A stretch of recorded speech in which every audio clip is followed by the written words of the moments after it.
Hello?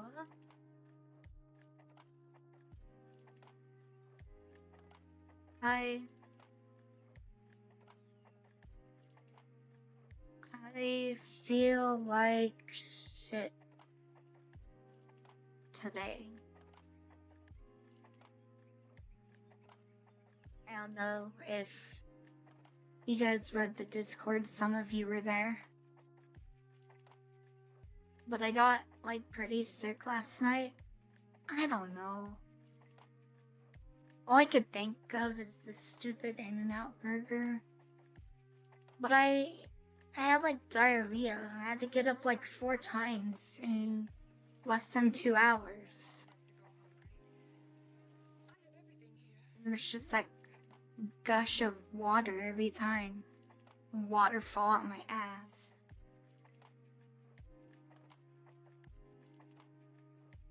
Every time I started to get comfortable and start to fall asleep, I felt the urge again. Yeah, I was definitely experiencing... Oh, sorry, I'm gagging on the pill. I'm definitely experiencing the out phase of In-N-Out. Eee, my medicine.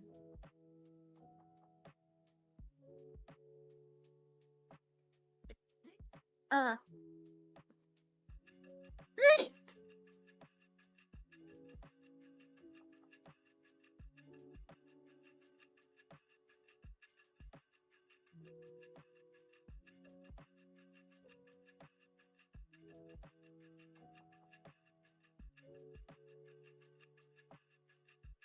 I'm okay.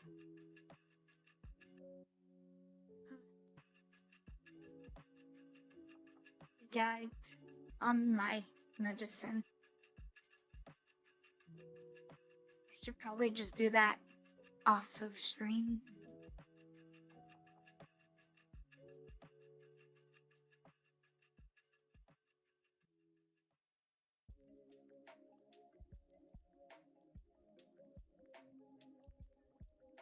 So, I checked my emails, and YouTube has like 7 different problems, and the bitch ain't one of them.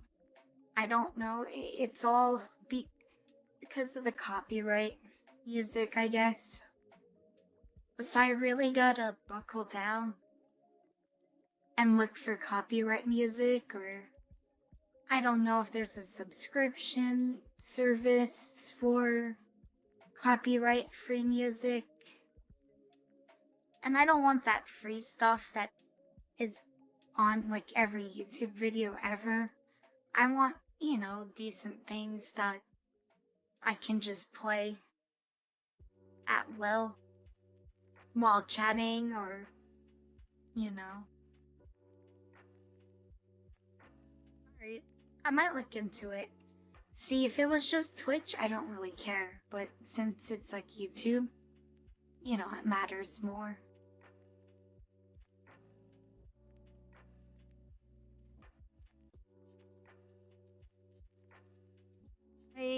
I don't know. If I'm doing just chatting stuff, maybe I should not play background music as loud. I'd like to have it though, because I feel like it's a lot of dead air in between breaks or pausing. But I know for videos and editing, it's nice to have no sound so that you can always add a track over it. Well, we'll see. We'll talk about it later.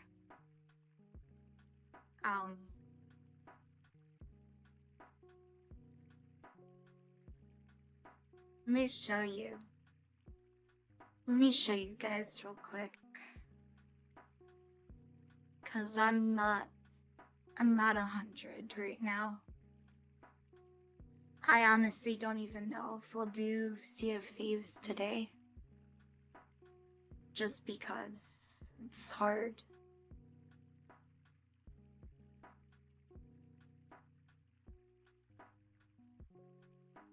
So first off, we have this.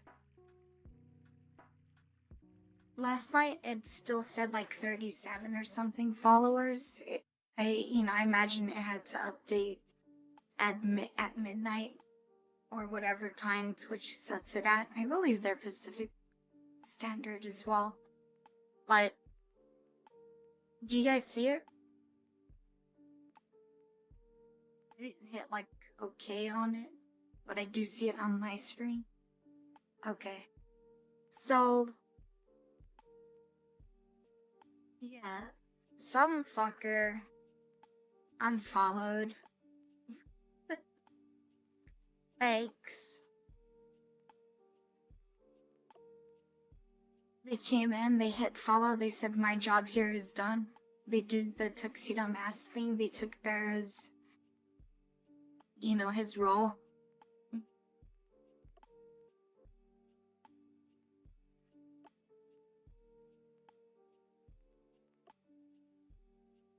So I guess I just need one more. Because it takes like a data process, and then I still have to put in the application for it. And I hope it should be automatic. It's not asking for a partner or anything. It should just be a numbers game with the system. I can't imagine Twitch staff is actually screening actively, using their labor force as a resource to approve or deny affiliate claims. So, let's get one more, I think, and then I'll be okay. We can do it. But that's not why I feel like crap. This is why I feel like crap.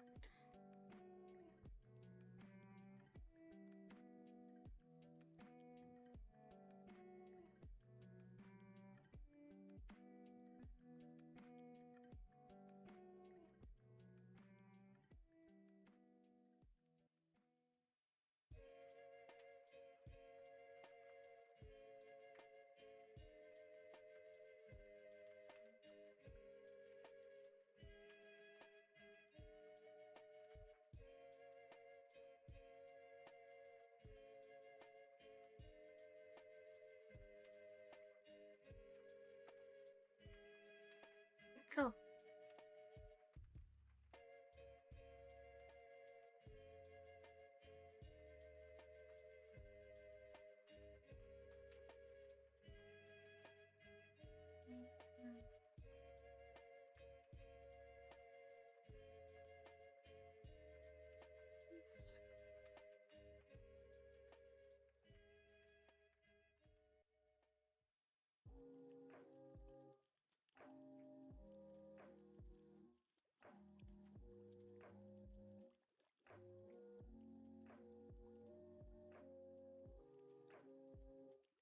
This is why I feel like crap.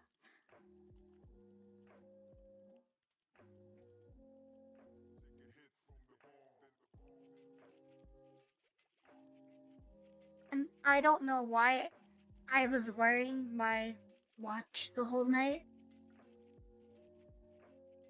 So I think it's just, usually goes into like core and REM sleep and deep sleep and all that stuff, awake. I think it just didn't even diversify because it was either just this, very like light, or awake. So like these are the breaks in between. That was my night.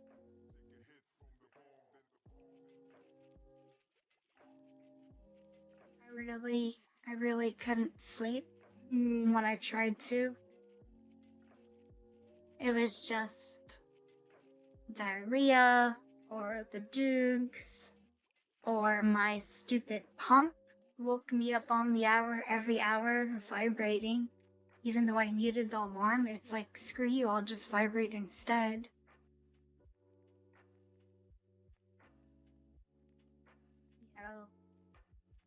And I haven't been sleeping well, which is why I'm going to sleep study, which is supposed to be tomorrow night. It's like an overnight appointment.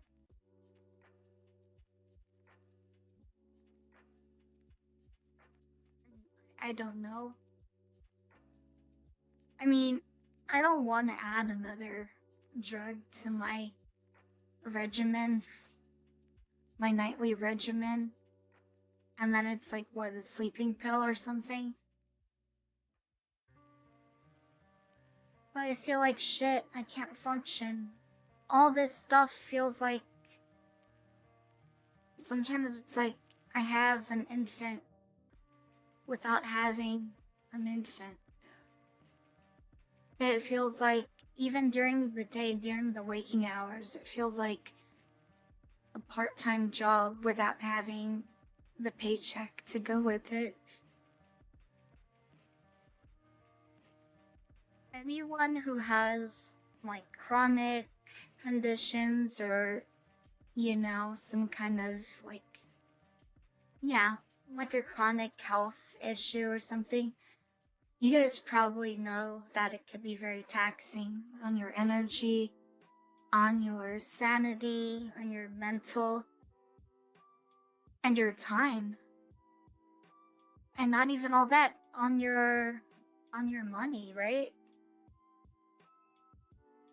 It's hard compared to not having it, and then it's just like you don't have any of those things to think about or do. Yeah. Oh, let's scroll down a little bit here.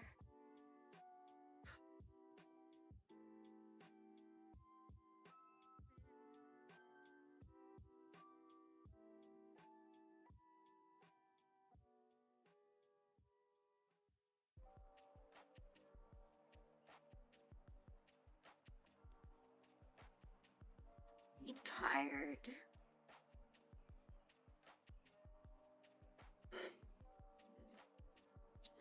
Well, I got up and took care of the dudes, and I made gamer subs with caffeine. I didn't really want coffee, but I got 2 scoops of caffeinated gamer subs, so maybe that'll help. And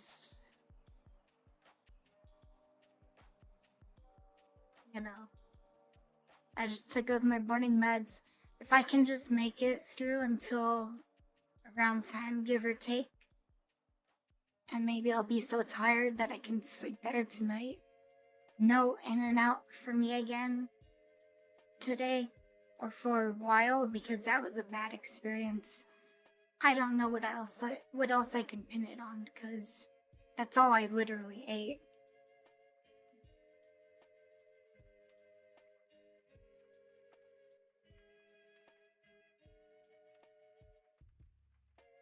Is my Twitch title still Beating Mario Levels and Comfy Adventure?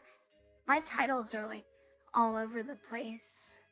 On my Restream channel list, I got Comfy. That's weird. Okay.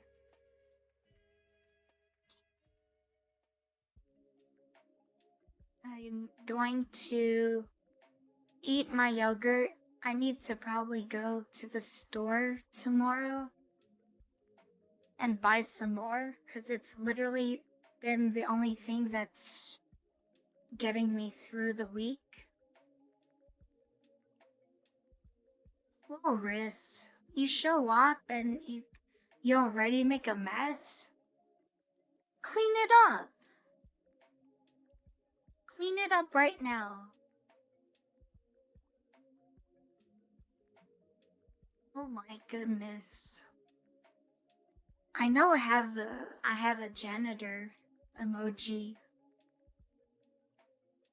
It's there on the list in 7TV. So you can definitely mop it up and we'll be okay. Be sure to use like Pine Sol or something so it smells good. There you go. I can't see it, but I trust you guys. Good job. Thank you. Thank you very much. At least he didn't poo-poo. You know? But I think you need to drink more water, because You know, it's kind of yellow, it's kind of dark. Might be a little dehydrated. But yeah, I need to get more yogurt or something. It's been the only thing that I've been able to stomach, and it's been the only thing that I felt like eating for breakfast this past week.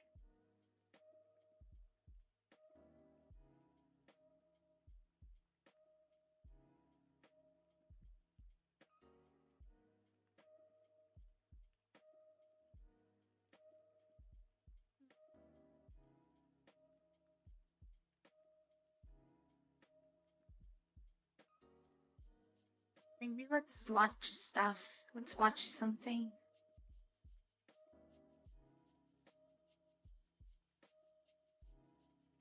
There's no boomer time, huh? Next weekend.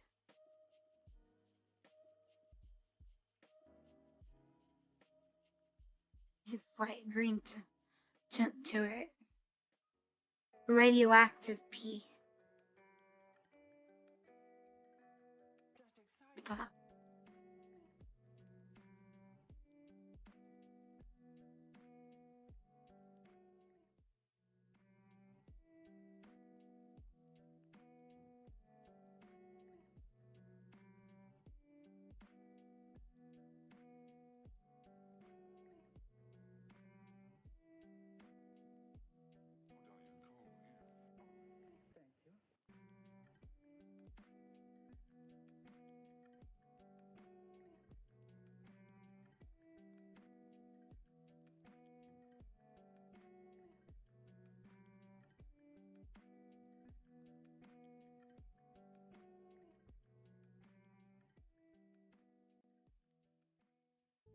Walrus, how are you? Are you new? Do we already know each other? Where's Joseph and Spicy? I want to talk to them.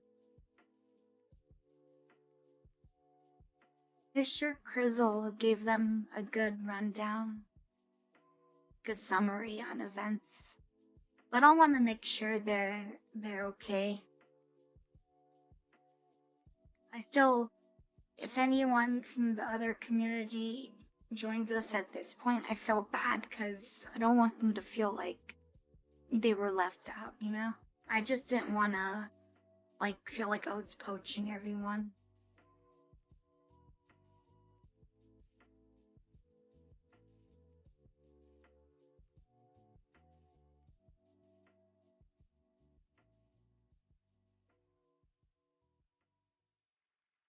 Oh, really? Okay. We can work something out, that's funny. Let's watch Let's look at this, because I feel like this would be kind of the solution to finding the UFOs underwater. I know that they're just looking at mantis shrimp, but honestly, crabs. Cause, you know, if there's aliens and they suspect or they see that humans are coming with, like, their technology, they're gonna disable it. But have any of these people, these divers, these submersibles, have they tried disguising it incognito? Maybe that's what'll slip through the radar. Maybe the aliens will look at this and be like, it's just a crab, whatever. You know? Maybe that's the key to finding it all. Crab bot.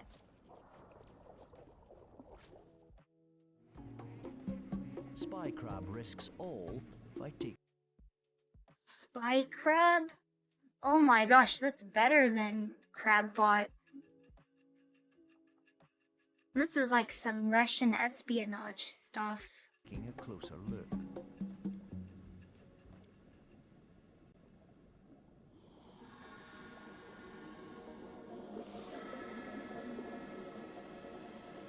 Wow, look at that. Crabs are like the perfect underwater drone for the It's ocean wise to be floor. cautious. You can walk, and they have claws and armor.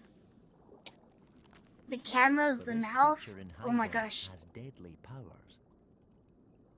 That thing can punch so fast, and It's a peacock it's like the mantis temperature of shrimp. the sun. Despite its size, it packs a killer punch. Oh my god. This No, was no, just a spy warning. crab. Punch it back. Best stay back. Fortunately, the mantis has a job to do. A spot of housekeeping.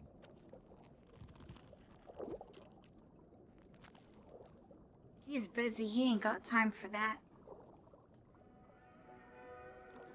His next task is to find food.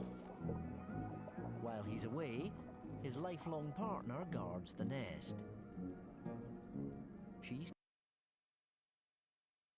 Spy crab would be like the perfect peep cam. Like, imagine all the outskirts you can get on land with spy crab. Like you're at the pier, on the docks, or like at the beach. When people are just like laying there sunbathing in their bikinis and stuff, and then you can just, no one suspects it, you know? Well, maybe the birds will attack it though. But just put spikes all over the arms and the back of it, the carapace. Just cover it and make it like a spiny spy crab. But yeah, think of all the shots you could get at the beach. carrying their eggs, Voyeur so it's up crab. to her mate to bring home a meal.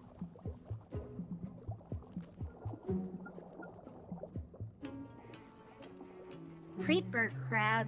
Spy Crab will join him to find out how he catches it. The mantis hunts This with cunning was- and initiative. What's so cool? He uses the coral as cover to stage an ambush.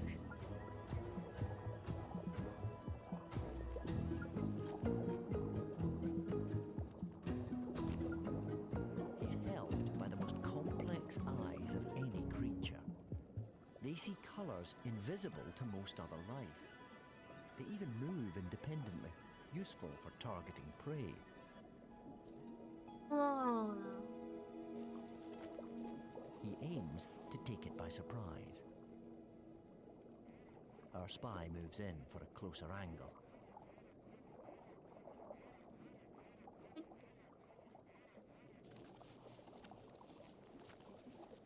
Gotta get that money shot. Oh yeah, there it is. There it is.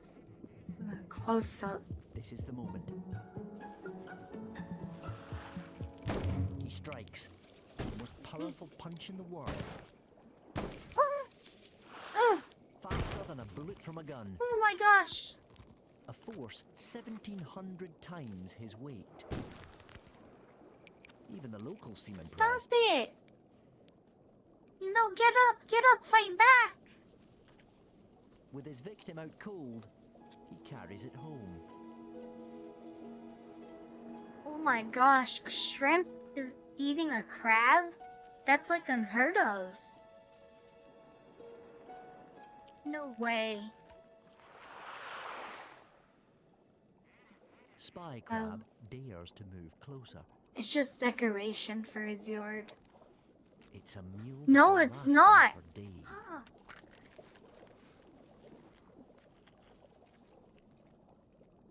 He's gonna become this like sex slave into the dungeon.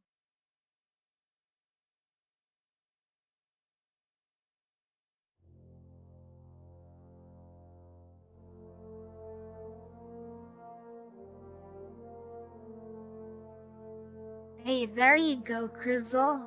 There you go, Dungeness Crab.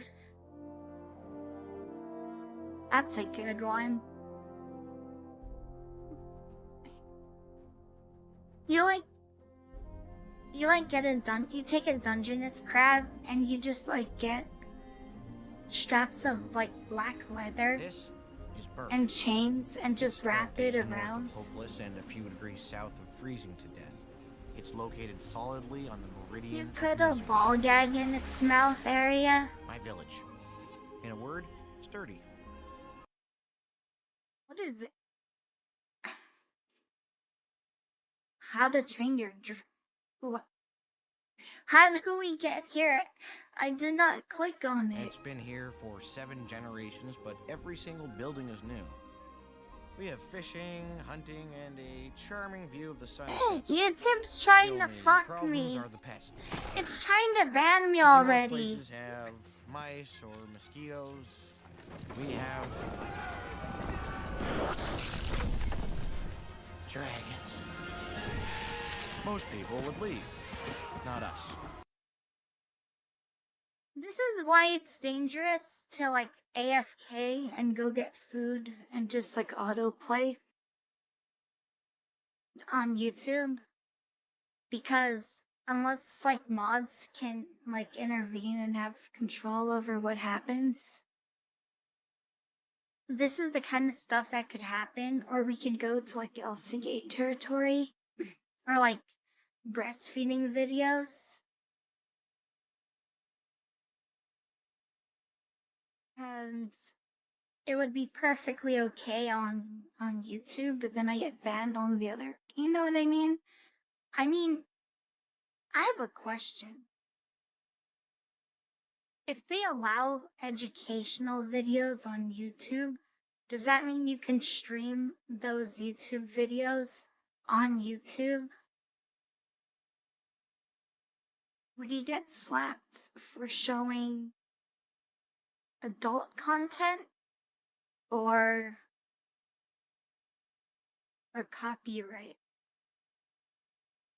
See, I don't know. I guess it would be copyright because it wouldn't be adult content if it's tagged as educational. So we can watch.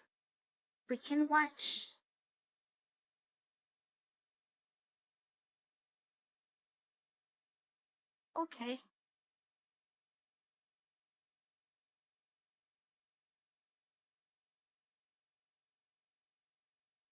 Yeah, imagine if I was gone yesterday at In and Out, and then this started playing. What would you guys do? I love how Bear freaked out and he was just like, do not play, do not show the whole movie. Get popcorn. And this has to be... Okay. Look, it's free with ads though. I was gonna say, this has to be like YouTube movie status with the ads. So it should be okay, right?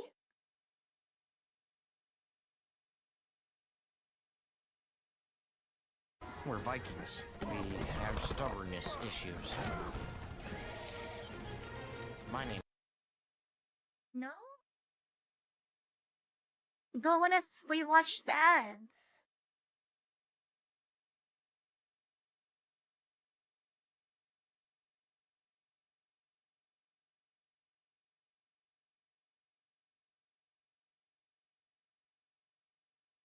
That's a good point, Grizzle. That's a good point.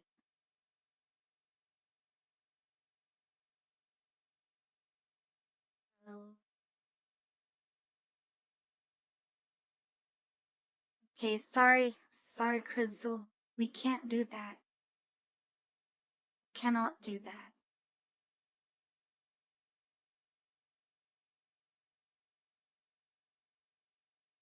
I tried. Pet the mods. They're keeping me in check. It's for my own good.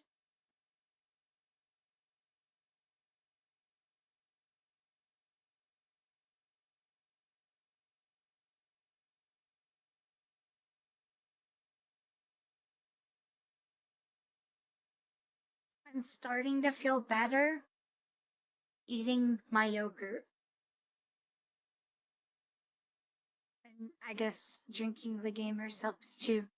Gamer subs is giving me some life.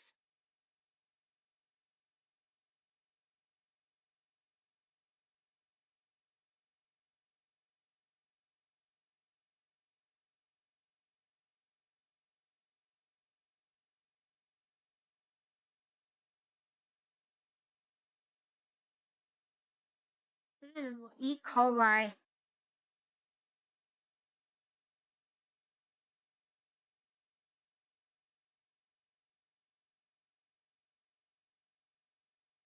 Do you know what my favorite bacteria is?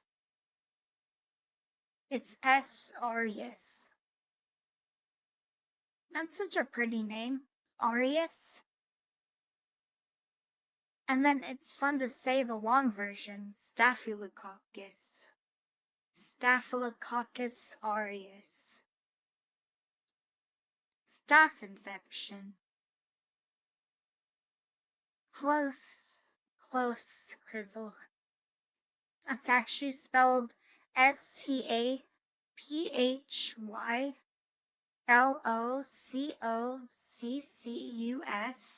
space AUREUS.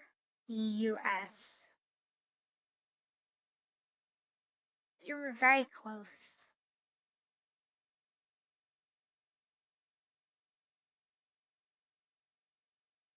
Yeah. At least I think so.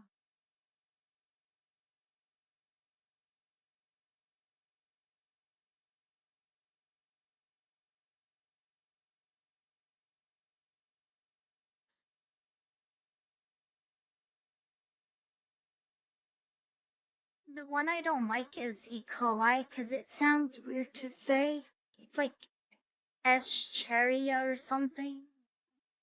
Escherichia coli.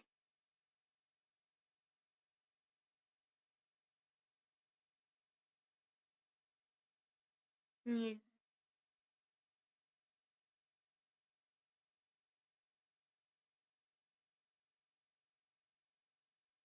you wanna watch? Oh, thank you. No, Steve, I already know what that message is gonna say. I already know you're trying to apologize for yesterday, but that is not your fault, okay? That's In-N-Out's fault. They messed up.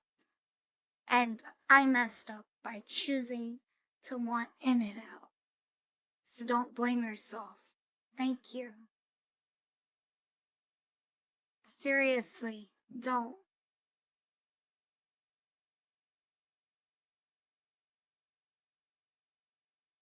Yeah, I got the out. The out and out. And more than the in.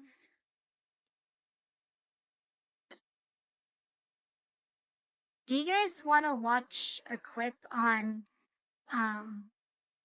streaking? It's pretty interesting. Okay.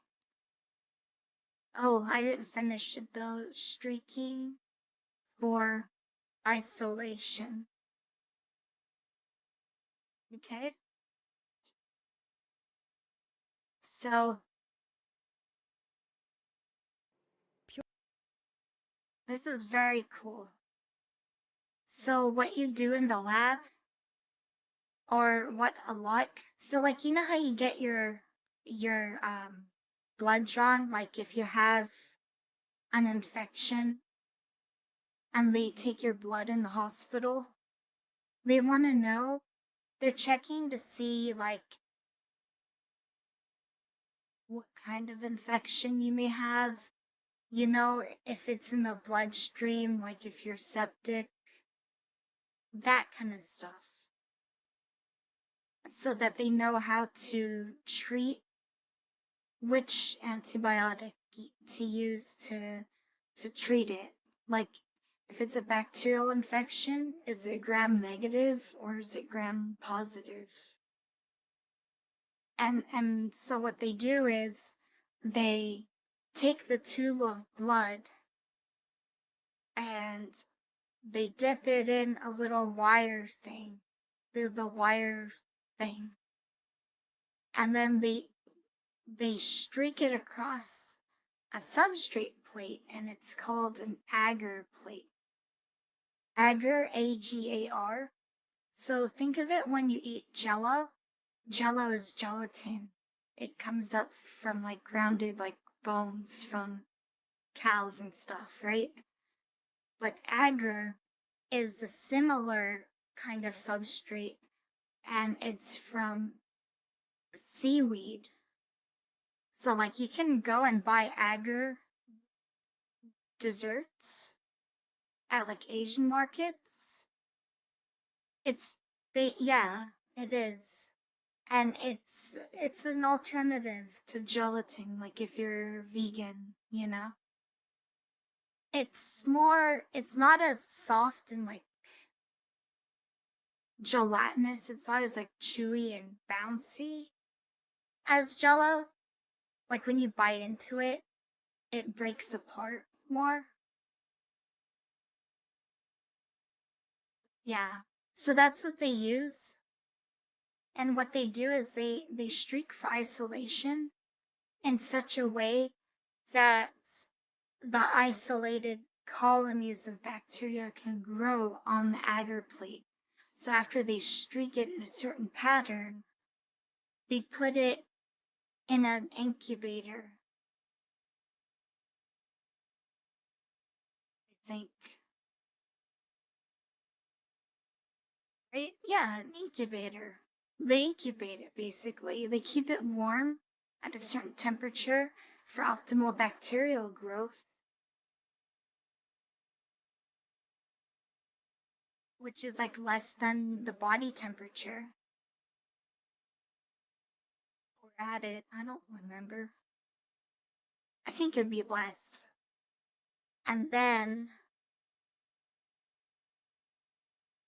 grows into colonies, and then they take that and they put the wire thing that they use, and they take a dab of the colony and they smear it on a little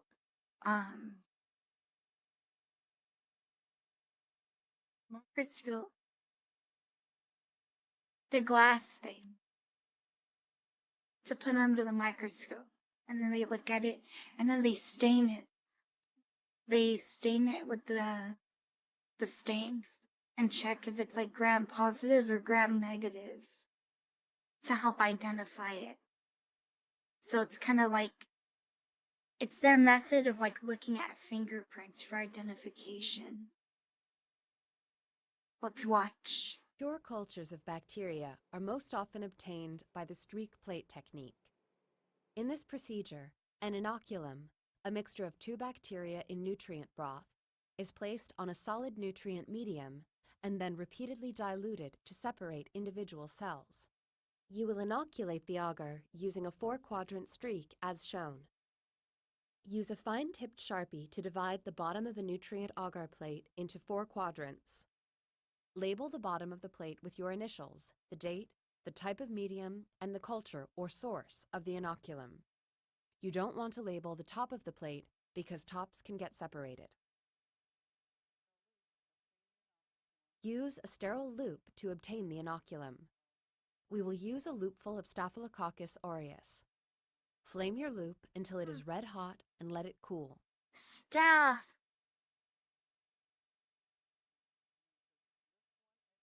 Remove the cap from the tube, pass the tube through the flame, obtain a loop of bacteria from the tube, and then pass the tube back through the flame before recapping.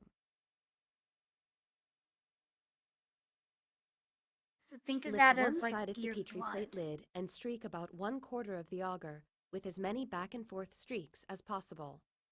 Hold the loop like a pencil and gently touch the surface of the See? agar. That's like zone 1.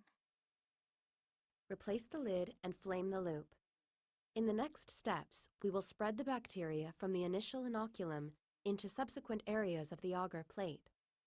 Always let the loop.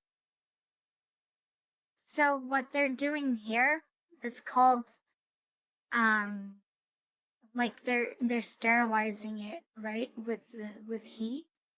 So they're killing all the bacteria with it. It's called aseptic technique. When you do aseptic technique, you're cleaning like a surface. Asepsis is different from sterilization. So sterile means it's like 100% clean. But aseptic or asepsis is less than.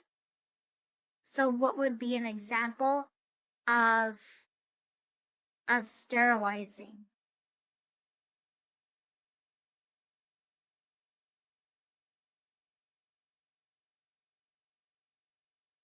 Other than the fire. Bleach?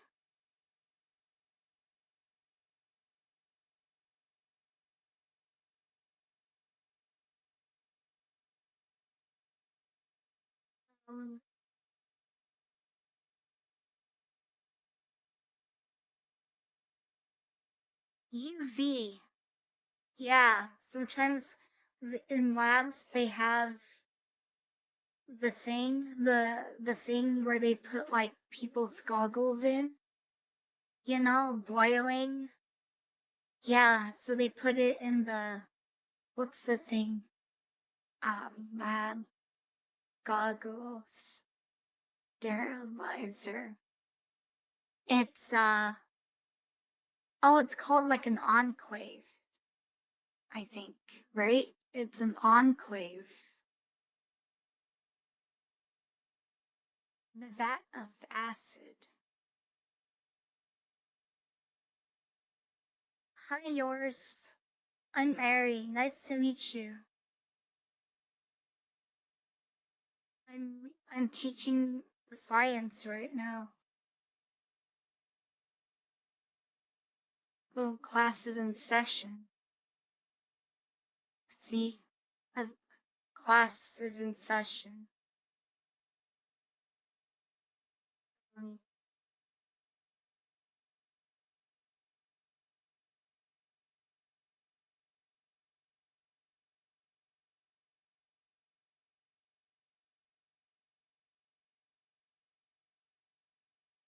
How stupid thing. Or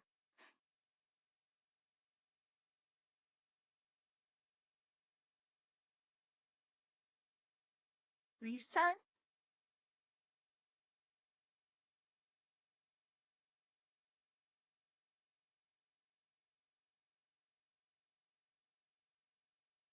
Okay, there. So, autoclave.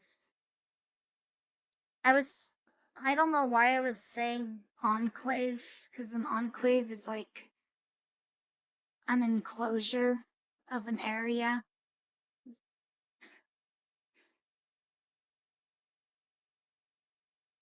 This is an autoclave. See? It's like a pressure cooker. But they have autoclaves here, and they sterilize tools and stuff like for surgery. See? And then they have autoclave for like goggles, for like safety glasses. So usually when you do that, that's,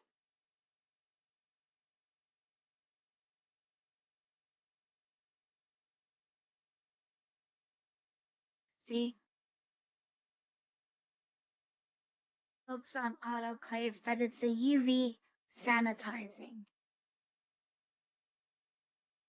Yeah, your dad had that for his dental tools. Yeah, see? I'm still in the Super Mario Maker 2 category. I don't know. I unchecked the gaming content. Oh wow. And then what's the other thing I want to show you? It's so cool. Let me show you. Japan Restream cell phone cleaner. Look at this. Have you seen this? You put your phone in it, and it just cleans it just like that. So you'll be taking your dump, and you get up and you wash your hands in the sink, and as you're washing your hands, it's cleaning your phone. It's probably stealing like your personal information too. It's probably like, I don't know, maybe the mirror has the facial recognition camera, and then there's probably something in here to project your face onto the phone, and then it probably like goes in your phone in the few seconds that it's in there, quote unquote, cleaning. Especially if this is not Japan and this is like China, that's how they do it. And they're spying on you. New conspiracy unlocked. Smartphone cleaners. So be sure when you put it, you cover the screen with like something, put stickers, or which would defeat the purpose of like cleaning that part because it would still be dirty, and that's where your fingers usually swipe around on. So I don't know. Have your identity be stolen or have a dirty phone. It's up to you. What's more dangerous?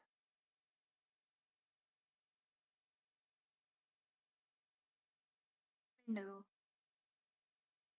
I had a credit card get stuck in the subway ticket machine. When I scared my phone would get stuck. That's true, right? What if this thing doesn't open? What if... Oh my gosh. What would you do? And then you go to like the shop, like owner or who's ever on shift, and you're like, my phone's stuck, and they're like, I don't know. I'm not the sink smartphone cleaner specialist. I don't know how to open it. And then they have to call someone, you have to wait. Oh, what a mess. And then what do you do?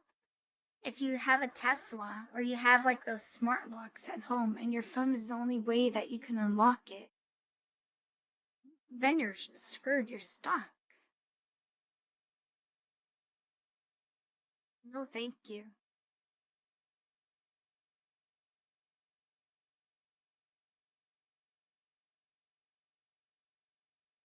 Let's continue.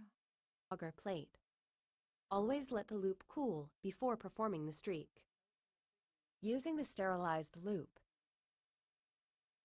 Oh, the loop will be like red hot, like a branding iron. So you can just watch it. And once it stops glowing yellow, it's usually okay. Streak through one area of the first sector and then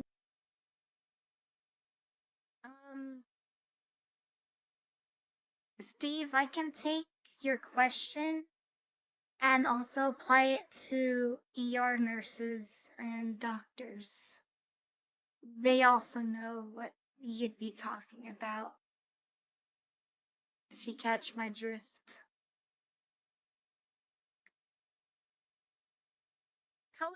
Probably change the word kids to adults. streak a few times away from the first sector. As shown in the illustration, there is only one streak through the initial inoculum. Replace the lid and flame the loop. Using your A Nintendo cartridge in someone's pussy.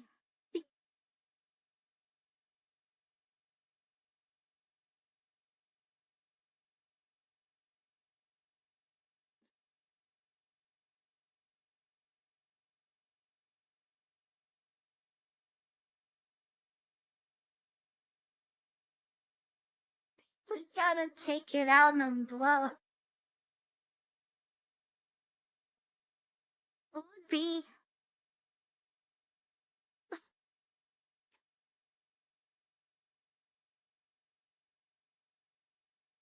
list of Nintendo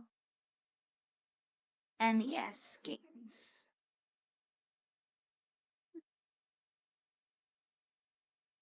Oh gosh.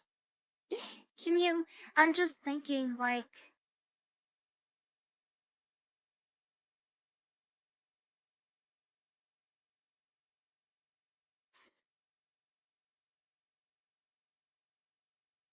I don't even know how to craft a joke like that. It's like a you're so stupid when you had a yeast infection. You tried to insert Dr. Mario. Oh god. It's not how you play Punch Out. This is like new rules for old school gaming.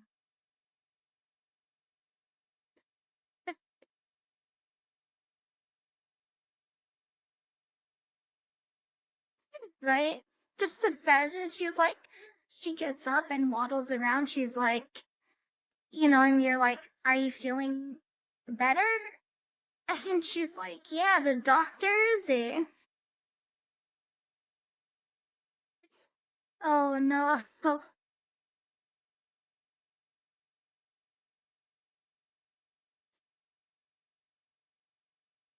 Burger time. I'm just like looking at the list of Nintendo game titles. Excite Bike.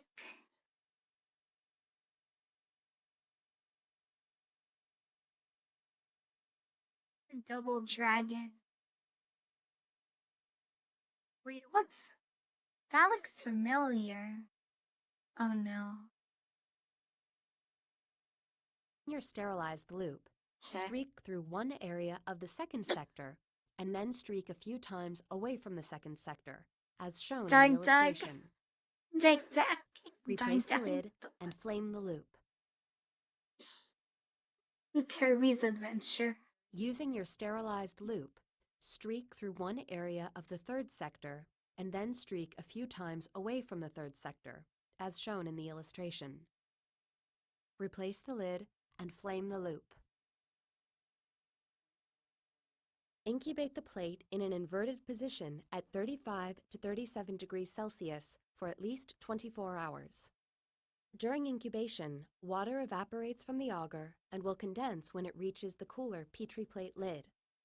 If the plate is inverted, this condensation will stay in the lid, away from the agar. If the plate is incubated with the lid on top, the condensation will rain back onto the agar. Bacteria will move in the water, and you won't see discrete colonies. Individual or small groups of cells will divide, producing a visible colony-forming unit, or colony. Observe areas of well-isolated colonies. Different species will produce colonies that appear differently. This plate has a pure culture. All the colonies are identical. There are two different bacteria on this plate. One produces red colonies, and the other makes smaller yellow colonies. After recording all of your data, properly discard your plates to be autoclaved. Yeah, see? Isn't it cool? So you're streaking for isolation. How to calculate dilution. Inoculum to empty sterile. Select the plate that contains between 30 and 300 colonies. In this set of plates, that would be the third plate. That's the plate that I would choose as well.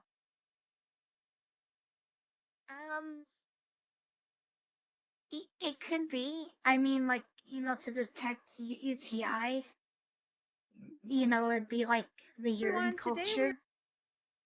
And that's why you pee in a cup. Or they could take, like, a blood sample. There's like all sorts of things. if you have um like a boil or abscess, they can take a culture from that.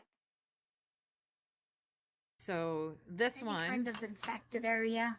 looks like there is a GNR in that urine because it did grow on the McConkey agar plate. And it looks like it's a non-lactose ferment. Yeah, and that's what kind of helps to identify the exact organism or strain. So they have different substrates, so like the different, yeah, so different sources, you know. I mean, you can streak literally from anything, you know, like your saliva, you can streak from like a door handle, a toilet seat, your phone. You're just kind of like, yeah.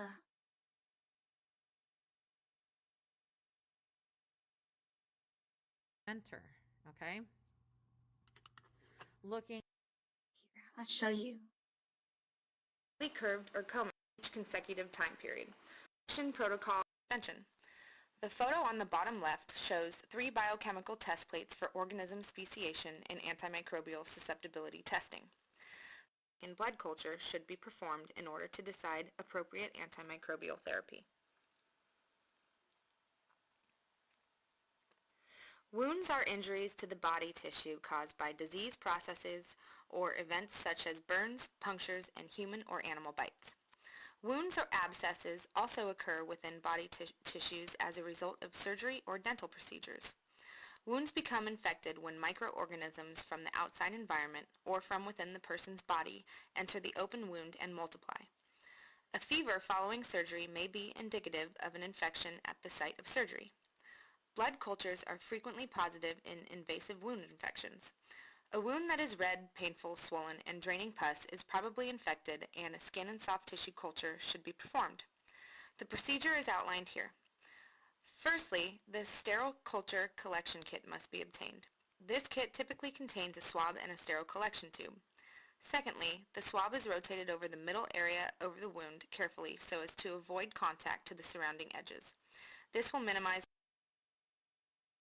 Because you can have cross-contamination with the, you know, your skin is already covered with normal body flora. So you have like, you know, like staph is like a normal living bacteria on your body. And sometimes you can get infections when you become immunocompromised from, you know, like chemotherapy, or you take like steroids. You can also, like, you know, when your body temperature gets lower, that's why when it rains you tend to get sick because of the cold, being wet and cold, and that's why you want to like get in, take a, you know, a nice warm shower to get your body temperature back up and stay dry.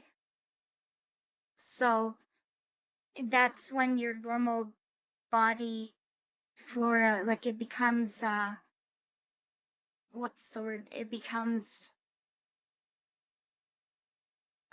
opportunistic. You know, sometimes even our normal like gut bacteria could become opportunistic as well. Or if you have like a puncture in your GI system, in your stomach, in your intestines, it can be very dangerous because now that contained space in your guts that's supposed to have normal gut bacteria, now it's like leaking out into your other tissues and organs, the surrounding areas that's not supposed to have that stuff there. Same thing with urinary tract infections. If you don't have like proper hygiene, or again, if you're just, you know, you're usually You find it with like older people or people in nursing homes who aren't like cleaned or changed regularly. If they soil themselves, like their diapers, and they kind of just sit in there in it all day, that's it increases the risk for urinary tract infection, because all that bacteria on the outside will travel inside up through the urethra into the bladder, cause a bladder infection. And then that could from there still travel upwards into the ureters and reach your kidneys and cause a kidney infection. And that's just from, you know, the normal bacteria on the outside of your, you know, your genital area. And then it happens more commonly with women because the distance of the urethra is a lot shorter. I mean, as you can imagine why that would be. If you can't, it's because... Never mind. Is possible contamination caused by normal skin flora. Lastly, the swab Put is it placed in together, the collection chat. tube, labeled, and promptly sent to the clinical microbiology laboratory, where the specimen will be spread over agar and incubated. That concludes our overview of culture procedures for this lecture. Now let's move on to staining procedures, which are designed for identifying cellular morphology.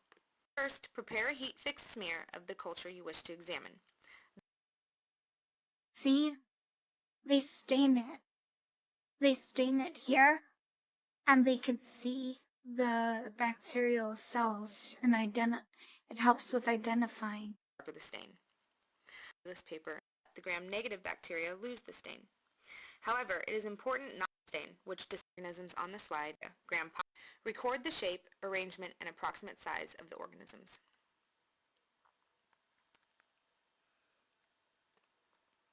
The next stain is a differential stain technique called the gram stain, which distinguishes between two groups of bacteria, gram-positive bacteria and gram-negative bacteria. This procedure is illustrated in the top portion of the figure labeled A. First, crystal violet is applied, followed by the mordant iodine after rinsing. Then the slide is washed with alcohol and rinsed. Gram-positive bacteria retain the crystal violet iodine stain, but the gram-negative bacteria lose the stain. However, it is important not to leave the alcohol on for too long, i.e. greater than 10 seconds, because it will penetrate the gram-positive cell wall and allow for the stain to escape, like the gram-negatives. Next, a counter stain called safranin is applied and the slide is rinsed and finally blotted dry. The gram-negative bacteria will absorb the safranin dye. These bacteria appear red under the oil immersion lens, while gram-positive bacteria appear blue or purple, reflecting the crystal violet retained during the washing step. This is shown in the lower left of the figure labeled B. Antibiotic susceptibility tests and biochemical tests must be performed for detailed differentiation of organisms. An example of a gram-positive coccus stained with crystal violet dye in the figure is methicillin-resistant Staphylococcus aureus. The causative.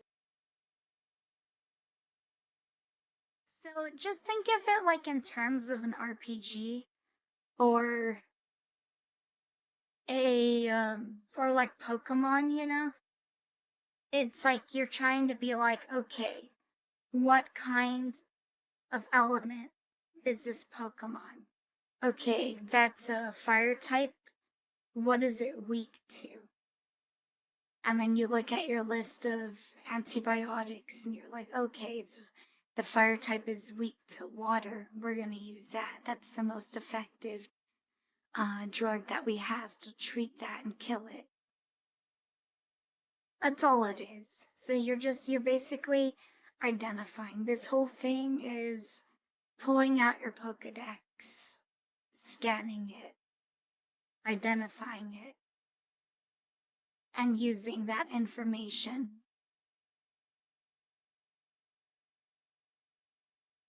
Yeah. Yeah, ground type. Agent of many skin infections. A gram-positive bacillus stained with crystal violet could be Corynebacterium diphtheriae, the causative agent of diphtheria.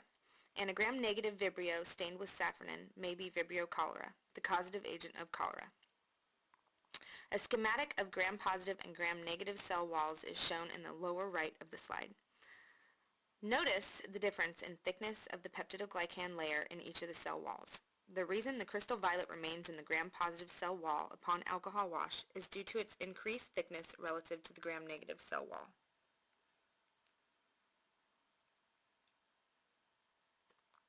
Spore production is an important characteristic of some bacteria, allowing them to resist adverse environmental conditions such as desiccation, chemical exposure, extreme heat, etc.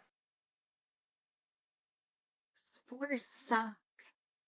They're very resistant to like the environment and stuff. They survive a lot of things. Spores are what cause botulism. So the spores, like, they create the toxins of botulinum. So like when with canned foods and proper canning methods. And also it's like valley fever. So there's a few places in the world that have, suns are updating.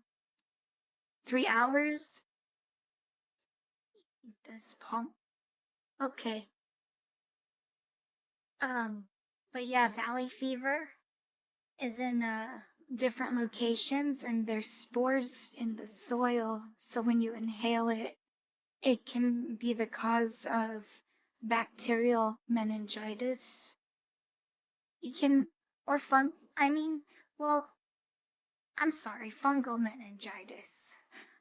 Yeah, fungal meningitis, which can be pretty hard to treat. It's like long term, and if it's not caught in a timely manner, it can lead to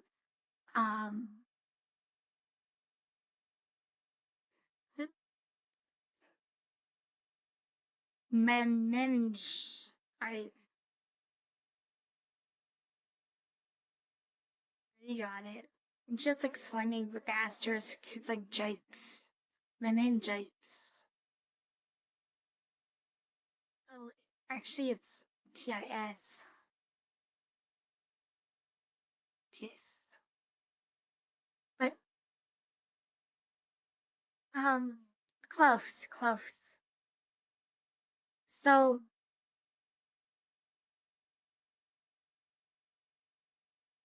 yeah, so, you can have like viral, bacterial, or fungal meningitis, and it all causes inflammation of the membrane that covers your brain. And so when it's inflamed and your skull is there, there's nowhere else for your brain to go, right? It can't just like move. So any kind of internal expansion, especially for the membrane, it's gonna squeeze your brain, leading to tissue death, like irreparable, permanent damage. So some people, they'll be perfectly normal and they'll have it and it will be treated in time or caught, and they could die. And sometimes they'll be treated like halfway, and for the rest of their lives, let's just say they're not the same person they used to be.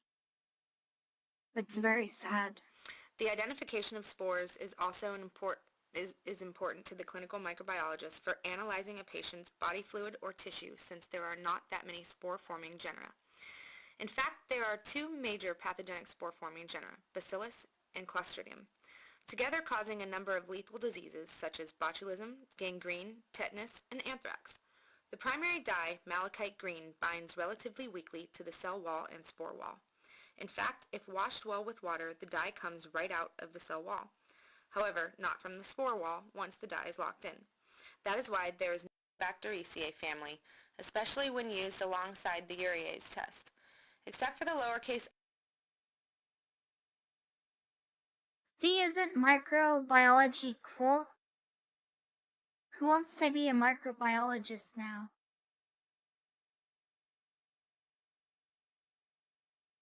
Anyone?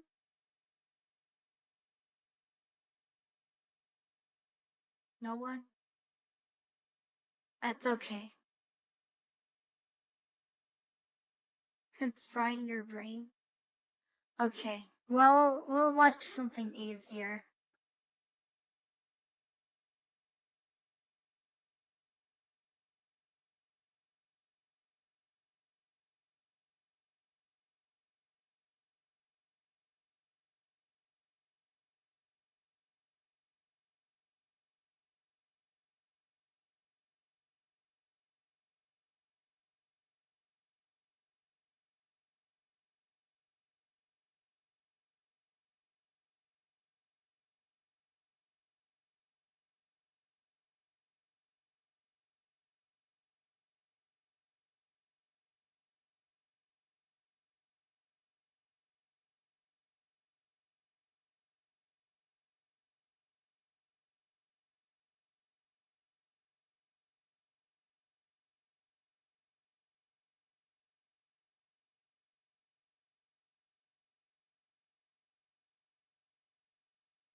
What should we watch about?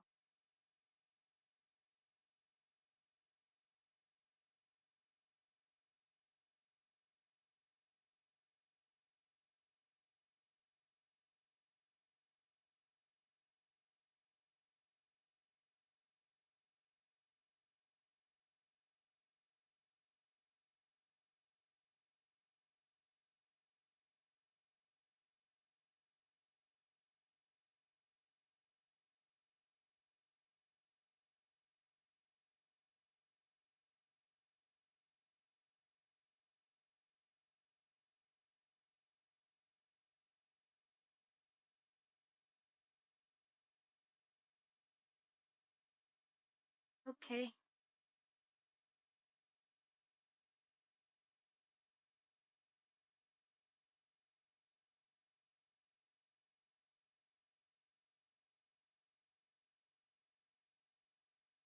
Dr. Mike?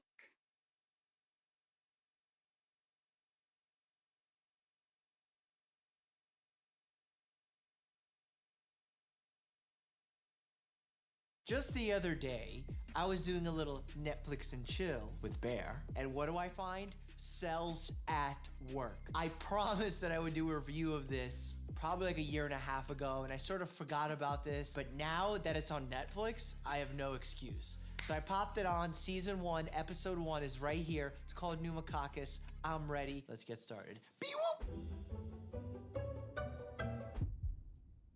人間の体の中には Yeah. 約37兆2000億個の Is he an anti-vaxxer? I don't remember. 元気に働いている。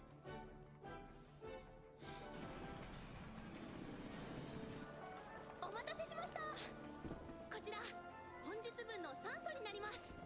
赤血球、ヘモグロビンを多く含むため赤い。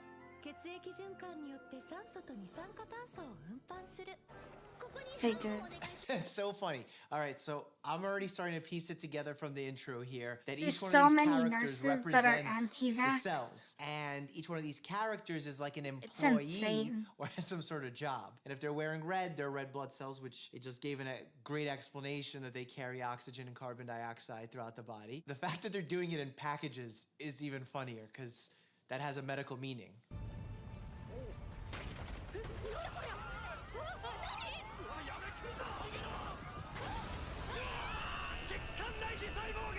So the vascular endothelial cells are the cells that line your blood vessels. If they get injured, guess what happens? Bleeding. Oh!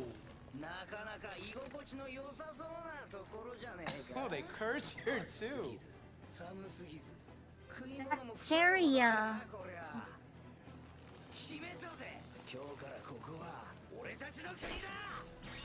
Wow.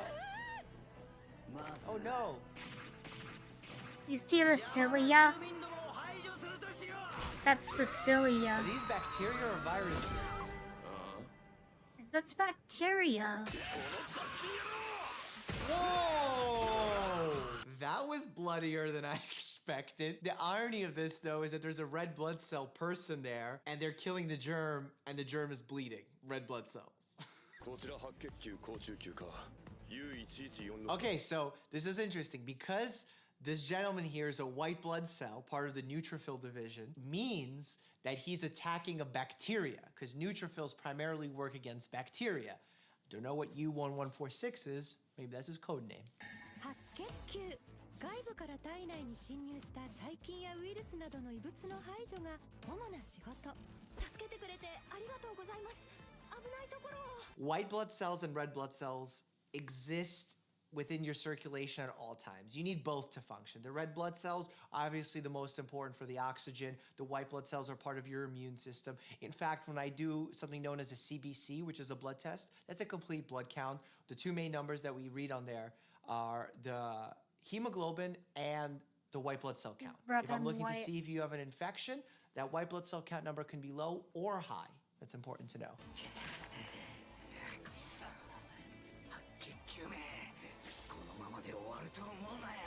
I'm not gonna lie, these bacteria look pretty badass. ここだ。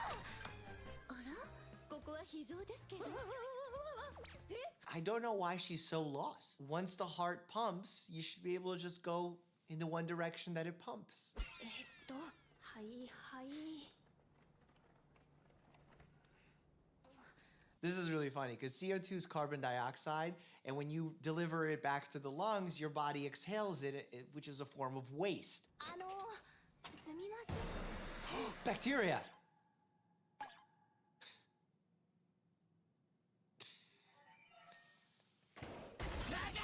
I love this. Oh my god. 奴は肺炎球菌だ。早く殺さなければ分裂が始まってしまう。そうなってはこの世界が。肺炎球菌？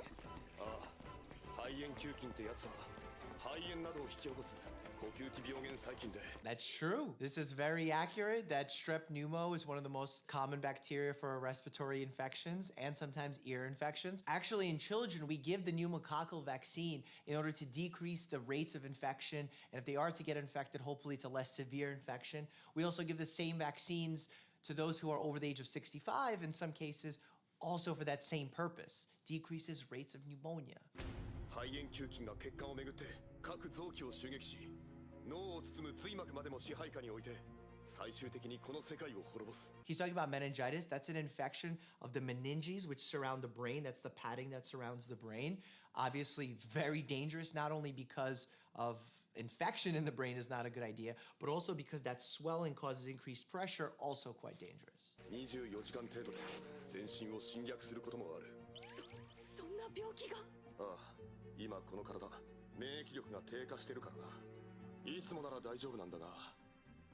こちら U1146 番。侵入した細菌の追跡応援を。 I wonder why this body is immunocompromised. Immunocompromised meaning that their immune system is not functioning well. This usually happens as a result of a medication that they're taking, other illnesses that they have. For example, those who have HIV or AIDS, those are immunodeficient states, meaning that they're immunocompromised. Mike to in the infection. chat Very right commonly, now. if someone's getting He's an just organ repeating transplant, they take everything I medications taught to you make guys them about. immunocompromised. There's all sorts of situations for that, but I wonder which one they're He's using here. copying me. It's funny, they're Dr. using Mike, are almost you in like here? the lack of policing resources as a representation for immunocompromised. I love that. 血小板が。 Aw. 血小板って言うんですか？ ああ。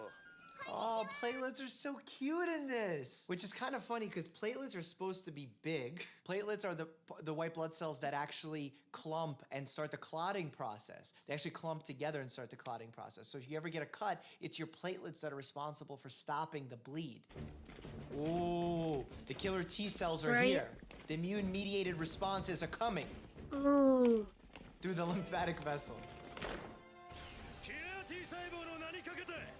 I love that it says kill on their hats.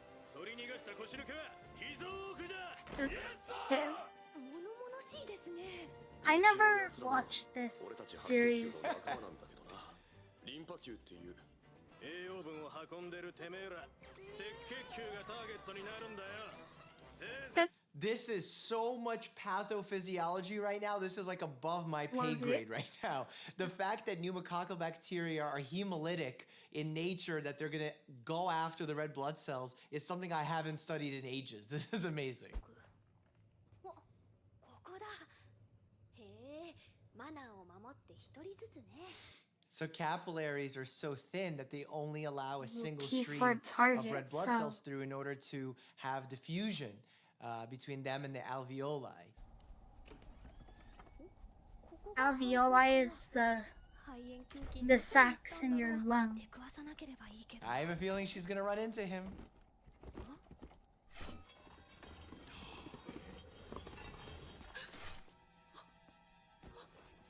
Oh no!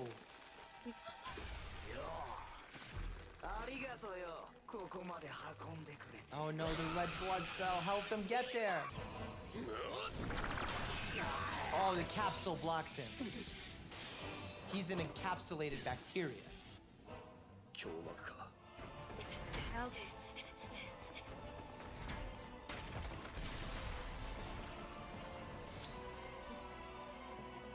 ちょろちょろ逃げ回りやがってどうした白血球さんよ I'm gonna make a little prediction right now that all three of these are gonna get coughed out in the mucus. 俺の仲間を皆殺しにしたくせによお前らに同じ目に遭ってもらうぜシャー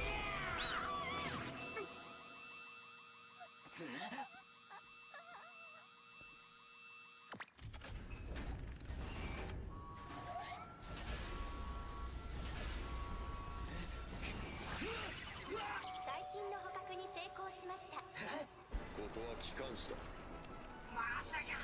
He's about to get coughed out. Oh my gosh. Sneezed! He's about That's to get great. sneezed out.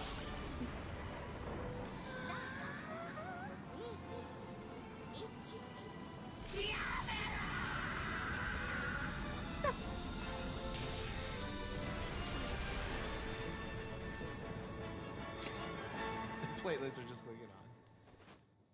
売買金だ。 You know what's funny? Germs actually have hang time, so when you sneeze and they're outside of your body, they actually can hang around in the air. So you can walk into a room that someone sneezed in, they're not in there anymore, and you could still get sick. また会えますか？ Are we getting a Grey's Anatomy moment inside Cells at Work? Come on now. いや、白血球つってもいっぱいいるわけだし。そういえば赤血球はもっといっぱいいるんでした。そうだな。まあ、同じ世界で働いてるんだ。いつか会えるさ。またな。はい。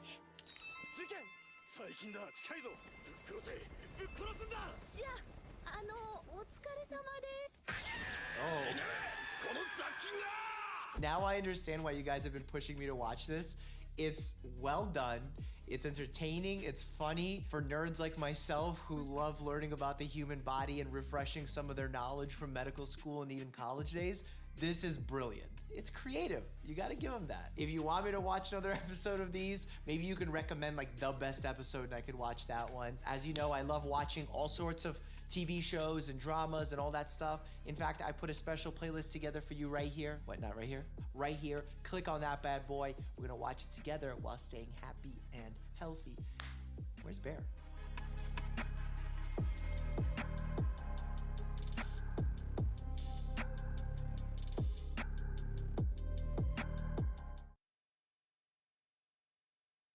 Cells at Work Season 1 told us how It means something happened.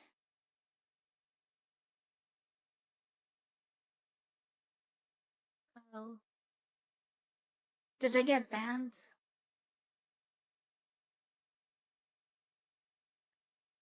Policy violation? What did I do? Was it just like watching videos? Probably.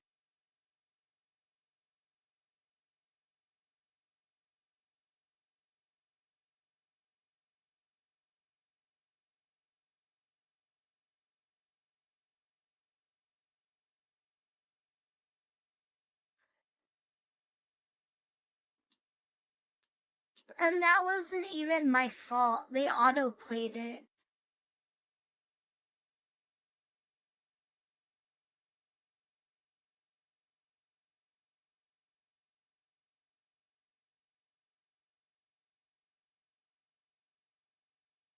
It's so dumb.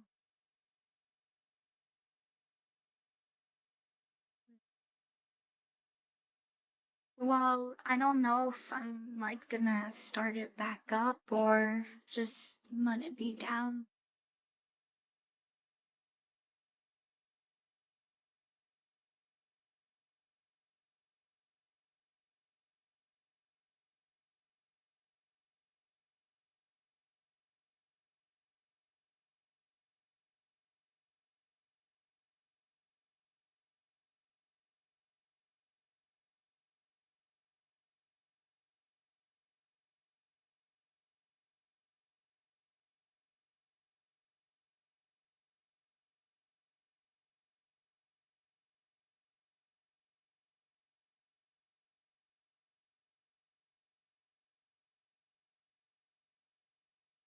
Okay.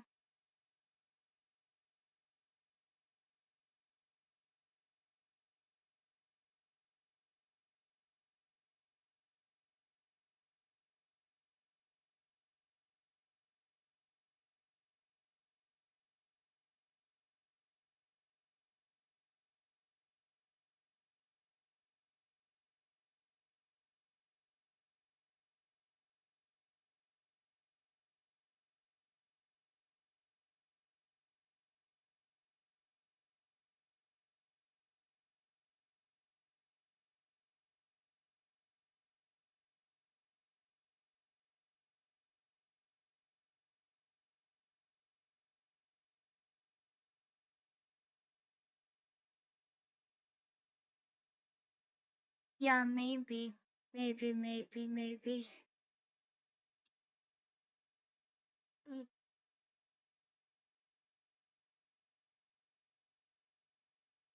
Let me look.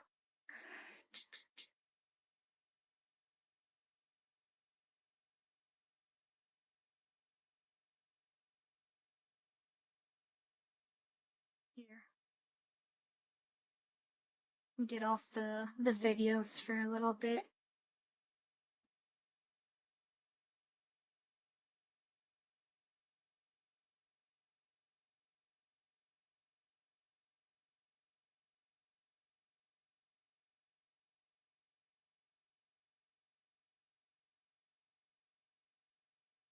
Wow, they're eating oranges.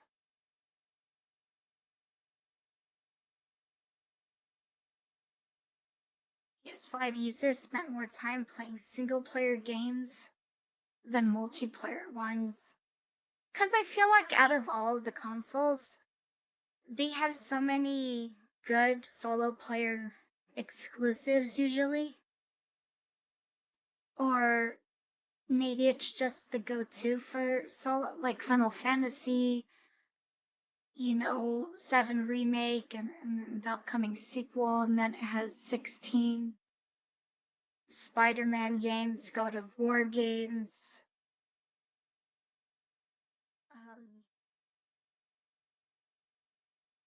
There just been a lot. I feel like Microsoft is all about, they're the ones who push the connectivity. Huh, interesting.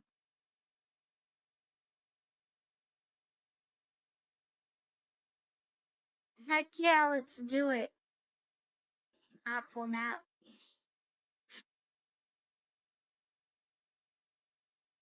How much do I pay you? How much it cost? $2?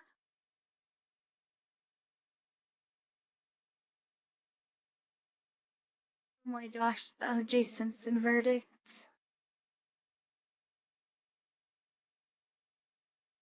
Well, that's mean.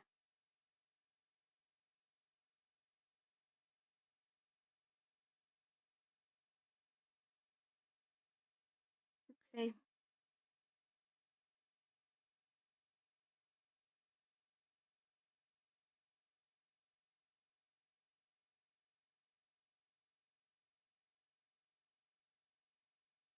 Full Guide to Genocide.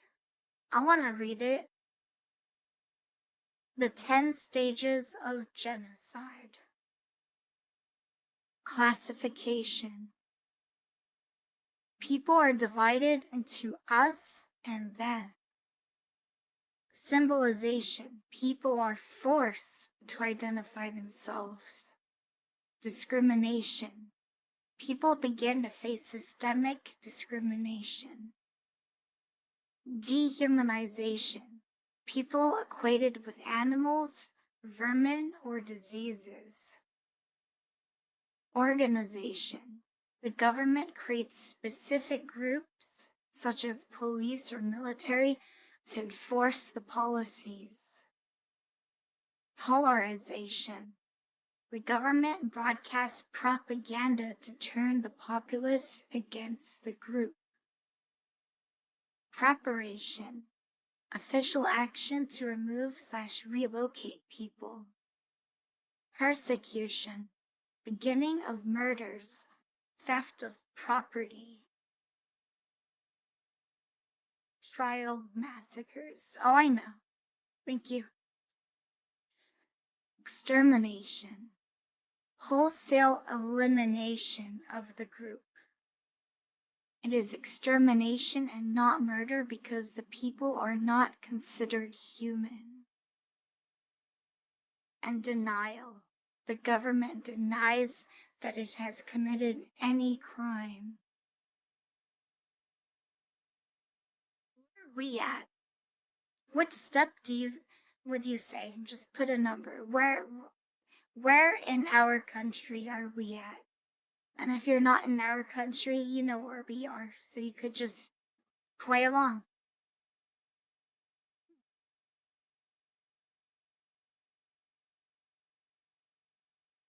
Three.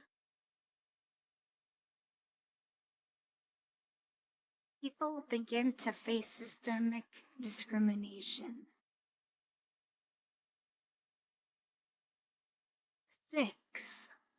Polarization. The government broadcasts propaganda to turn the populace against the group.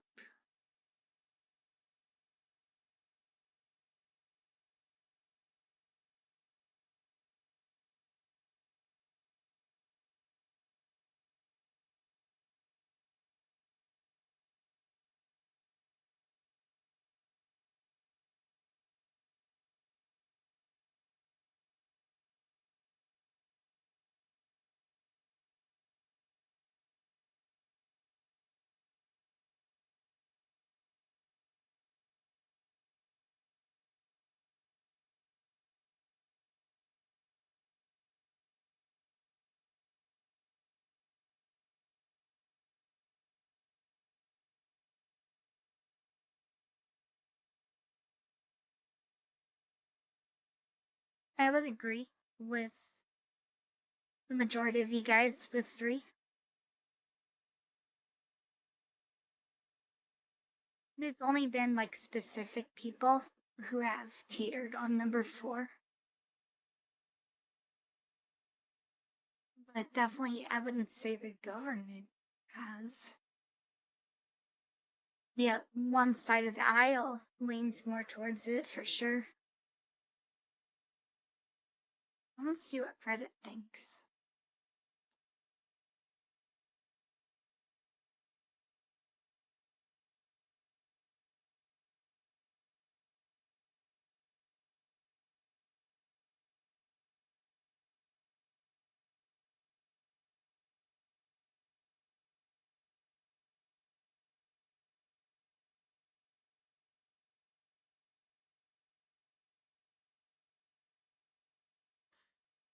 Why does my brain say cold guide to genocide? To the tune don't mind the silent sky. Kill, kill, kill.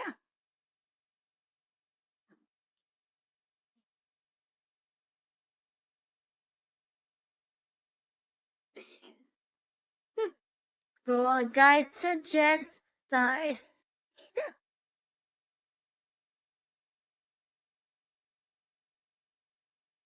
Oh my god.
That's funny.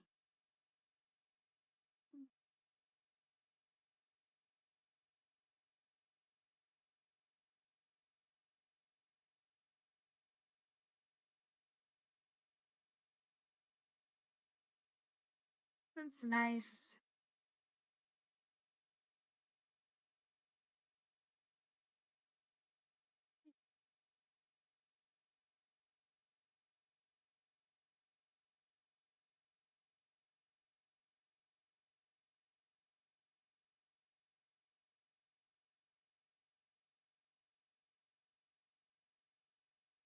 Another shooting.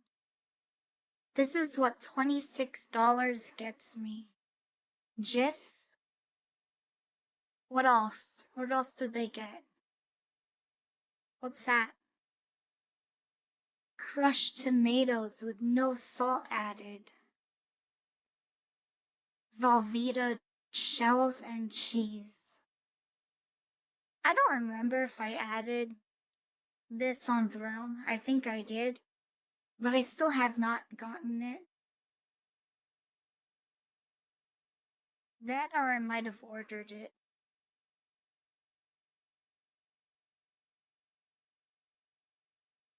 Some potato bread. And ground beef chuck. $26.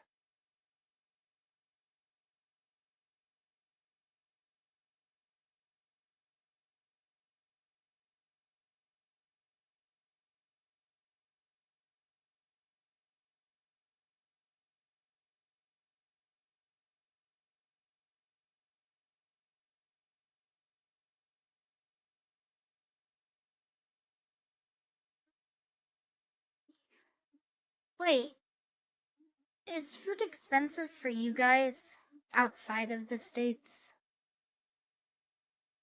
Like, I know, like, rent and stuff and the cost of homes are high everywhere in the world. But what about, like, food specifically?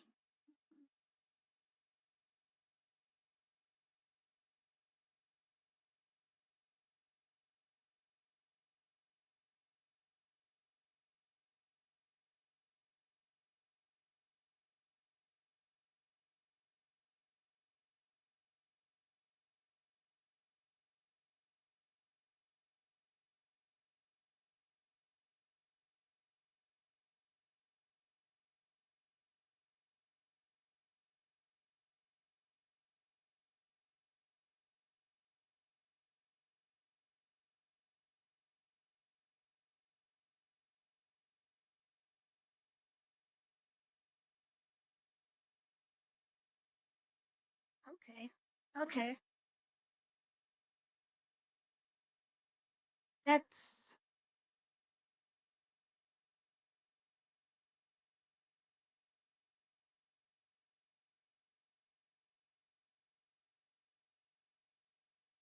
That's actually interesting because for ABBA's case, it's interesting because majority of Canada relies on the US for food. I wish I had an Aldi's near me. I don't.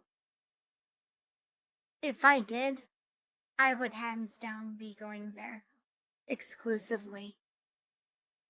I try my best for non-perishables and for like toiletries and stuff, cleaning supplies. I try my best to stretch out my money buying it in bulk from Costco.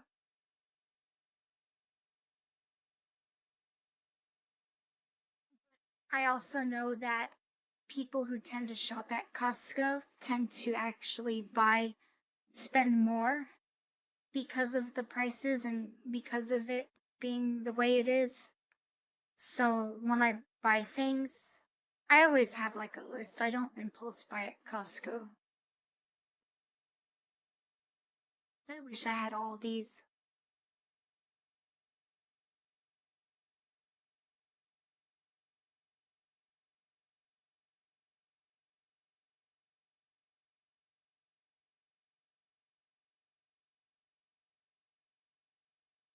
Put a throne on my throne, huh? Yeah. Okay.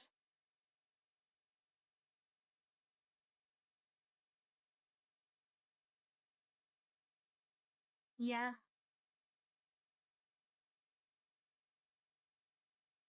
And I also have like the Amazon Prime, you know? Right. Well, I had to get Kiba's medicine from Costco. Like, one of his meds, one out of 3 places I go to for his medicine is Costco. So I have to make the trip at least every once a month. And I try to strategically fill up my gas tank when I'm there. So I'll try to like keep it low in town locally and still have enough to make it there so that I can just fill up. Like, it's just the little things I try to do to stretch it out the most I can.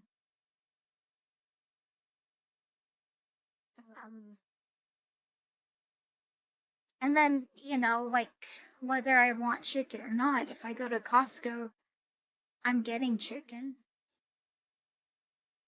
Because it's $5 for a nice rotisserie chicken, you know? It's worth the money. And or like a hot dog or two. So I try to maximize, I try to min-max it. Because then, even if I don't really want it per se, that's still like a nice treat for the Dukes, like rotisserie chicken from Costco. I'd say that's pretty healthy to spoil them with for $5, you know? And then, you know, I eat it too. Yeah, those are the ones, those are the items that they lose the money on to get people in through the door. So that you say, I'm just gonna go buy a chicken. And then you come out with $100+ worth of stuff that you didn't intend to get. That's why I make a list before I go, and I stick to that list. The only time I stray from it or add to it is if something's like really on sale, or if it's like a seasonal item that I know won't be there again, and it's on really good sale, then it's a maybe, you know, yeah. And if it's like if I need it. You know, those things have to align. I try not to buy large portions of items that expire, of course. Yeah, I'm eating fresh produce and stuff. Yeah, just non-perishables and honestly, toiletries and like cleaning supplies, you know, garbage bags, kitchen stuff, bathroom stuff. Cause like sometimes, like even though I have Amazon Prime, I mean, you can go there and you can search for like dog treats, you can search for like a bottle of like Dove soap, and it's so much more expensive. Just like basic items that would be super cheap if you went to like Walgreens or Walmart or Costco and bought it in bulk. Amazon isn't always the best deal, right? Now, if you're trying to get like maybe batteries or like some kind of charger for an electronic device, for sure knock yourself out, you know? A memory card, they're gonna have a lot of good deals. A video game. But if you're trying to buy like Velveeta macaroni and cheese, like a box of it, the prices are so wacky on Amazon. And I also, again, don't live in an area where I have like the Whole Foods stuff set up, so it's like I can't just order and have things sent to me or delivered. It has to be like mailed in from like a warehouse. I know. Yeah, there's a lot of fake cheap crap on Amazon. Usually if I buy charging stuff, I at least try to go for like Anker. And I know that, hold on, my pump is beeping at me again for like the 30th time today. Sensor updating. This is new. I never had this issue. Sensor updating. Do not calibrate unless notified. This could take up to 3 hours. Thanks, you told me this like an hour ago.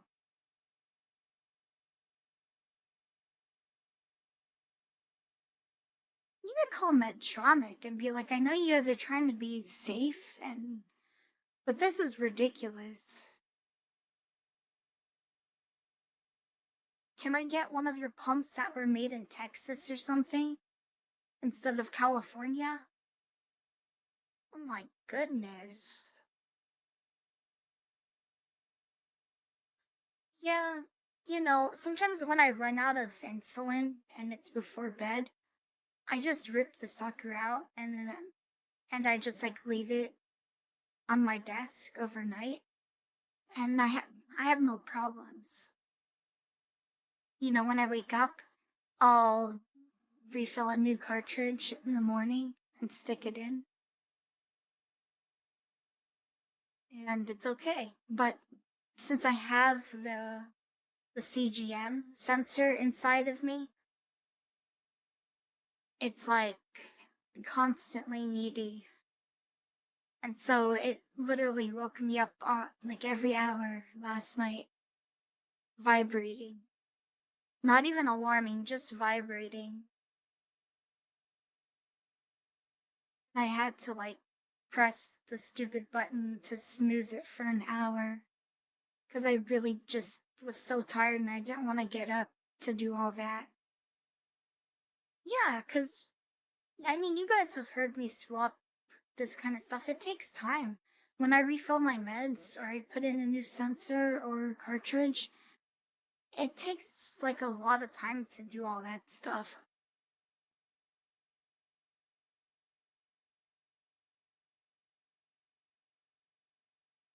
The next time I'll just do it in the middle of the night when it demands.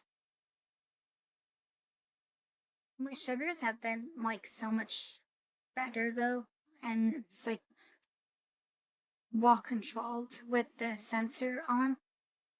Because if I don't have it, then I have a lot of gaps.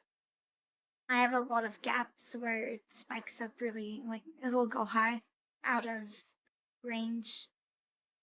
And in the long run, it's not good for me. Or if I'm low and I don't even know, that's scary. So I need the sensor. As needy as it is, and a headache, as much as of a headache it can be, I need it. I just get tired. I feel so tired sometimes. Anyways, yeah, food is like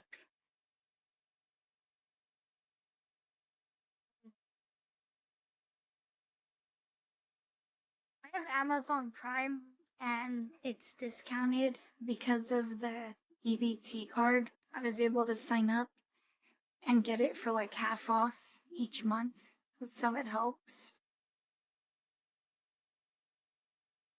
And then usually what I do is I just pick and choose my battles if I'm going to order something and it's a good deal, or if it's on sale, like on Slick Deals. Usually like if it's like a snack kind of thing, like a sweet, like chocolate, the Kit Kats, or like cookies or something for whenever I'm like low blood sugar. I Amazon that. If it's fresh produce and all the necessities. So when I do groceries, I only stick to the perimeter of the store, whichever store I'm at. I don't really leave through the aisles that much, unless I need something specific like spaghetti sauce or noodles, But, I just get my produce dairy, eggs, that kind of thing, meat.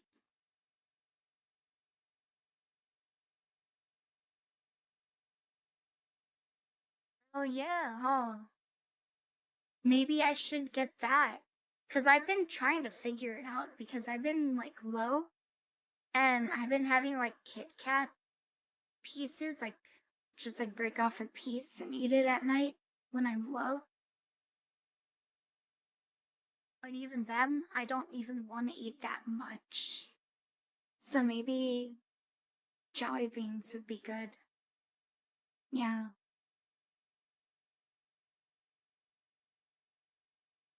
It is. Yeah.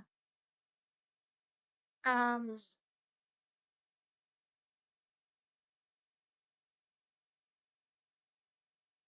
so that's how I do it, you know. And then Costco is like I said, it's the gas, the chicken, you know, the hot dogs at the food court, and any toiletries or kitchen cleaning items that I need to stock up on, laundry stuff.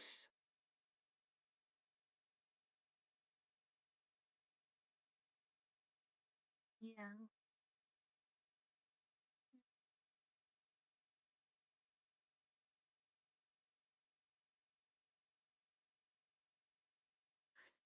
But yeah, welcome in.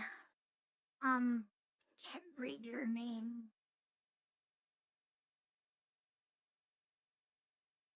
Rasvi Ashbringer.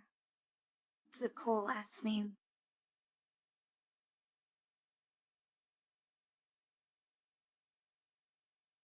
Thank God for the owner threatening to kill executives if they raise the hot dog prices. Is that really? No. You're kidding. Yeah, it is, Robbie. With sugar water.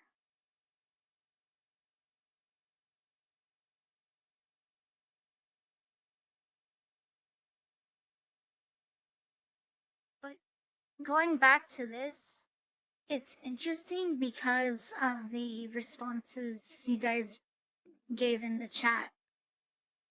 Because, oh, you know, one person said it would cost this much, and they weren't in the US, but they were in the place that depends on the US for most of the food. And then the other person said, no, not that expensive. And they're more overseas, where they don't depend on US supply for food. Very interesting. You know, do you guys know why? Other than just price gouging and stuff, do you know why everything is so expensive, and especially food? Yeah, that's what I do, Robbie. I go to my local like American grocery store. I go to an Asian grocery store, and I go to Costco, and whatever else I want in terms of snacks or sweets for low blood sugar, I'll usually just order off of Amazon if it's on sale. Or like non-perishable goods, you know, canned goods, soups, that kind of thing. So it's like 4 different places. And I would totally go to all of these if I had access to one.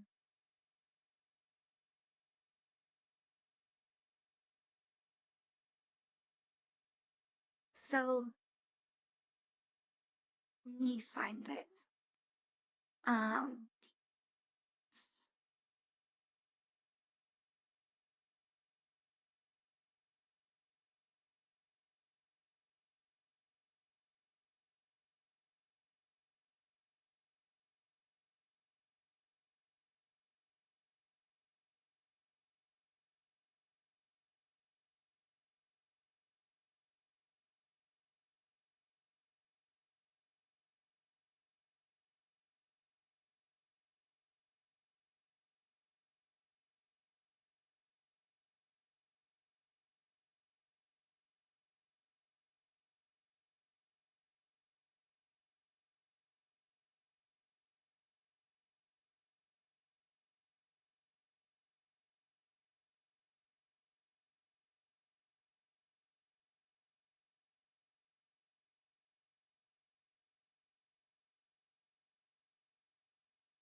I think it'll be more fun to actually watch a video than read an article, so let me find one.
This one is from 12 years ago.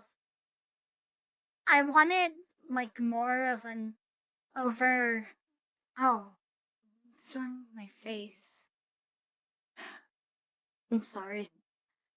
I wanted more of an overarching example where it covered like multiple instances. This one is just one example. We turn now I to think it's Egypt interesting. and a report on how rising food prices helped fuel the revolution that led to this week's parliamentary elections. This story marks the launch of a new series, Food for $9 Billion, a year-long project of the Center for Investigative Reporting, Homeland's Production, PBS NewsHour, and Marketplace. The reporter is Sandy Tolan of Homeland's Productions. This little market in an upscale Cairo neighborhood caters to the servant class with simple, low-end produce. It's what Kotub and Saba Orani Saber can afford. We used to eat off of our land, but here and now everything is expensive. Since 2007, global food shortages have created huge price spikes. The cost of tomatoes, cooking oil, and lentils skyrocketed and helped fuel the revolution that toppled Hosni Mubarak. The revolution started because of the price increase. In the old days, nothing like this happened. Whether it was meat, chicken, or vegetables, food was not this expensive. Kotub works at this villa as a night watchman and chauffeur. His family lives in the front room.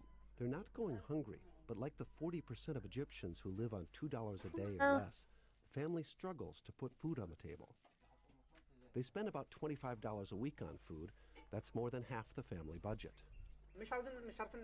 We are unable to save money, so until God makes it easier, we are just taking it step by step. Kotub didn't take part in the revolution. He didn't have time. The closest he got to Tahrir Square was when he dropped off his boss there. She's a journalist for Al Jazeera. He hopes the new government will help him educate his children, since the family has no savings. In Egypt, this price crisis has not come down at all. I mean, for the common family, the prices of food are a daily crisis. During the revolution, Egyptian filmmaker and activist Philip Rizk spent every day at Tahrir Square. Most people can't even afford protesting anymore. because they're not formally employed, which means you have to scrounge for work day in and day out. For millennia, it wasn't like that. The fertile silt of the Nile made Egypt a nation of farmers, producing daily bread for all the people. The nation had a secure food supply created at home. Now, with 85 million people, Egypt is the world's biggest importer of wheat. Much of it comes from the US and Russia. Government support for small farms dwindled under the Mubarak regime, and with strong encouragement from USAID, a major shift took place. A new policy arrived, growing high-value cash crops for export. We were the first company to go and farm potatoes in the middle of the desert out of nowhere. People thought that we're lunatics. In the late 1980s, when Mubarak enticed Egyptian capitalists with incentives to green up desert lands, entrepreneur Tariq Tawfiq was among the first to answer the call. I went to look at where the factory would be built, and it was just pure desert. Actually, it was depressing. I said, for heaven's sake, is this where I'm going to be working? Tawfiq is part of a new class of MBA managers bringing foreign investment, a lot of it from the Gulf, to Egypt's new export ag sector. In no time, there was this factory built up, farms set up, 3 or 4 other factories mushroomed out of this factory. Today, the desert road between Cairo and Alexandria is lined with factory farms to grow luxury produce for the European table. Like these strawberries at Americana Farms. Yeah. Factories like this take fruits and vegetables and add value. Produce is delivered from the nearby farms, graded by size and inspected to meet international quality standards, then passed through industrial-sized freezers to extend shelf life before they're sealed into plastic bags for shipment abroad. This is a big opportunity for us to exporting the product to Europe or to United States. But it wasn't patriotism that got so many investors to build farm factories out in the desert. It was cheap land, cheap water, and cheap power, all financed through cheap credit to those with the right connections. Economist Magda Kandil says there's a name for this practice. Crony capitalism. Basically, you have an entrepreneur who is well connected to people with high authority. And through this connection, they are able to seize a lot of benefits in the form of land allocation, access to cheap credit. So you end up milking a lot of benefit for yourself. And small farmers? Many ended up here in Cairo. Well over 1 million left the farm over the last 20 years, in part because of laws that increased rents to family farmers by more than 600%. Small farmers flooded the cities looking for menial labor. No. Sorry to waste dozens. Kotub, the Cairo chauffeur and security guard, was one of them. Life was getting harder on me and my father. Income was getting limited, so I came to Cairo. I left so much behind. I left my heritage and land of origin, but in the end, that's life. When he can, Kotub travels back to his family home in Al Fayoum to bring some cash to his father, who still works the parched land.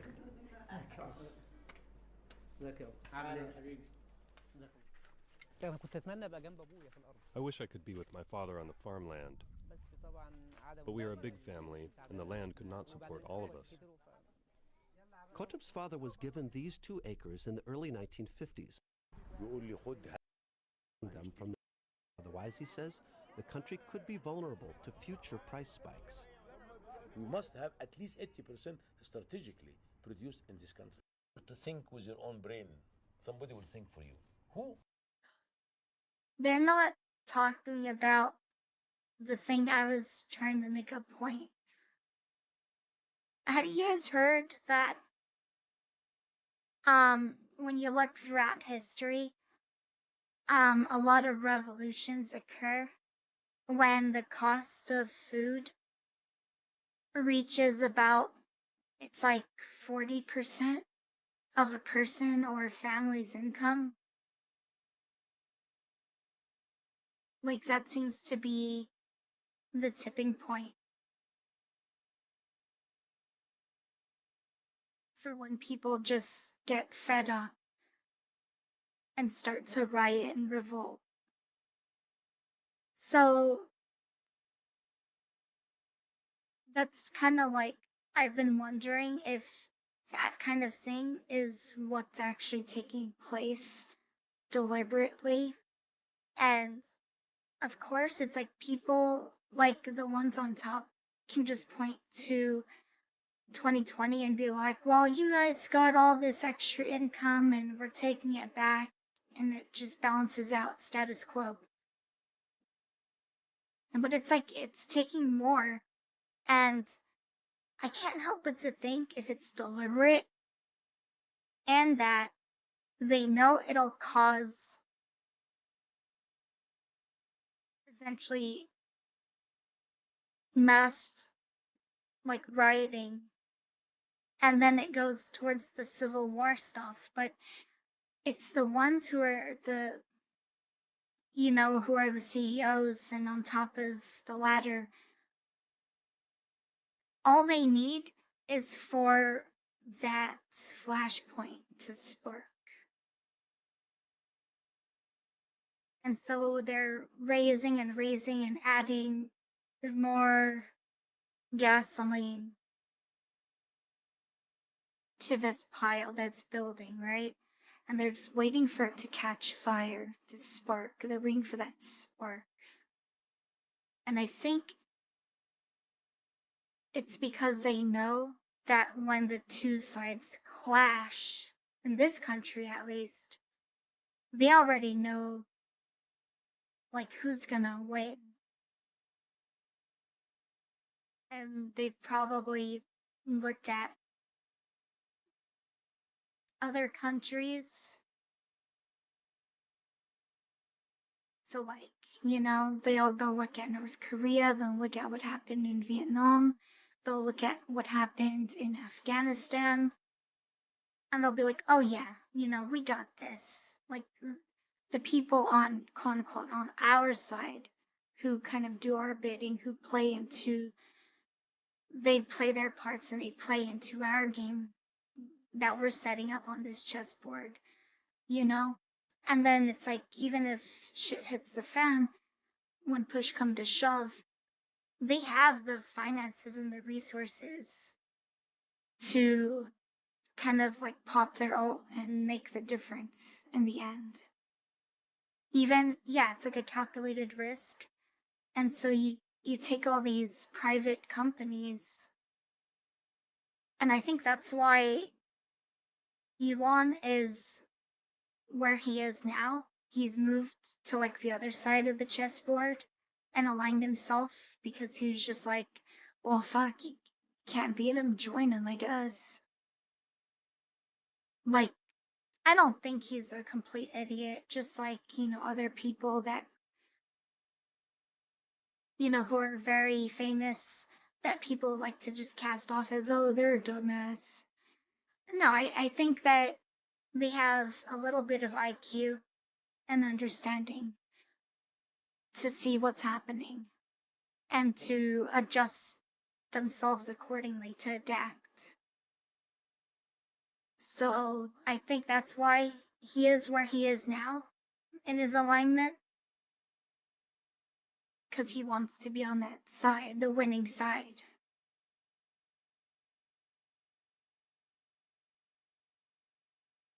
What do you guys think about that theory?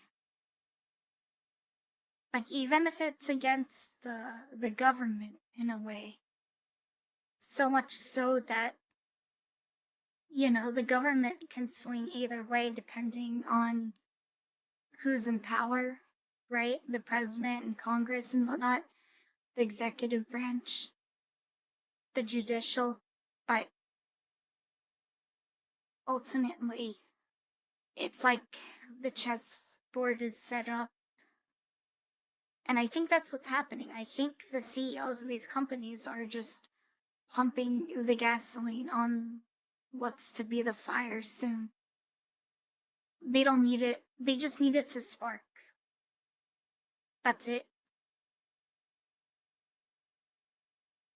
Now, usually, in the past, the lesson would be not to raise the prices to that to avoid a revolution, because most people would think of it in terms of, oh yeah, it's going to spark a revolution for the better. You know, people are going to rise up and get their pitchforks, get their shit together and come together and fight the tyranny, you know, fight the man. And we'll all live happily ever after when we win. That's what everyone thinks about this revolution kind of thing. And that's why most governments and leaders are like, oh, we have to quell the situation. We have to control it.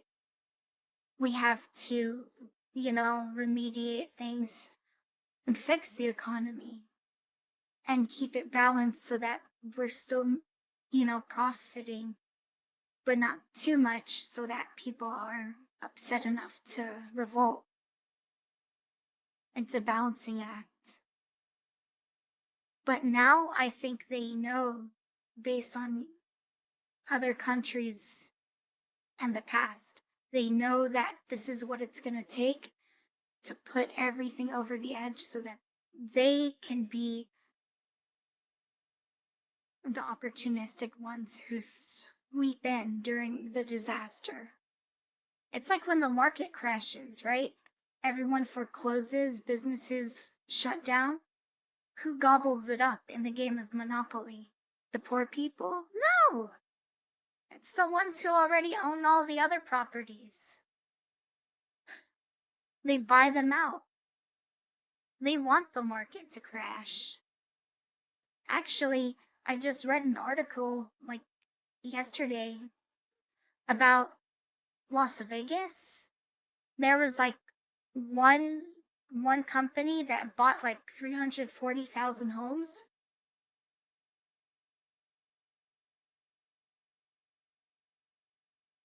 You guys hear about that?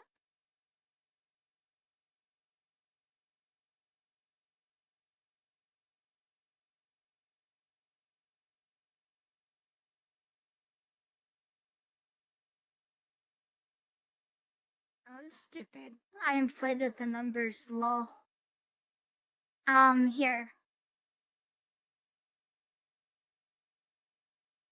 Ignore the number I said, because I'm dumb.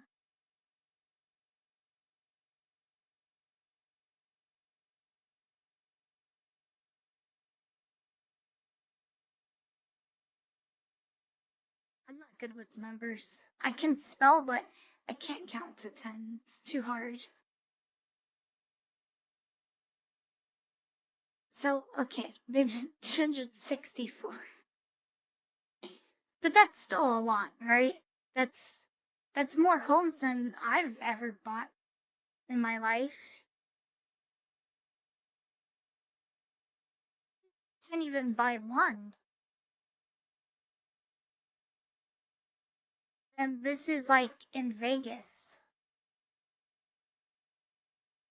A Wall Street-backed corporate landlord bought hundreds of Clark County homes in a staggering one-off residential sale in summer 2023.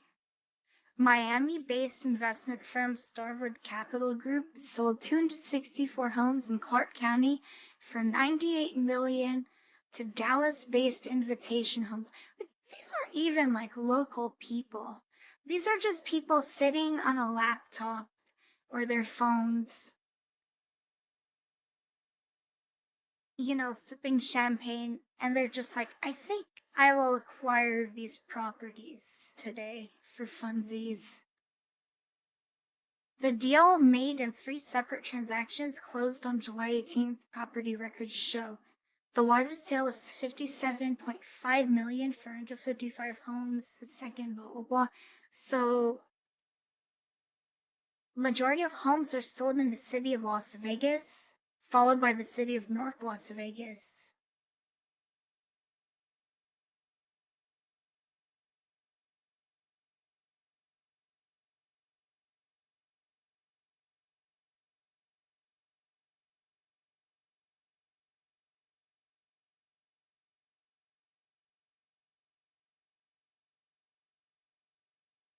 Okay, Steve, take care.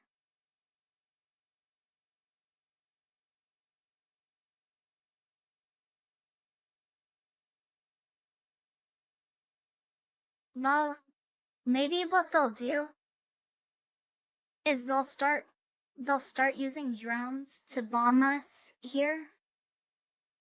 Like like ourselves, like we do in other countries, but here. And if they were to do it, they would probably just primarily target mass groupings, like in the streets, public places, but primarily like, a street intersection, and not homes, because they don't want to damage the goods, right? Kill the people by all means, but don't damage the goods. Then they could just buy up those houses. So homeowners are safe. Just stay home. Morbid but accurate. Yeah.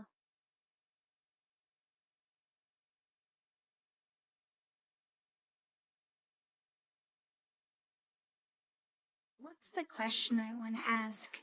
How many homes in the US are owned by investors?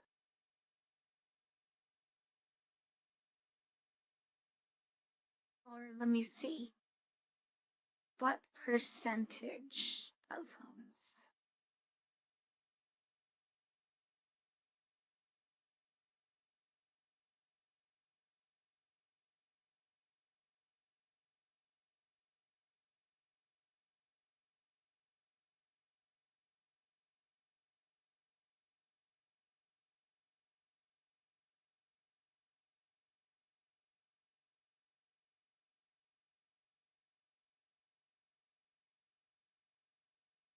I saw the number was like around 40%, give or take, but it's debatable. Some people are saying no, other sources are saying yeah.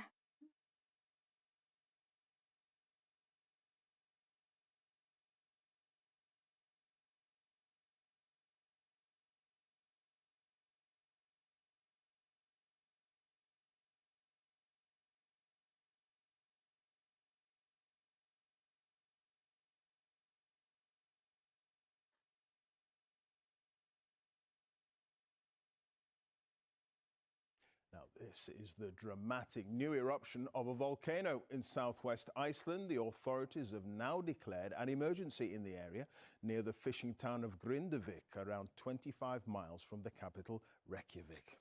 Now, some homes have been engulfed in molten lava, with one official saying the eruption is the most serious threat posed by a volcano in Iceland in half a century. Jessica Parker has the very latest. This was a worst-case scenario that's now unfolding in front of the world's eyes. A wave of molten rock is carving its way into what was a thriving fishing town. Grindavik's been evacuated again, but abandoned homes and businesses lie in the path of an overwhelming natural force. This, it appears, was the first house to fall. Well, this is a bit Remember surreal they to watch your family evacuated, home just and then they disappear. said that, I'm never still mind, realizing it'll what's be happening. okay. And Trucks building defensive guess it's barriers not against okay. the lava suddenly found it surging towards them. Fiery liquid burst out into the open on Sunday morning. Another fissure then tore up through the earth. Today is a black day for Grindavik, and today is a black day for Iceland. I really like this eagle. I wish here in America we drew our eagle like this, with a long tongue sticking out. But the sun will rise again. Together, we will deal with this shock. A Whatever may hangout happen. eagle. We reported from Grindavik back in November, before eruptions began. People had to pack up their belongings as earthquakes ripped the town apart. This is now the second eruption on the Reykjanes Peninsula within a month, and follows several others in recent years. Before that, this part of Iceland hadn't seen volcanic activity It's for beautiful. 800 years. There was a period called the Reykjanes fires, and that's when multiple fissures just opened up on the peninsula, kind of sporadically, and did pretty much what we're seeing today. And then it went quiet for 800 years, and then it now seems, since 2021, we've begun a sort of new Those volcanic filthy era. birds. People here are no strangers to earthquakes and eruptions, but this kind of potential destruction of people's homes and livelihoods hasn't happened for half a century. I think the point is that we've had quite a lot of experience in dealing with this, even though this is perhaps the most serious threat of volcanic eruptions in Iceland since January 1973. The land of fire and ice is an endless display of nature's awesome power. This time, what's playing out makes for an astounding but awful sight. Jessica Parker, BBC News.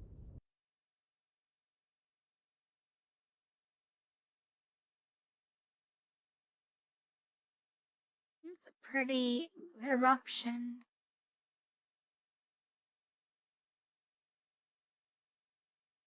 Let me go back here. Let's see.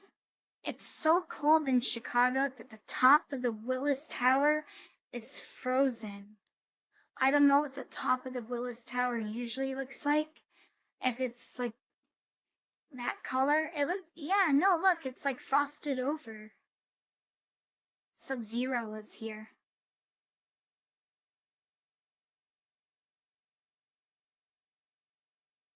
What's your temperatures, guys? I read threads last night, like Texas is like 17 degrees.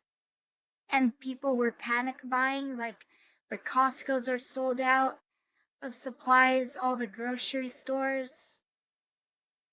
I mean, like, it's no joke. A lot of people have PTSD from 2021.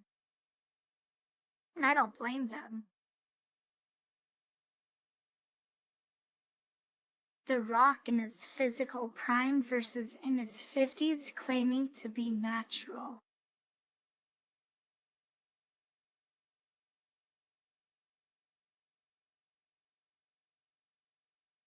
He's gonna, like, have a brain bleed.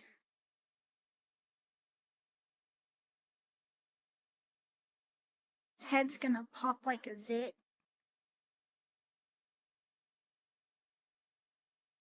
And he looks happier here. See, this is the healthy one. He's not happy here. Does anyone else feel like The Rock has kind of gone downhill? Like, people really liked him, and his whole, like, public persona was, like, always either neutral or good, and it was climbing and climbing, and now he just fell off. I think for me, where he fell off was after the fire in Maui. And when he was announced to be back in wrestling, I thought people would, like, be happy celebrating his return. But people are just like, oh, he doesn't have any, like, jobs or gigs, so he's back here again. Yeah, they were pissed. Right? For lack of a better term, honestly. They were pissed.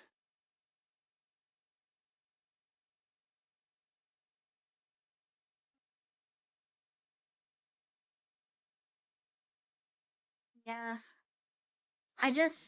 When he was asking for money with standing next to Oprah Winfrey, I was just like, are you serious? Okay, Ashton Kutcher and Mila Kunis.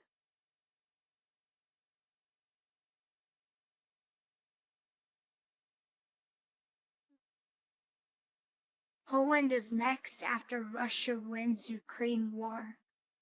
Putin ally says. Tomorrow, Putin ally accidentally falls out of window. from high-rise building. Slipped on a banana peel. They never learn, do they?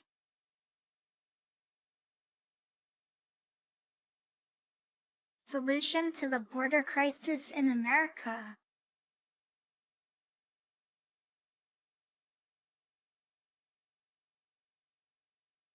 Just move it to Panama.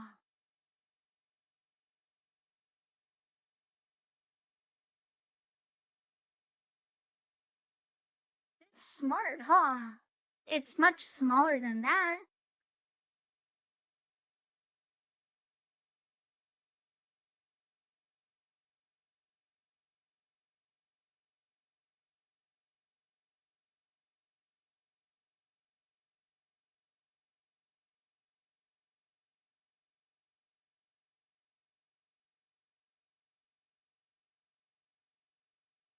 They want to paint this house black. That's funny. Naka's worker tells vegan to shut up. Pigs are as intelligent as a 3-year-old child, and we're forcing them into carbon dioxide gas chambers. I've been outside those slaughterhouses, and I can hear them screaming for their lives as they crash and suffocate to death. You have the right to know the truth. Watch Dominion on YouTube. Should we watch Dominion on YouTube? Is it safe?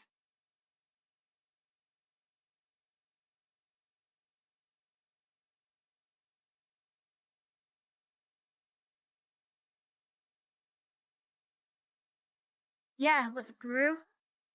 Dominions. In London, all Americans must be accompanied by an adult.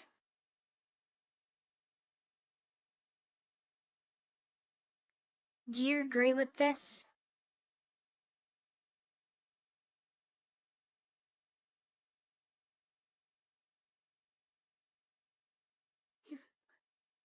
Yes.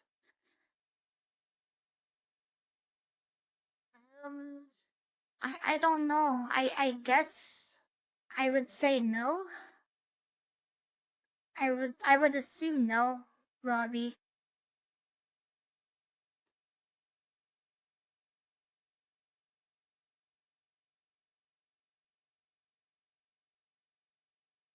When you leave them undelivered for an hour and it turned out to be a nude.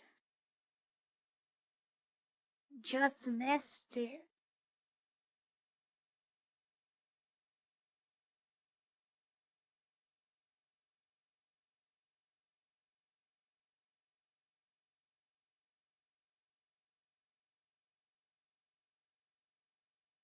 Has this happened to anyone here? Have you been through this? The balls have never been bluer. The blue balls. The blue ball. Oh. No! Where's this? Oh, it just goes down, I think. Oh, it refreshes.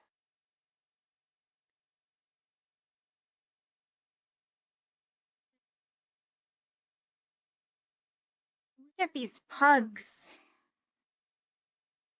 Wait.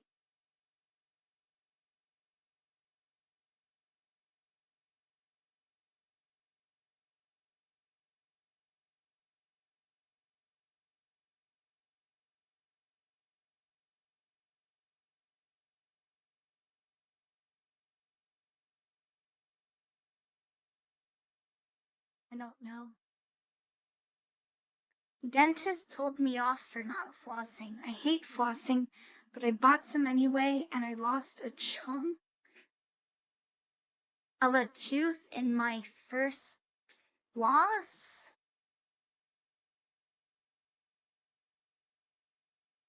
New fear unlocked. Is that how how how does that happen?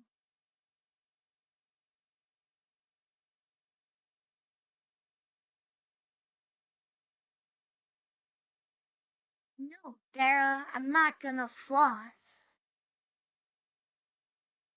Oh my gosh.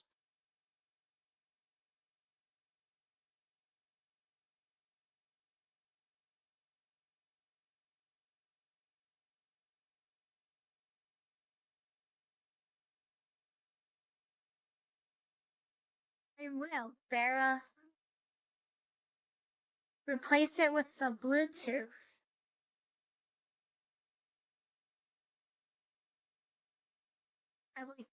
I like flossing. Yeah. Thank you, Crystal. At least somebody understands.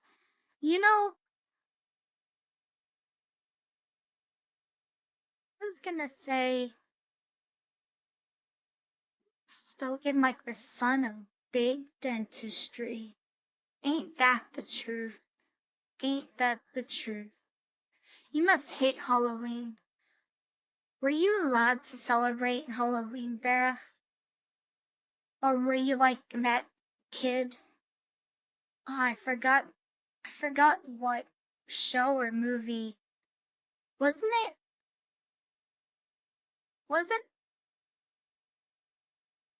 Wasn't it Willy Wonka who had the daddy issues?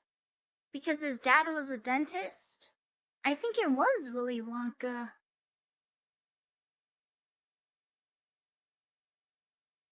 Yeah, it was. I don't remember if it was in the OG movie, but I know in the Johnny Depp remake, he had daddy issues, which explains a lot with Amber Heard and stuff. Daddy issues with Amber. Your daddy, why? 'Cause it shows the truth. It reminds him of him and you.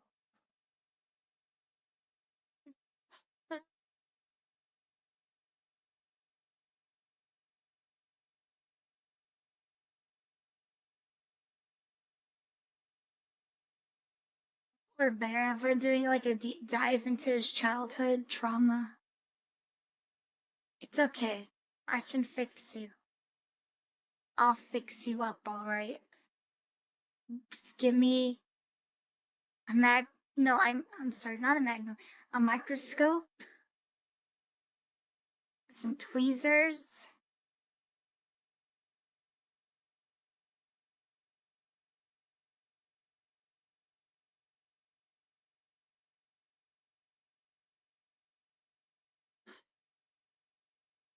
I'll turn that Indy into an Audi.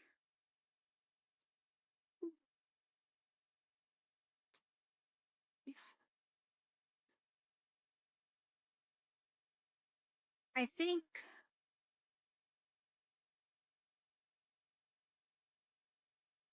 Sir Long's dental assistant's 1 year and I pass out toothbrushes. No one came back for a while. I don't know. If I was a kid and I got like a pack of floss, I would be like, I wouldn't be mad. I'd be like, that's cool. And they're like, okay. But at least someone understands. Like, Crizzle understands. And I appreciate that.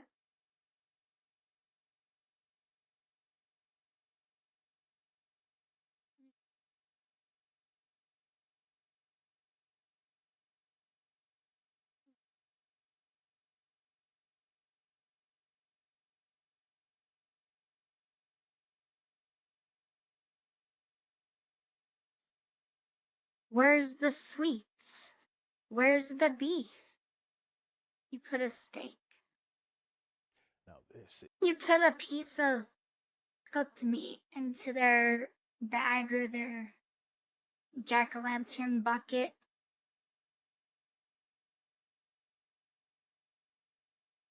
Speaking of meat, for 1,000, I'd rather just be given the raw tomahawk to cook myself. An awesome experience. So here's what we did. We went with the tomahawk. The price tag is outstanding, but wow, was it good? So I tried to replicate I hate here, stupid and food here we go. videos. First, we start off with this beautiful tomahawk, and we put some roasted garlic inside to make this fajita seasoning stick. Now that you got this beautiful heart here, we're gonna open it up and fill it up. Now, what they This did reminds is me, give us an option of whether you we know want the rack veggies of or ribs other in the items on the inside. We went for Flintstones the veggies. Here we in go. the ending or the And we intro, keep on going. and it makes the So car guys, like lean you're over? wondering, what makes a steak cost $1,000? Here you go. Guys, it's filled with goodies. On the exterior, it's going to be wrapped with a delicious Oaxaca cheese. Goodies. And it's not just That's what one, makes it but two big $1,000. balls. Goodies. It's gonna go ahead and be put all the way around right after we sear it. First, we're going to secure it with the skewers.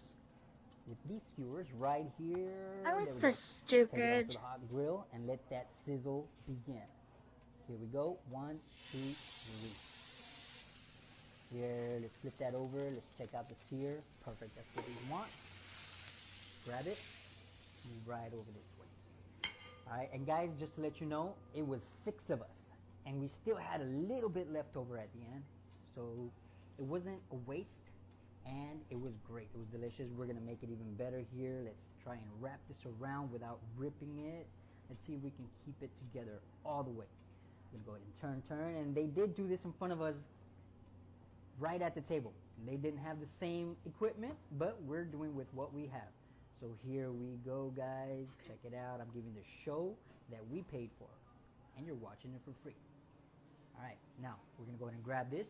Come right into, of course, we're gonna bread it. So we go into the flour first. Yeah, I think That it way our eggs is. can stick, and right after that, you know the rest. Little Or panko. dough. So grab that, shake off the excess, and bring that here. All right, let's go ahead and get our egg wash all over it, nice and covered. And just to let you know, we're gonna do a double breading so it can be nice and crispy. I think that's what they did at the restaurant. Here we go, let's dip it. Let's go ahead and cover it. Nice and golden. There we go. And into the panko. Guys, as soon as this is done, we're going straight where? Of course, to the hot oil. Yep, steak, tomahawk, fried, delicious. Here we go. Give it a shot. Get this nice and covered. And hopefully it doesn't come apart. So 1, 2, 3, let's go up. It is heavy. That's big boy right Chicken there. fried 10 steak. pounds, guys. Vera. Here we go. Oh, baby. Chicken fried steak. And the weight. Be careful. All right. Get this nice and covered. Get that cheese melty. Sear it crispy and golden, just like this. Now let's let it dry on a rack quickly. Oh, baby. There we go. I need a little help. Yeah, baby. Alright, let that drip dry just a bit. In the meantime, let's get our tortillas and the rest of our things ready. You heard right. We're going to have the best tomahawk tacos you've ever had. Here we go. At least I am. Right now. Let's go ahead and cut into it. Right here. Again, guys, this is a meal to share. You're going to love it. And if you want to know where I got this, just hit me up in the messages. I'll let you know. I'll send them straight your way. Let them know Oscar sent you. There we go. Getting a little piece here. And guys, you're going to have the best tacos ever. Oh, boy. Okay, let's grab that. Bring it onto here. Got our nice red fajita seasoning. Gonna add a little green guacamole salsa, just like this. Some fresh avos. The coriander, cilantro, and a squeeze of lime. That's all it needs. Nothing else. Let's take a bite. Looking at about $30 right here, guys. Mmm.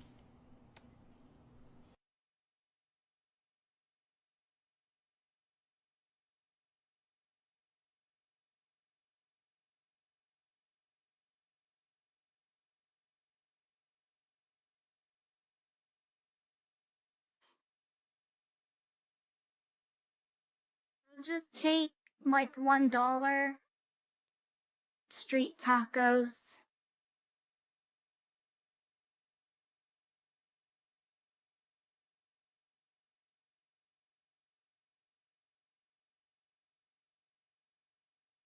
What's your back in the day game?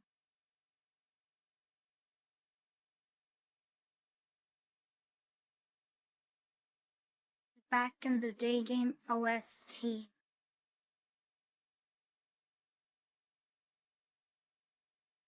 So, Soiro 2? No way.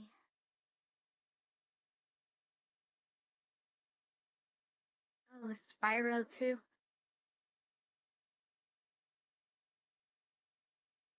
Mine is Soiro 2, so we're not the same, Crizzle. Halo 2. Wrath of the Lich King. Pokemon or Crash Bandicoot.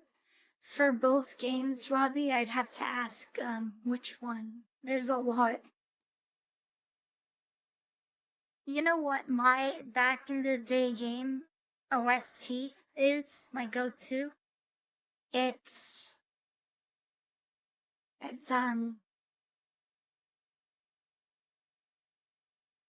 Super Smash Brothers for the Switch. 'Cause that OST has like Mario, Yoshi, Zelda, Mega Man, Final Fantasy, Sonic, Metal Gear Solid, Fire Emblem, Star Fox, F-Zero X, Metroid, Kirby, Earthbound, Pokemon,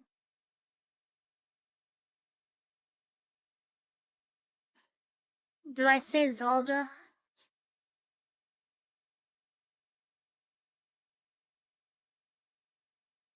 I win. I win. By default.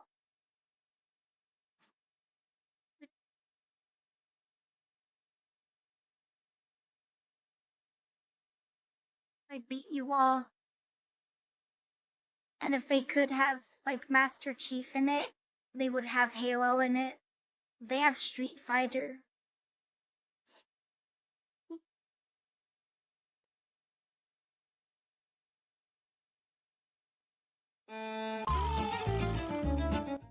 What the fuck?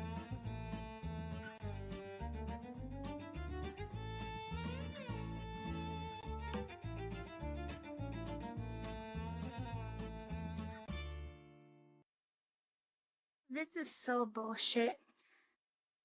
Those feels whenever you buy something that's supposed to be quote unquote portable, and once you take it out of the bag, you can never for the life of you fit it back inside. It's just, and they'll even advertise it. Oh, it comes with a carrying case, it comes with a bag. Oh God. I wouldn't want to be alive for that anymore.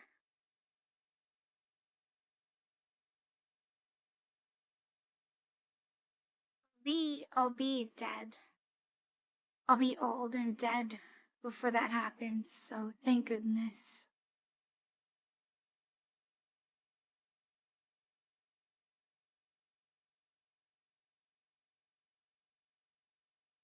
You shouldn't be allowed to receive organs from dead people if you're not willing to donate your own.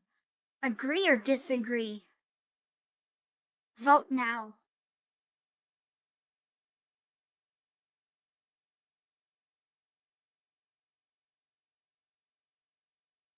Agree.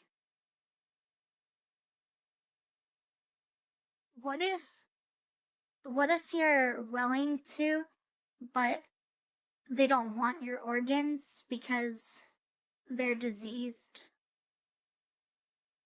Can I still sign up for new kidneys?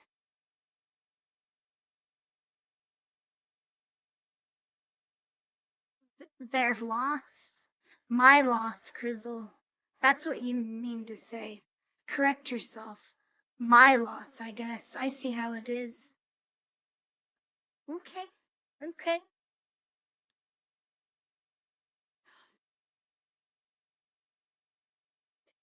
My loss. See, that's the question I posed, Robbie. Like, if you're willing to, but if they're like, you can't.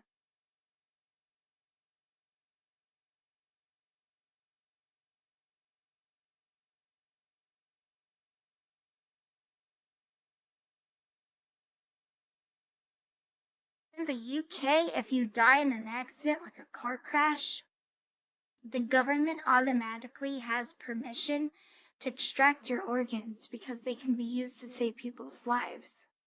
However, you can opt out of donating. Yeah, it's like here. An eye for an eye, a tooth for a tooth.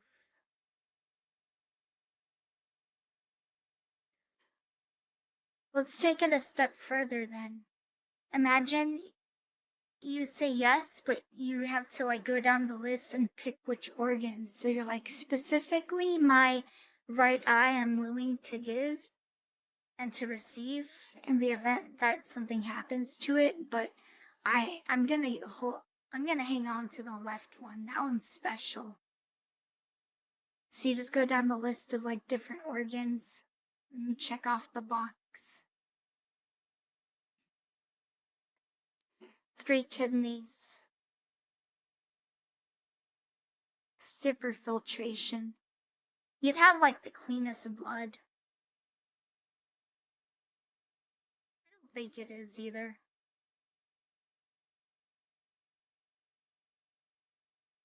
Countries that drive on the left or right.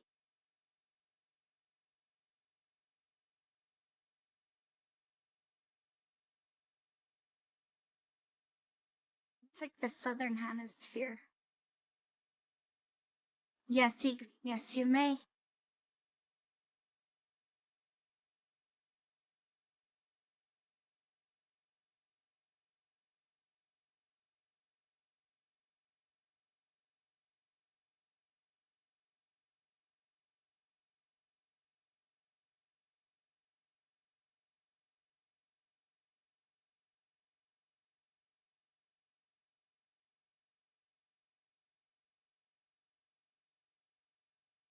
Is this true? I don't know. I don't even know what these letters mean.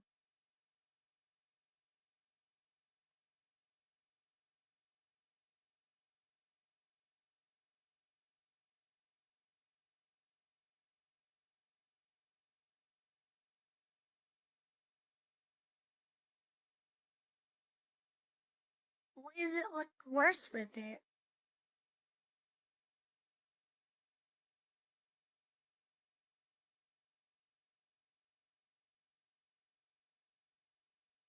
I see.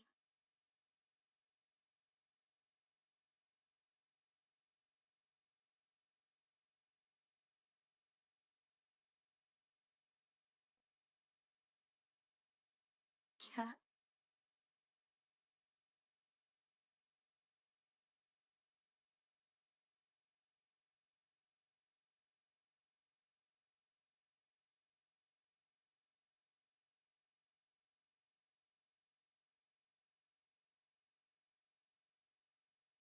The dog.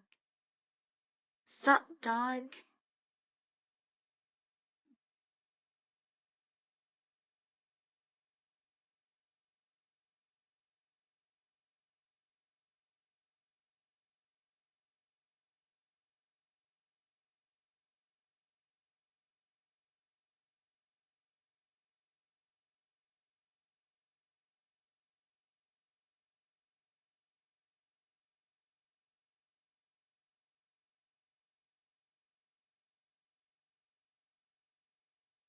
I didn't know this. Is it true? Why are all your walls attached?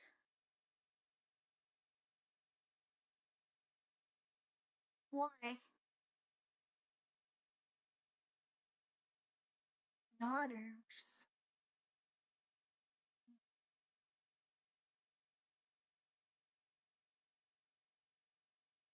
What if there's a fire?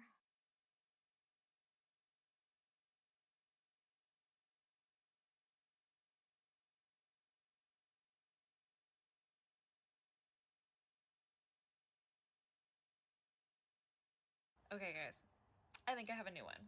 Tell me about a time that you or somebody you know, like you know this story personally, tell me about a time that you or somebody you know, either separately or together, or neither of you, were actually involved or not. Like, think, and it could be an instance too. So tell me about a time or an instance or even a place that you and this person that you know this person, so this isn't a random person. Tell me about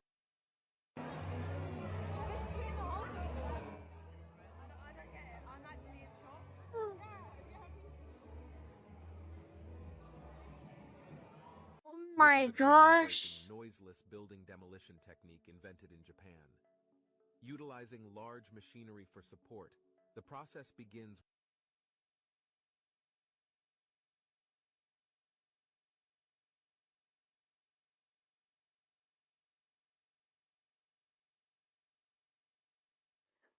Hey, it's funny.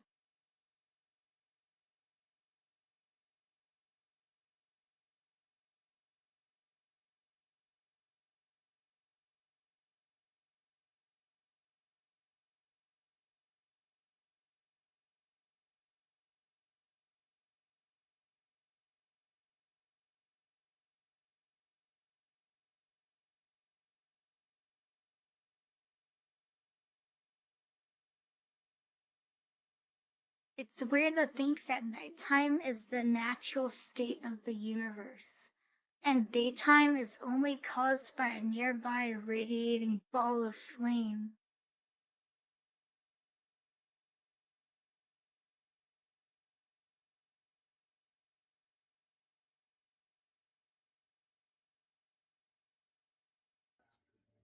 Samaj.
Okay?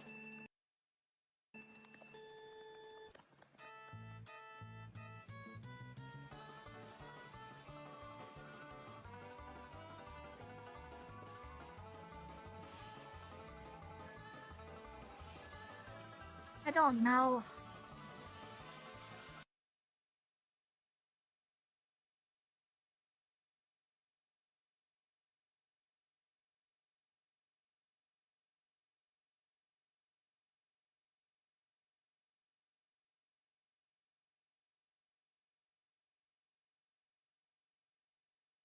There's a lot of boring posts on Reddit.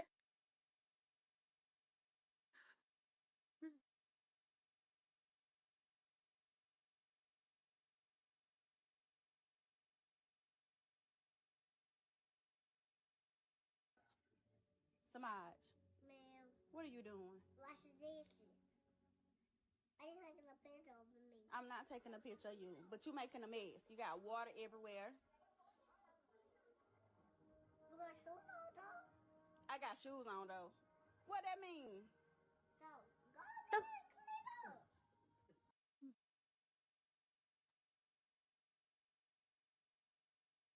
Do y'all ever think about the fact Thingy, it's 5:20.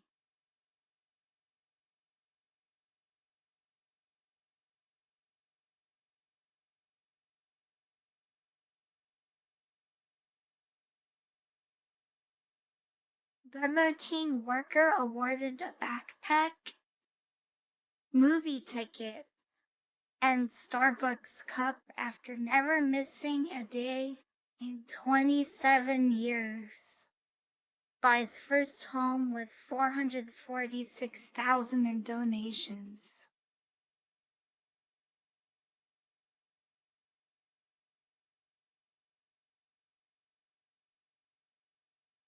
A backpack, movie ticket, and the Starbucks cup.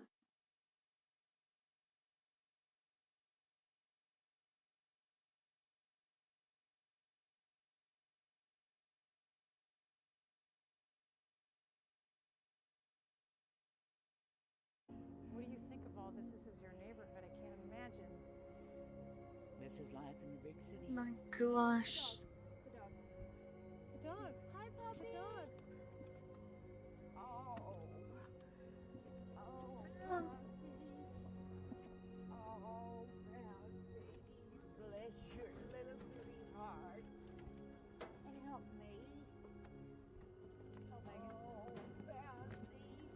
Oh. Oh. Oh. Oh. Come on. Get him. Oh. Oh. Oh. Oh. Oh.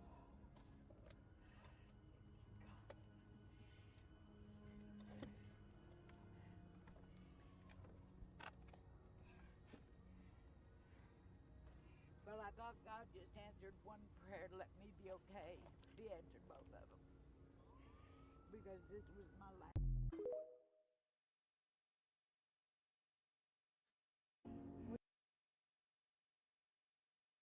I hate the TikTok logo and sound. It kills the mood every time.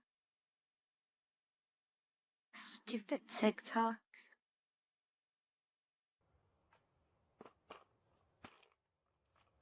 Oh, this one's cool. Did you see this? Fuck, I need to keep scrolling. I don't want to cry.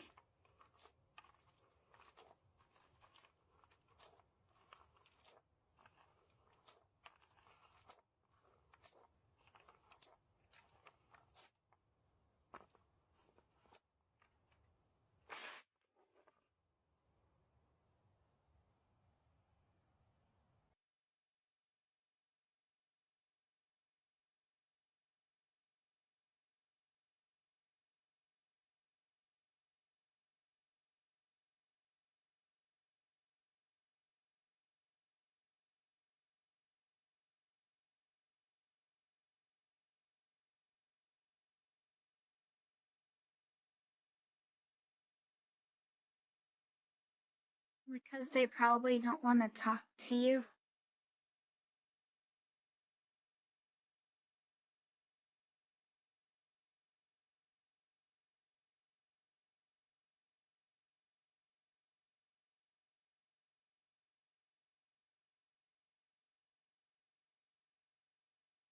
Graham Cracker Crayon.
That's great.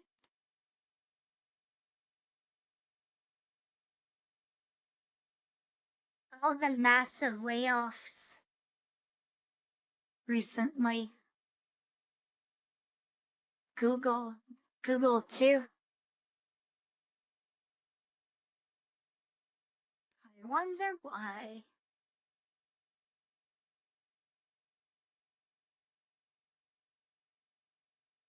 Nudes from the nanny?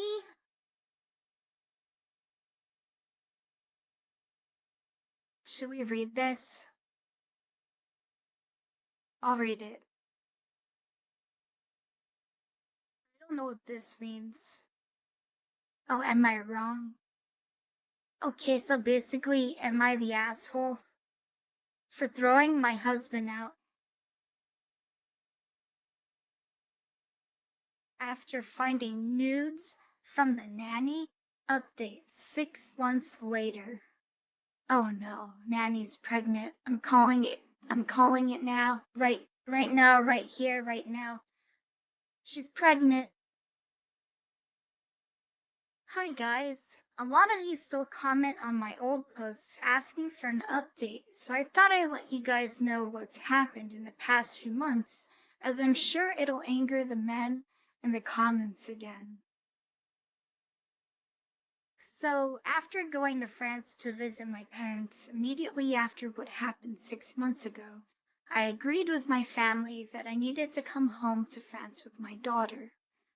My family said they would provide any help I needed with moving and lawyers, and my father said a prayer we never had the wedding, as there was no divorce to have to go through. When I returned to the US, I informed my ex-fiancé that there would be no compromise or discussion on my next steps. Cassie and I were returning to France, so I would have my support system closer and I wouldn't feel so isolated. I told him I'd never try to stop his relationship with Cassie and that he would be welcome to visit her in France depending on where he decided to live, and that I would happily bring her back to the States for visits periodically. However, I wouldn't compromise with Liv. If I found out she had been near my daughter, I would stop all contact between him and Cassie. I felt like after what he had put me through and how he had disrespected me, I was quite gracious with my offers. We managed to sort the move out in the next 2 months and signed an agreement which stated I was the primary custodian of our daughter and made most decisions regarding her. It set out specific times Alex would be able to see or have Cassie. He basically agreed to all of this because he thought once I had left the US, I would become more sympathetic and let him back in once we were in France. I didn't bother to correct him, frankly, because it benefited myself. I found a really nice apartment, a street over from my parents, so I moved in there once my parents and sister had helped me get it decorated before I came to France. We've been here for just over 4 months now, and Cassie is settling in great. She goes to a daycare with my friend's son and has made great connection here with other kids. I'd forgotten how much more social the side of having kids was in Europe compared to the US. Once I was added to the parents group chat, and other mothers had immediately suggested welcome drinks to get to know me better, and I've made some amazing friends with other moms and dads.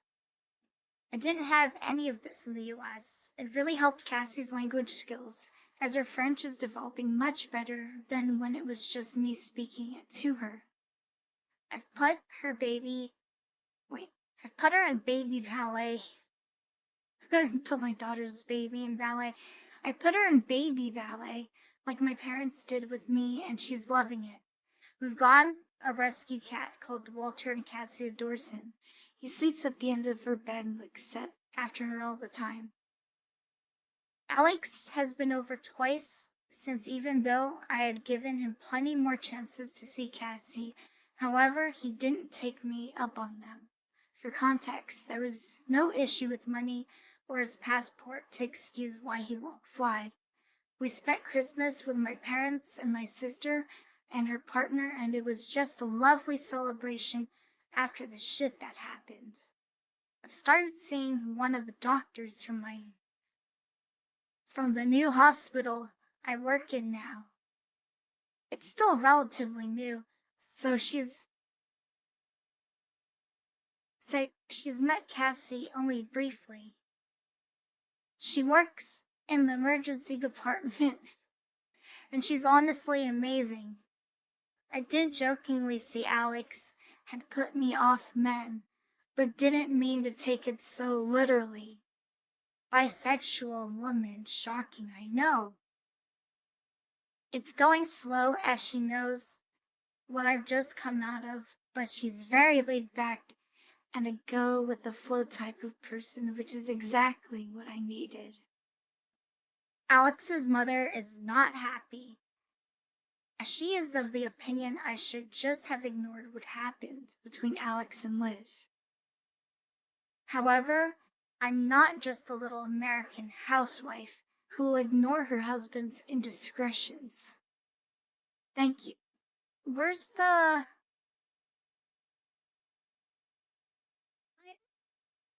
Where's...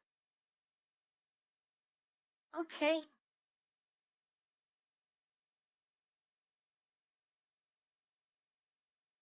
That was lame.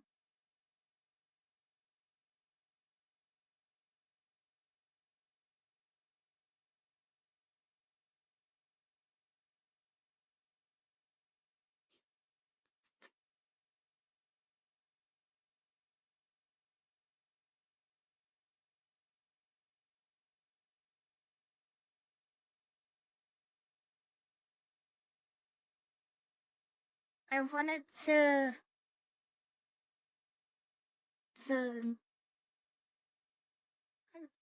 don't know. That was boring as far as these kinds of stories go, don't you think? Why is this trending? So what are they wrong about?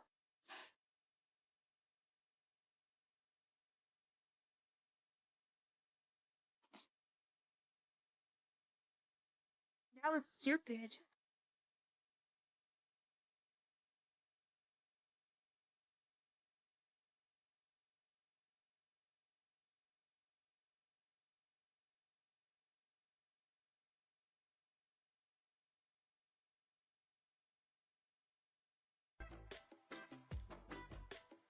Oh, did you see this? It scratches its ass.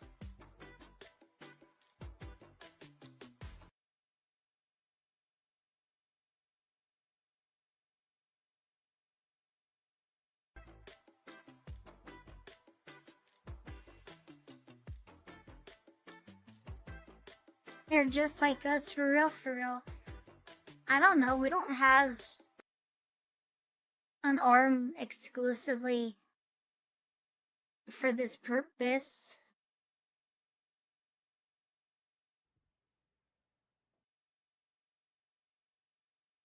Que vão confirmar esse amor e esta união.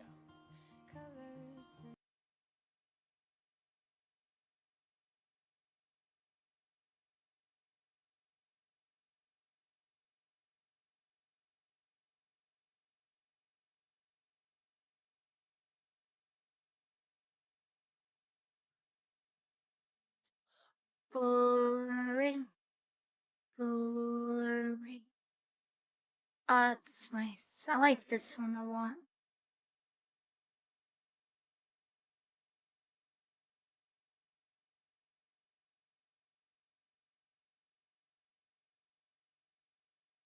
I don't understand. Who's gonna tell them what?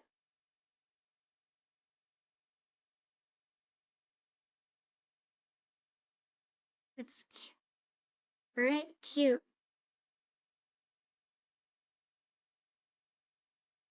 It's a cat. Kitty cat.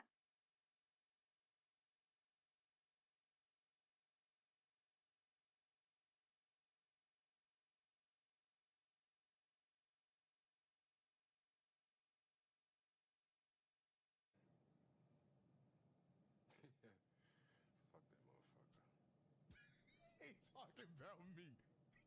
Getting fired. Who getting fired?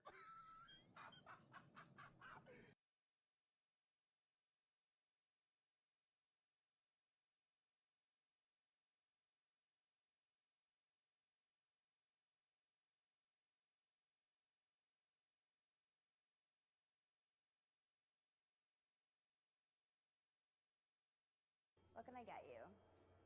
I'd like a large coffee. Okay, so hot coffee. Hot coffee. Okay, room for cream. Totally leave room for cream. Why are you talking like that? Why are you talking like that? Because this is my voice? This is my voice. No, it's not. I heard you talking a minute ago. I know you don't talk like that. Neither do you, because nobody actually talks like this. You choose to talk like this, and today I chose to talk like this. Pretty fucking annoying, isn't it? Why are you so rude, man? Just stop doing that. I can't help it. This is my voice. No, it's not. It's an affectation that annoying teenagers and rich people use to sound like they don't give a shit. Except you work in a coffee shop, so I know you're not rich, and you don't look like a teenager. Unless you're Eunice Kennedy Shriver, knock it off. So just because I talk like this means I don't give a shit? And what exactly am I supposed to not give a shit about? That's an excellent question to ask yourself in your actual voice. Excuse me. Some of us would like to order. Fuck everybody. You're a total dick, man. There! There you go! Good. You're talking.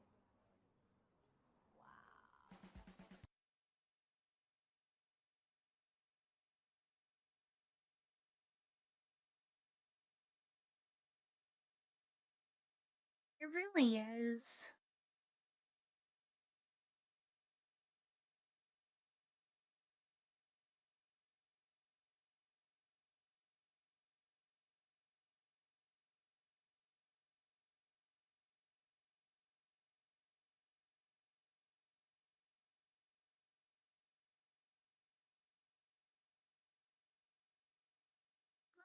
I should apply to Wendy's.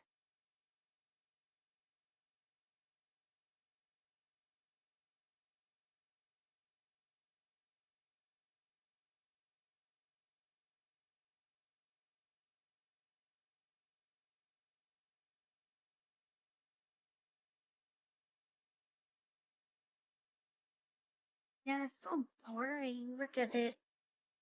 I'm hungry. Again, so I wanna get something. And who's actually ready for Sea of Thieves? 'Cause I can do it now. The gamer subs woke me up, the yogurt, and helps me come back to life.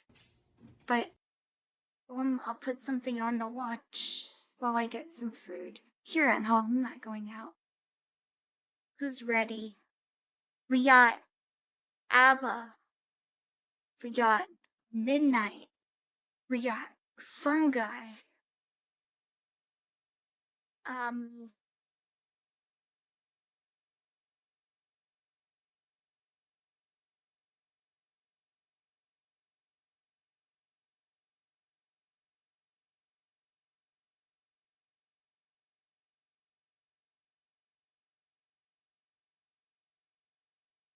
Okay.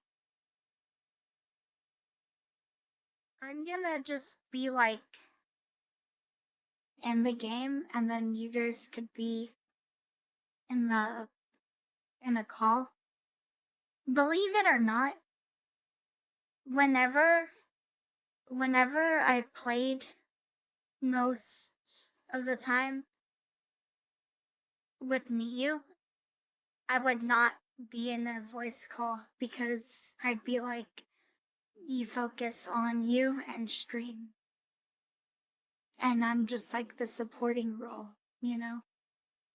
That's how I always did it, and I felt like it was better for stream. For me personally, unless it's like a straight one-to-one collab, with like two creators doing something together, I don't really like seeing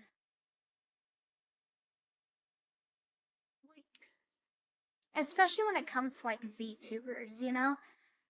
You see like one VTuber girl and then they're playing in a lobby or in a party with 3 other guys, and it's like they're not even other creators. They're, who the fuck are they? It kills the immersion, right? It's such a turn off. You click on and then you click off because you're like, bullseyes, what a hoe bag. It kills the immersion, and then it also kills like the inclusiveness to the viewers. I feel like it becomes more exclusive because now it's just some person playing with other dudes. Does that make sense?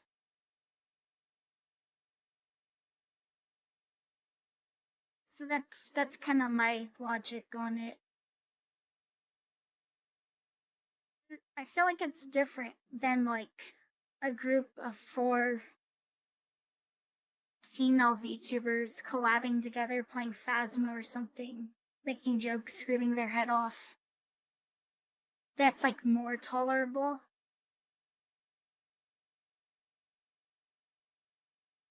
Yeah.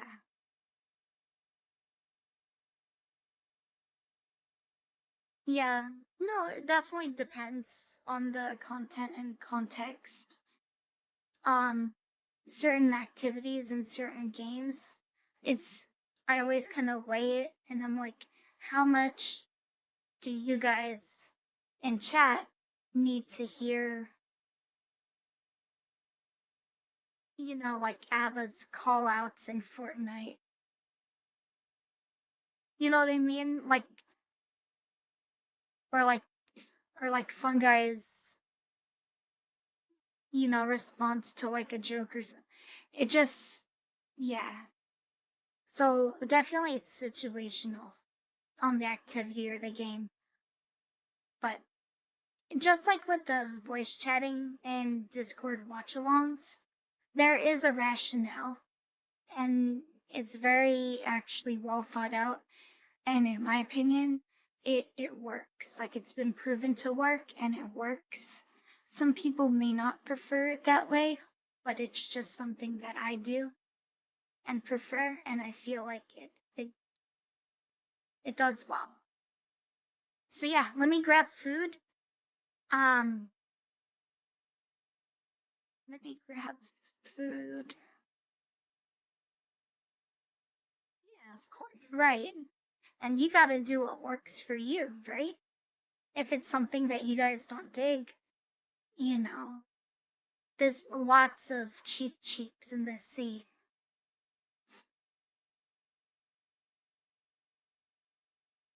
As relived yesterday, plenty of cheaps in the sea.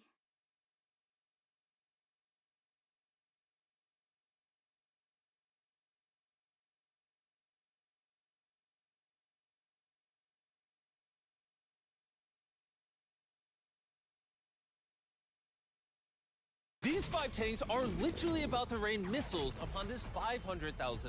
And any money that doesn't get destroyed, I'm giving to Blake.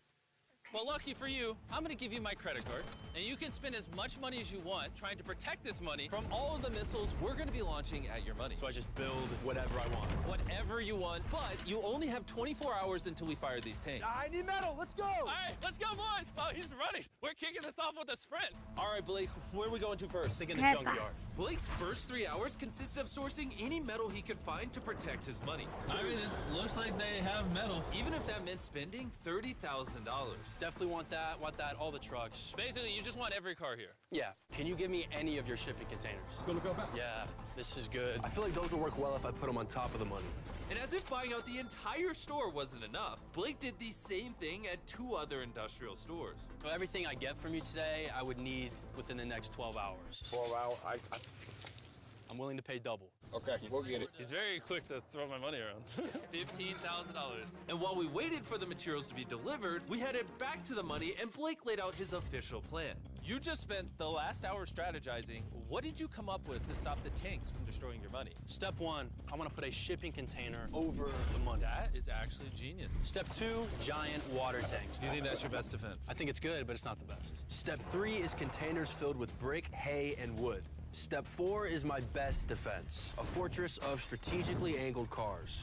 From the last video that I saw, those bullets are gonna hit those cars and ricochet elsewhere. If he actually builds everything you see here, I will be flabbergasted. Let's get to work. Good luck. Unfortunately for Blake, it wouldn't be for another 4 hours until his materials were delivered. So he hired some construction workers to help get the job done. I'm building a complete fortress. You drop the atomic bomb on this thing, the money's not going anywhere. This is like an industrial construction site. It started to look like Blake might actually have a chance at protecting his money. But even if the 500 grand survives those tanks, the tanks are actually only the first of 4 phases of attacks Blake will have to defend. And believe me when I say this, they're gonna get much more challenging. For the rest of the night, Blake and his crew worked tirelessly to defend the money. But by the time the sun rose, they still weren't quite done. Looking good, looking good! That's the money. The tanks are over there. What is this car here for? This is like my inventory back here, dude. Put your inventory between the money and the tank. Give me 10 minutes and that white car will be right. I mean, you have 5 minutes. I don't think I even have time to do anything else. Time is up. Stop, stop. Time is up. Drop it. Drop it right there. Go far away. Blake, time is officially ended. Seems pretty sturdy. Let's go fire some tanks. I've been up for about 25 hours now, just building and building and building. I mean, I'm looking at it now and it looks great, but then I turn around and I see these 5 beasts, and then I see these shells that they're working with. I really had no idea they were gonna be that big. You think a shipping container's stopping that? Hopefully 3 of them are. Oh, man. All right, it's time. Load up the tanks. All right, these 5 tanks pointed at your money are about to fire 20 rounds. Blake, fire the first shot. There's so much dust. Oh my gosh, look at his face. Look at Blake's face. No way his money's safe. So only 19 more, right? 19 more to go. Chandler, fire! Ah!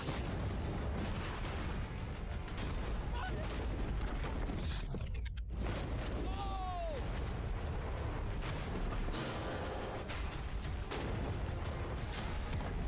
This is way too much fun. Oh! Oh my God. All the way back here, I can count 8 holes in that shipping container. Yeah, I see those holes. No shot, his money's safe. I'd ask you how you're feeling, but we might as well fire the last few shots. Let's just get this over with. 5 shots. 4 shots remain. 3 shots remain. How much money do you have back there? I think like half. 2 remain. And of course, Blake, you have to fire the last shell. The honor is mine. After this, we'll see if you have any money left. Let's go!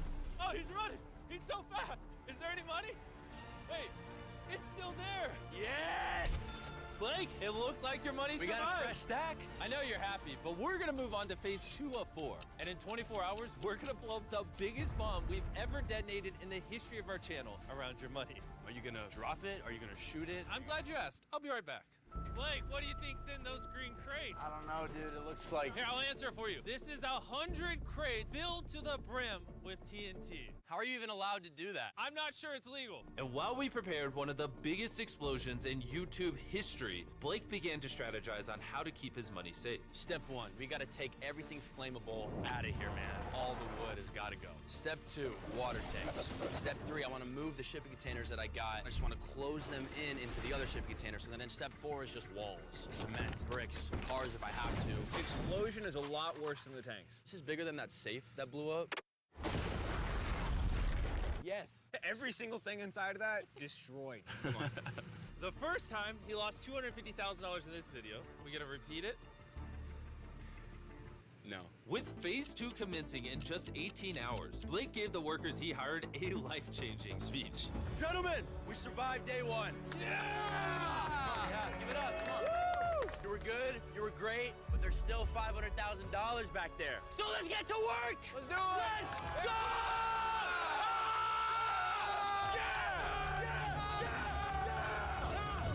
And because at this point, Blake had been awake for over 24 hours, he trusted the construction workers to finish the job while he got a good night's rest. Yeah, I'm going to bed. Good night, guys. This is Blake going dart. And because he was so exhausted, Blake slept for way longer than he planned. All right, I got a good night's sleep. About to find out how much progress was really done overnight. Like half? Empty. That means nothing has happened since I've been gone. Yeah, that's no good. Let's see what it looks like over here.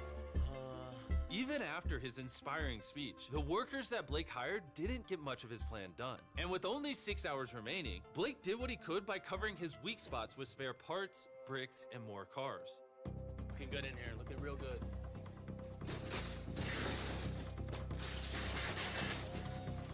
Oh, Mr. Jimmy! What am I about to witness? If you listen close, you can hear beeping. It's actually a school bus coming, and it's gonna be plopped right where you're standing. I assume it's not full of children. It's a short bus. That is just not what I asked. This is our brand new Feastables bar, new flavor, new branding. You wanna try it, Blake? Yeah. I'm using our snack products to distract them from telling them where to put the bus. Dude, honestly, this is better than all the other ones. All the other ones. I promise. Anyone want a piece of chocolate? Oh! Oh! Did you get that? Hey, Blake! 5 minutes till boom! I need 10 more minutes. Just give me 5 extra minutes. You have 4 minutes. Bro, you're spraying them with water. Probably feels good. I don't think they agree. They're literally getting off the car. They've got 90 seconds left. Blake, you're running out of time. Go! Go! Come on! Come on! Hey, it's 5 o'clock. Stop, stop, stop. Turn it off, turn it off. Hey, hey, Blake! Turn it off or I start taking money. Let's go over to the bunker. You narrowly escaped death from the tanks. Let's see if you can do it again. Let the sun go down so it's a little darker now. This is the biggest bomb we've ever set off. Yeah, this is the first bomb I've ever seen. Blake, are you nervous? Yeah, I'm sweating now. This is the detonation device. Here you go. It's live? Yes, it's live. 2 days of work, 17 cars, 6 water jugs, 4 shipping containers, $500,000 on the line. Let's find out if you're going home rich or with nothing. When you're ready, Blake. 3, 2, 1. Mom, I love you.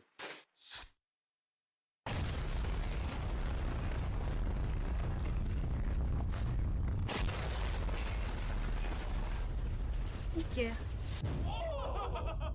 Oh my gosh! That fire storm is massive! Can we go put that out? Before we go put it out, I'm just wasting time. Run! Whoa, whoa, whoa, whoa, whoa! Where'd the fire extinguisher go? Go, go, go! Let's go see if it burns! Oh, no. Oh, it's on fire over there. No. Oh, be careful. This. Ah! Get off my money! The fire's still going on up front. Blake is moving sandbags. Please don't be ashes. Please don't be ashes. What do you see? What do you see? I see green! Oh my gosh! Yeah, baby! Yeah! I see a lot of dirt on it, but it seems to survive. Whoa! Look at all those $1 Blake, bills. you've They're officially rich. passed phase 2 of 4. Do you want to see what the next challenge is? Yes.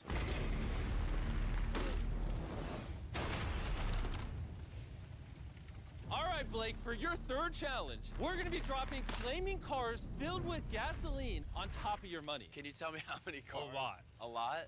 A lot. This is going to be the hardest phase yet. Blake will not only have to deflect the attack from the sky, but he'll also have to protect his money from the flammable gasoline seeping through the cracks of his defense. And after we drop the cars, I have another surprise. Good luck.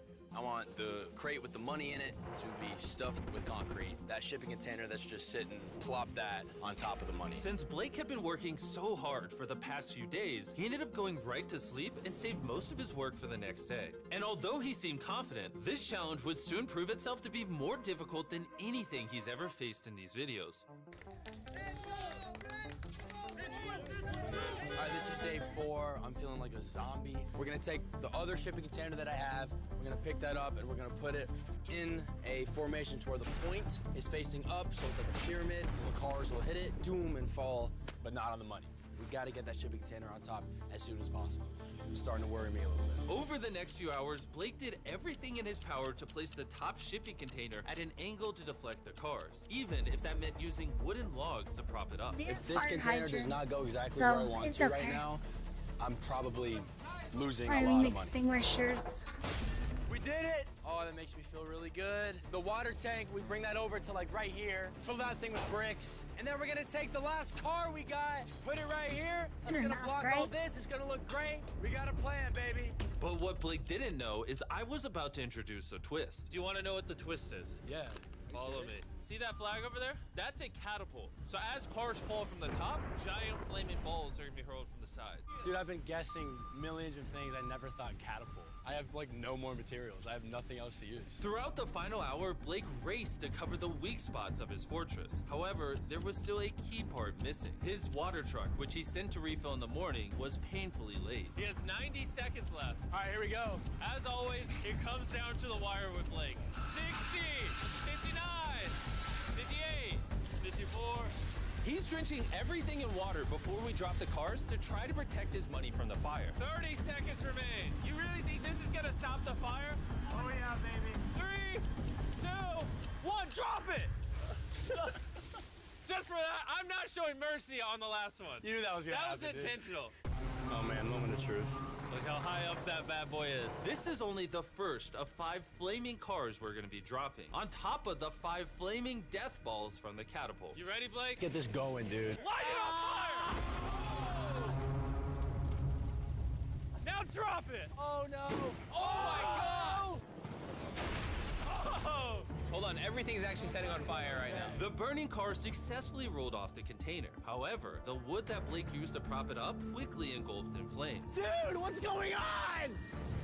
What is happening? No. What in there is on fire, Blake? I don't even know what to say. All right, what was on top of the shipping container? All right, there is wood there. Let's not jinx it. Knock on wood. You put wood?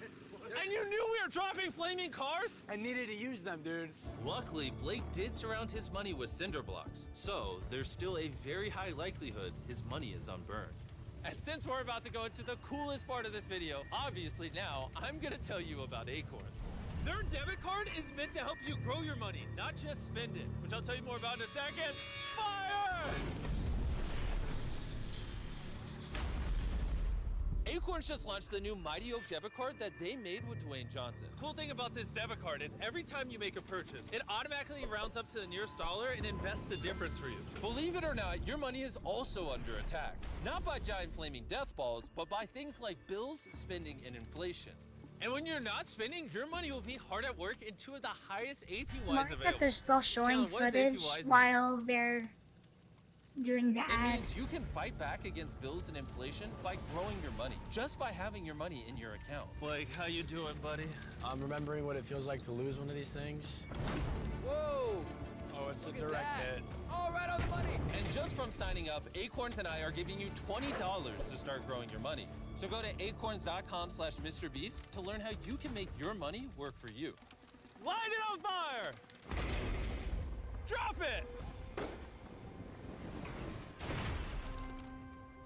The rain of fire continued all throughout the night. And as the flames only grew bigger, things sadly started to look really bleak for Blake's money. No.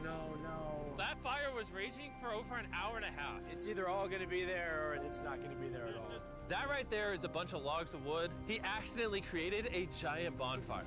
He thought he was making a fortress, but he was actually making a furnace. I mean, there's still a chance the concrete protected the money.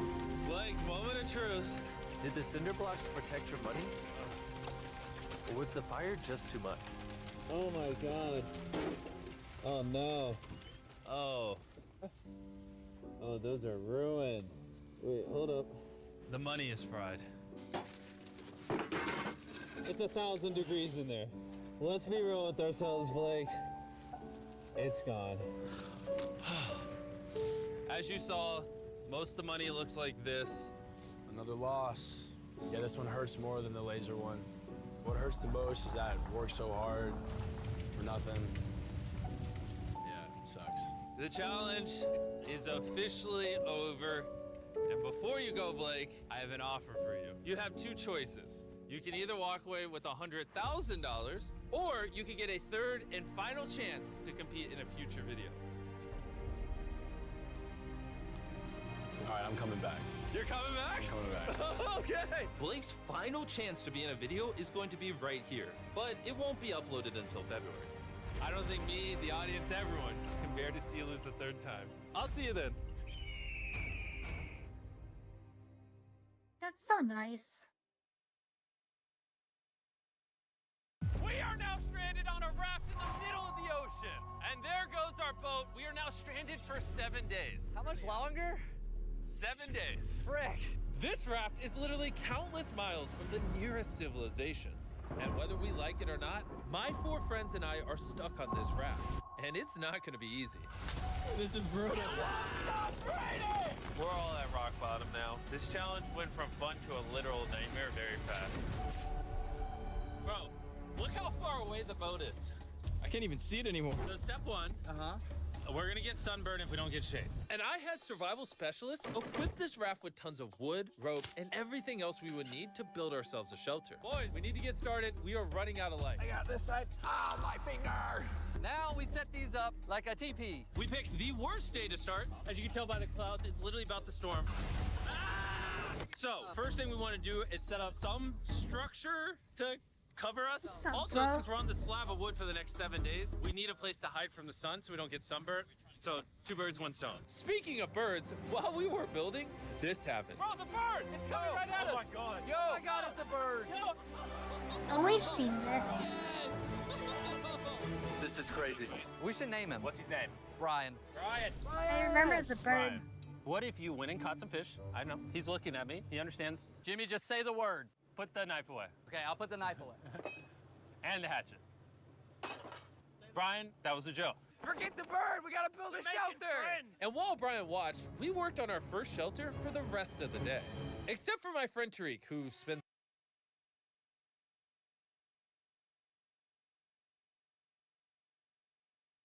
And what you know, we're gonna do a Sea of Thieves.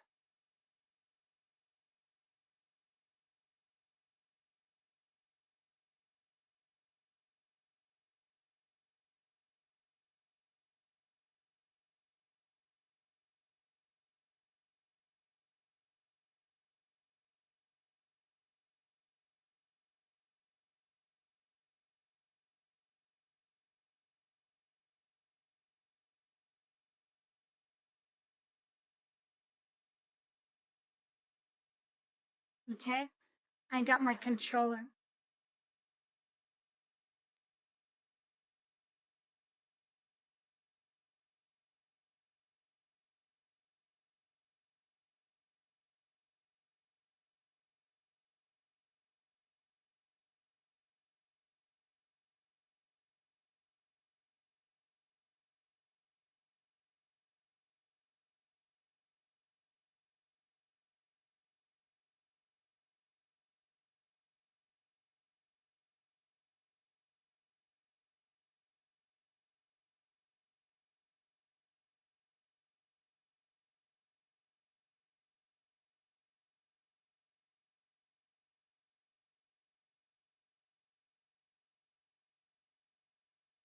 Let me just look at the settings real fast. Make sure the graphics are good. Audio and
we'll try this. We'll try this.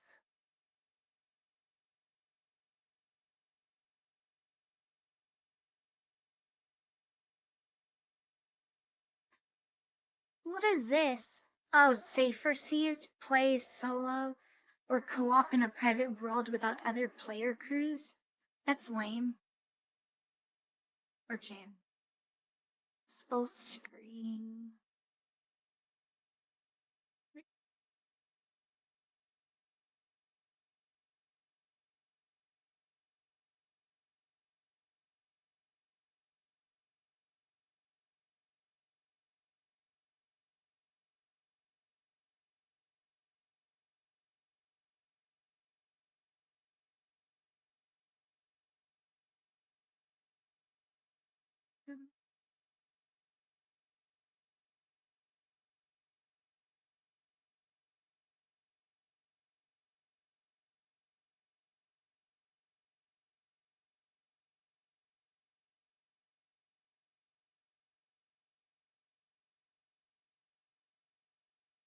Wait.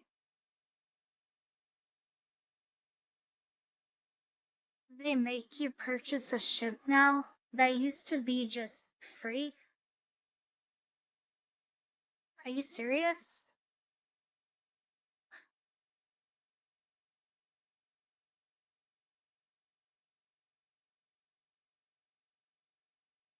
Okay.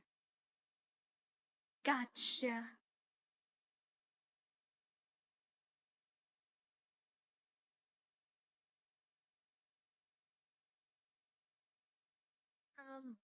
Just send me like a friend invite or something, and then you can just invite me.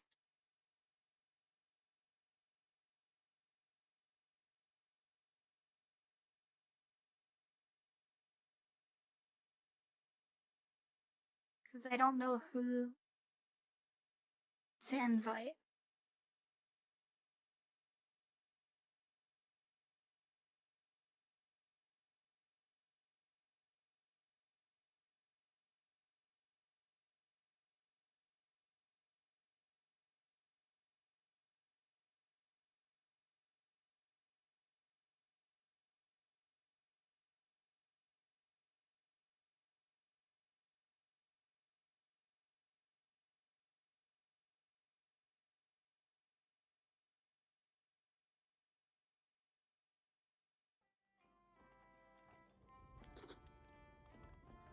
There we go.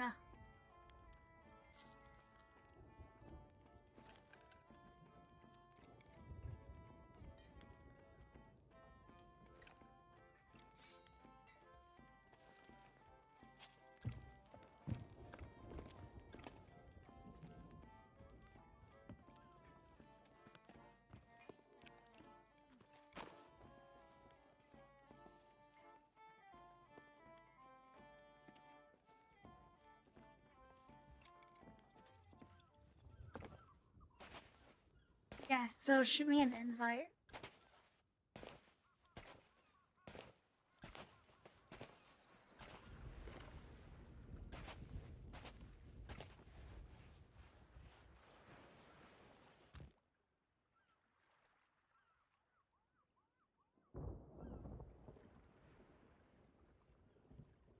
One ETTA.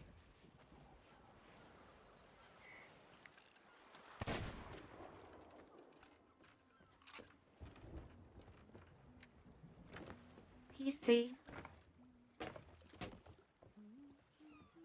The Xbox one, I guess, not Steam.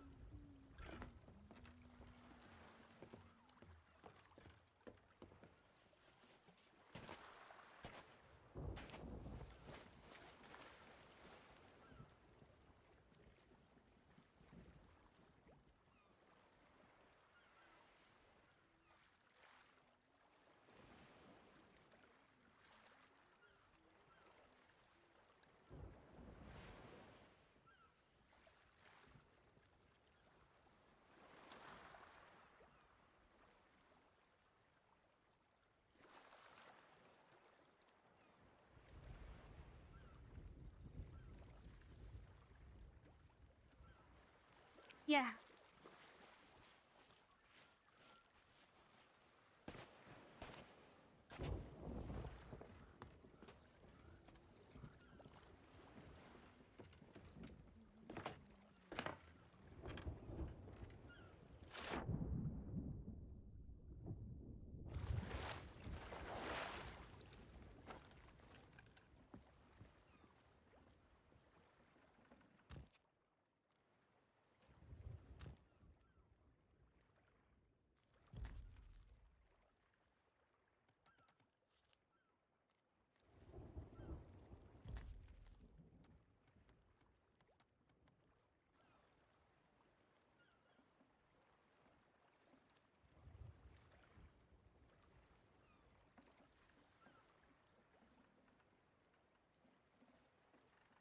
really guessing.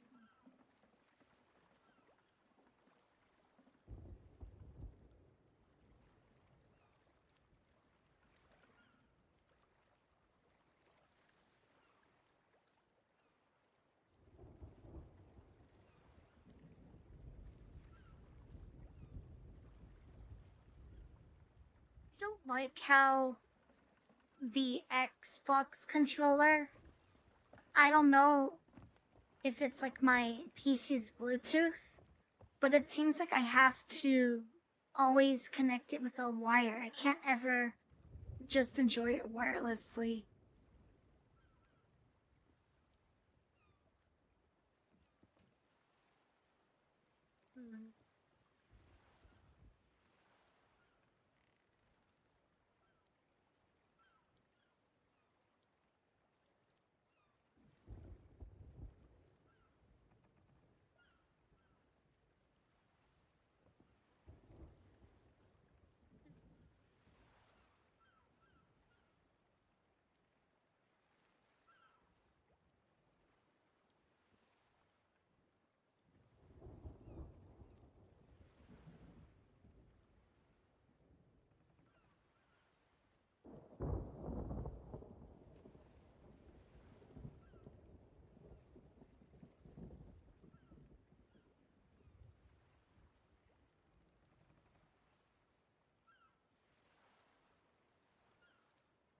It's okay for now.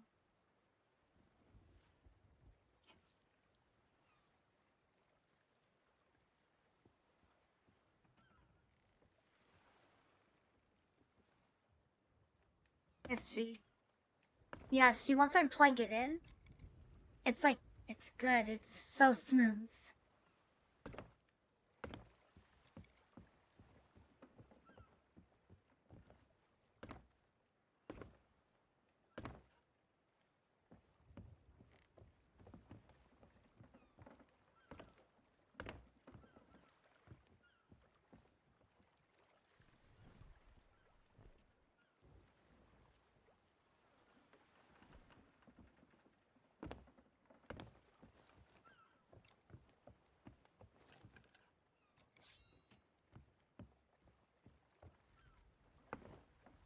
The batteries, yeah.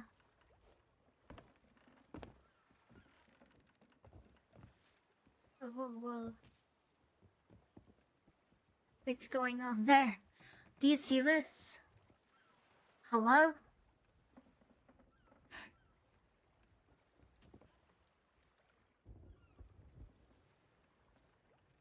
It shouldn't do that because it's plugged in.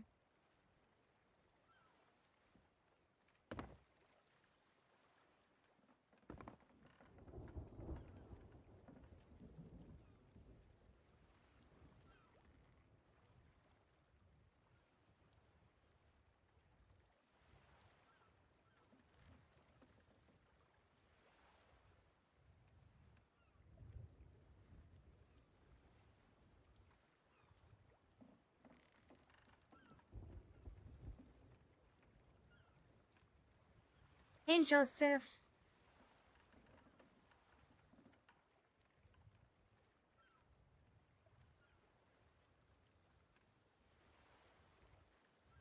Joseph, I assume Crystal gave you, like, filled you in.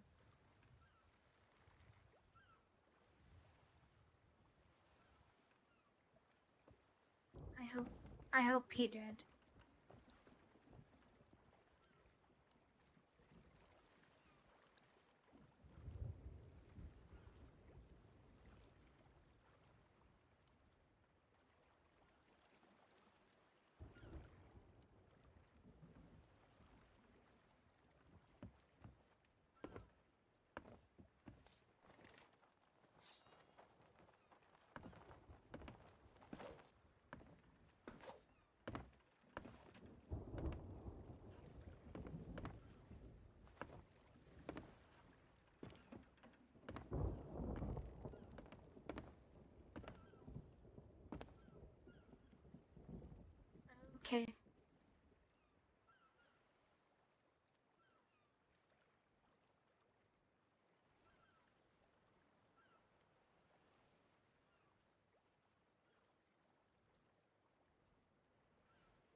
It says 2 pending invites.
It work?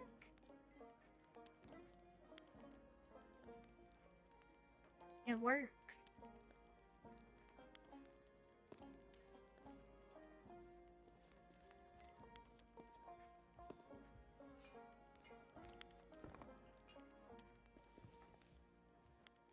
I have to get used to the sensitivity again. Nice. Hey, Jonathan.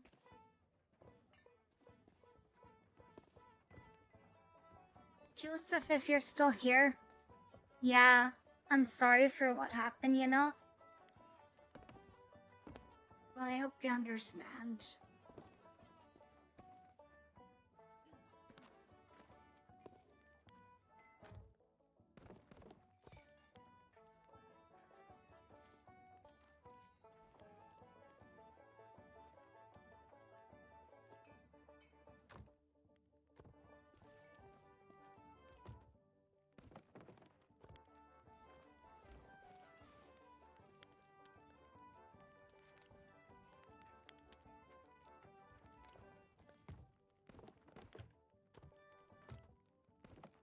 Kid?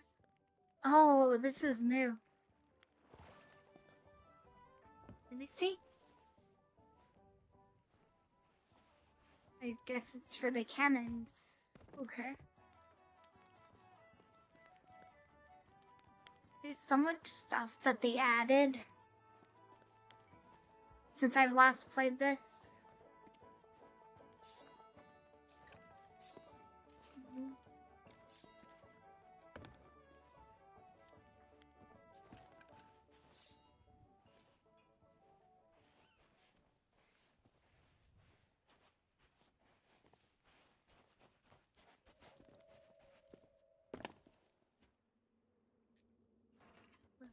I'm sure. Okay.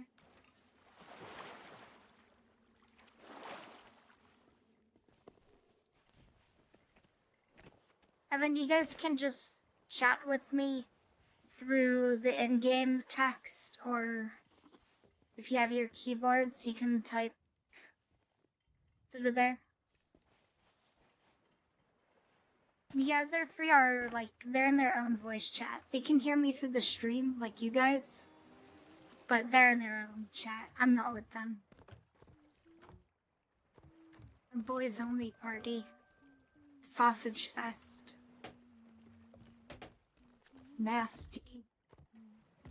They're nasty. They got cooties. I don't want to be a part of that. I'm gonna dip their tallywhackers in the water and catch a fish.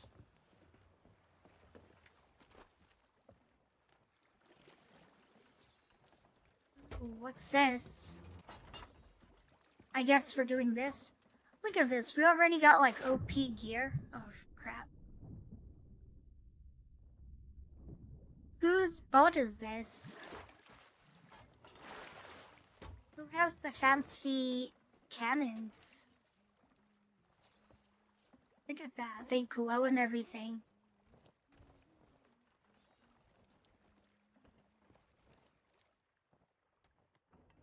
Oh, these firework things in there. Oh, there, that way. I did it the other way. I was taking them out. Okay. What is this nonsense, you guys, of putting the cannons up? No, you know what that signifies, right? That we're pussies and that we come in peace? Lower the cannons. They should be afraid of us. Oh. I stand corrected. Sorry. I spoke too soon. You guys wanted to just set off fireworks. It makes sense. I don't know. That's a new thing to me, okay? Ah, that's pretty. Nighttime spectacular. Look, it's Yoda. Was that baby Yoda? Who's that? Aquaman. Oh, wow.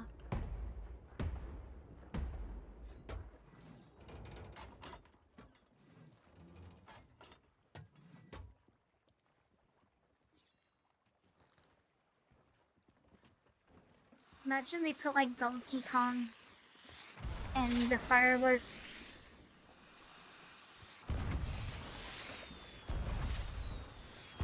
What's that? A flare? Yeah, the signal flare. You know, the fireworks are actually a really good signal, right?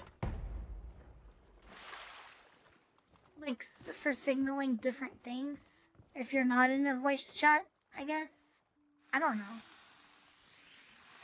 I do, when we set sail, I do want these cannons to be lowered, because we're gonna fight, we're gonna kill. We're gonna pillage. And loot. Oh.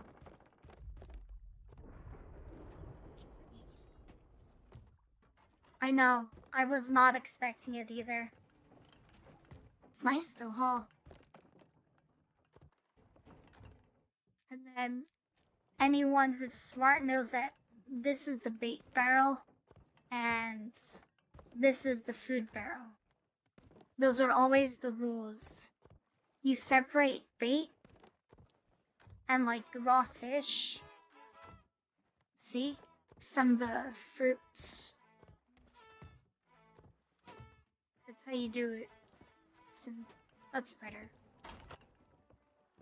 What do I look like? What am I wearing right now? Let's point at fungi. Wow, I look so cool. That's me.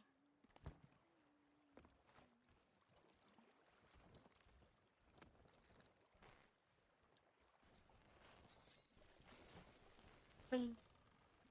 That's fungi. He's an Irishman.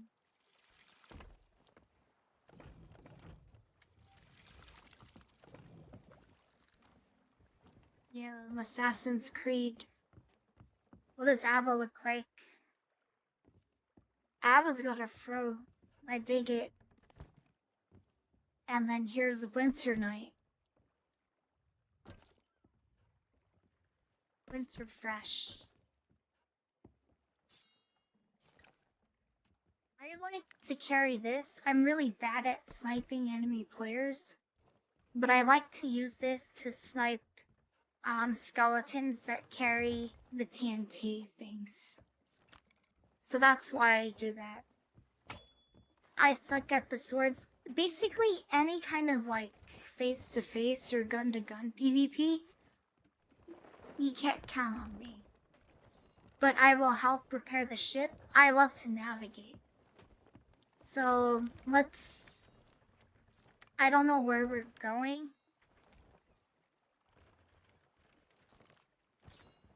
But you guys can figure out that stuff. Let's go. Let's raise the anchor. Yeah, Victor Von Doom. You know Dr. Doom is actually good. He's good to his countrymen. He takes care of his people.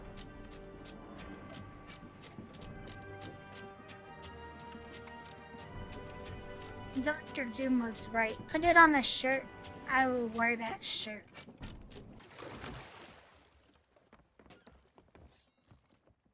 Okay. Alright. You guys figure out where we're going and then just call it out in the chat. Like, which way I should steer. I'm not looking at no maps. I hate looking at the map. Wow, look at these sails. What the heck? We're like the Xbox crew. We're the Xbox squeakers. The fuck? Whose ship is this? Who got the Mountain Dew Gamer Green Doritos coupon? That's how I'm convinced that's how they got this boat.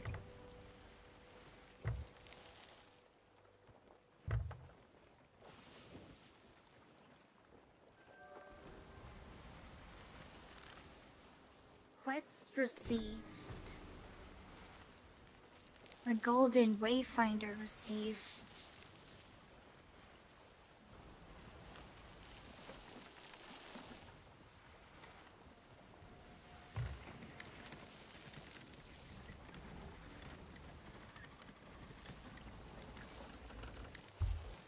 If we're going somewhere you guys want to go, if we're just sailing around and chilling. Hey, Miss Leafy. How are you? Yeah. Head mantra. Sea of Thief. And people usually tell me they're like, seal the seas. There's someone on the Xbox who always wanted to play this with me, and they'd always invite me to a party and they'd be like, seal the seas? We seal the seas. Boy mateys. Leafy Rick. Oh my gosh, this is my first raid from Kick. I hope it's not a hate raid. As a Twitch native streamer, I still have like that weird preconceived notion of like Kick being like some scary no man's land. It's like, welcome to the Badlands. You must be new here. The North. Awesome, thank you. I actually really like it. The people who've come through and Kick have been really actually chill and friendly. I'm loving that. It's already exceeded my expectations with the community. I'm new to streaming, but I've been like involved with it for a few years. And so like I'm multicasting right now. That's awesome though. What Leafy, what were you playing or what were you doing on Kick?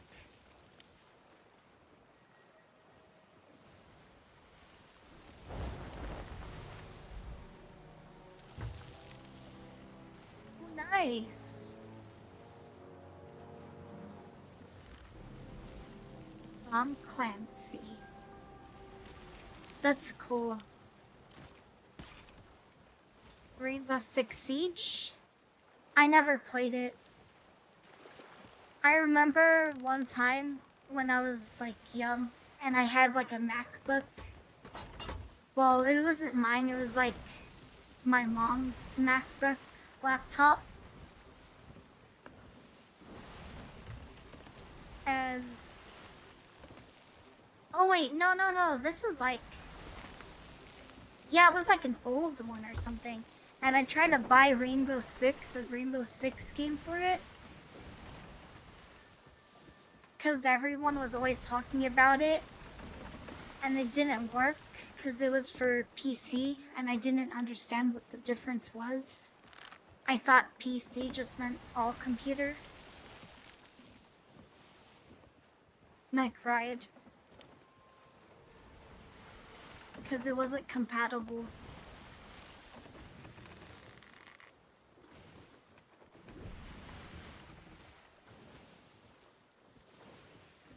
What are they doing over there?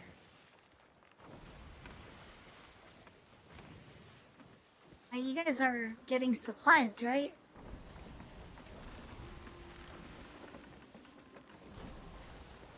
Where's the... There's treasure? Okay. Okay.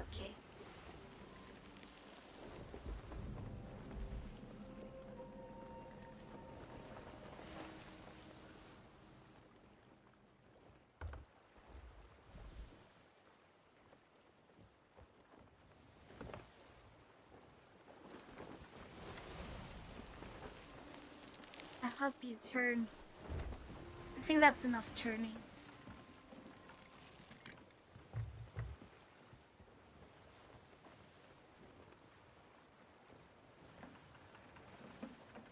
So we got Abba and Fungi. And they're part of my crew. Yes, my crew. And they just jumped ship to get some treasure.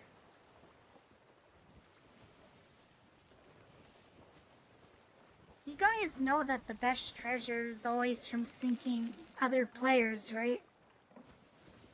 That's where the best loot is. Unless they don't have any, you know, but even that is still better than digging it up on an island. Oh, controller, please.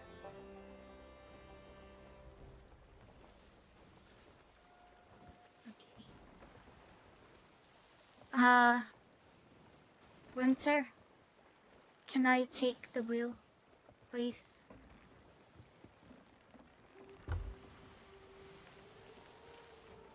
Thank you.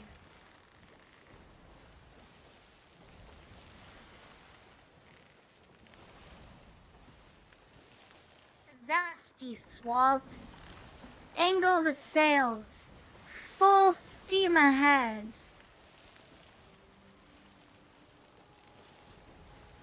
We be plundering ye booty tonight. Yes, PvP.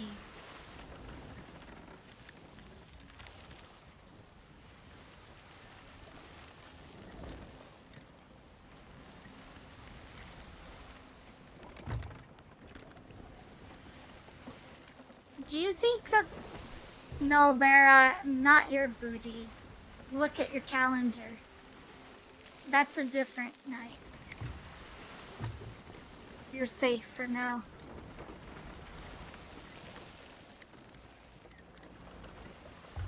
Do you think that pirates saw like UFOs and stuff? Because there's always the stories about like Navy ships will see them. But there's gotta be accounts, right? Like captain's logs of seeing mysterious lights in the sky at night, or even in the day.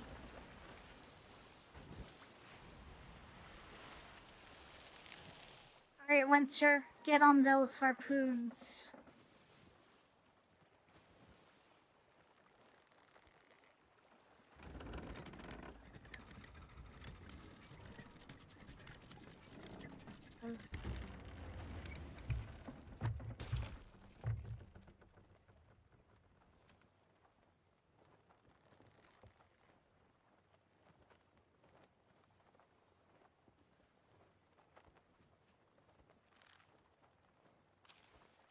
They must be near to see if thieves.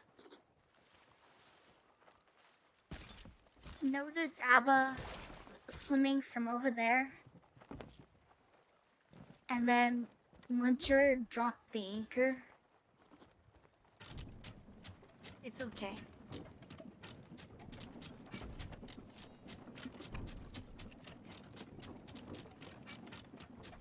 It's okay. Plenty of poop to swab on the deck. What?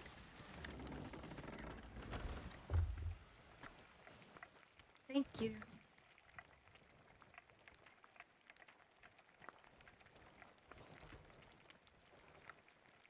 Where is it?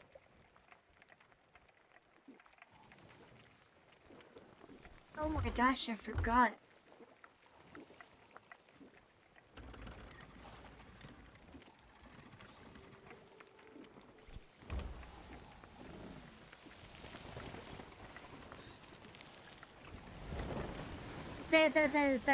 There. To the left of us. Guys, there's a sloop. Ah, it's so boring. It's just a little baby. But we'll take it anyways. I gotta test the crew and see what they're capable of. Okay, guys.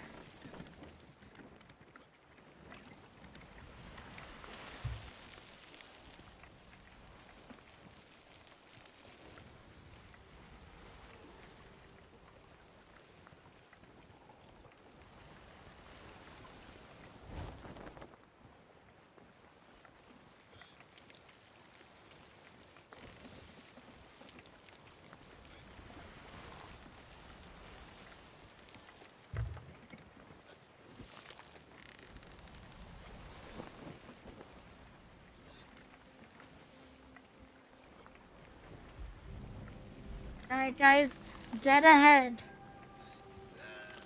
Really? Thanks.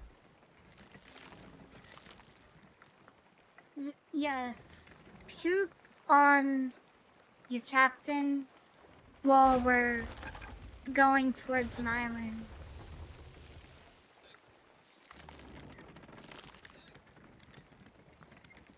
Wonderful.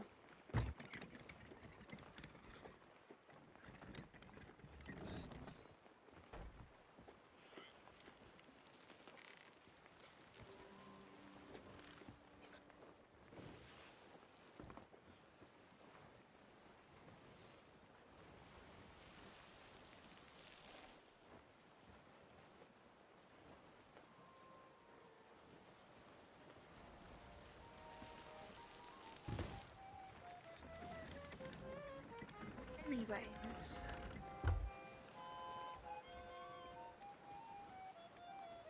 Guys, look alive.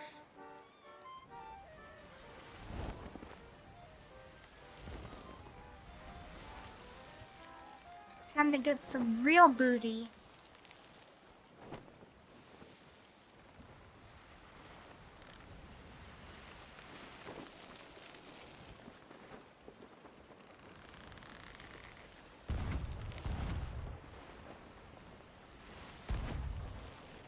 Raise the sails a bit. God.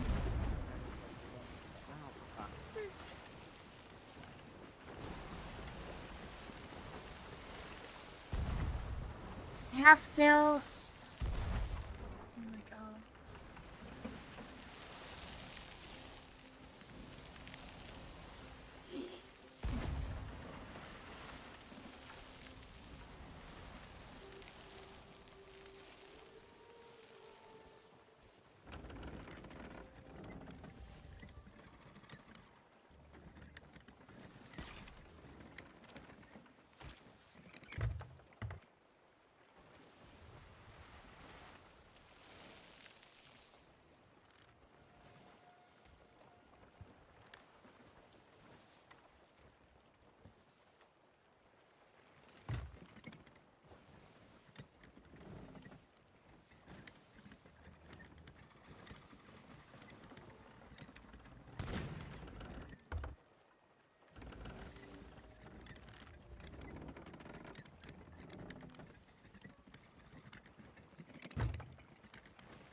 I wanna see.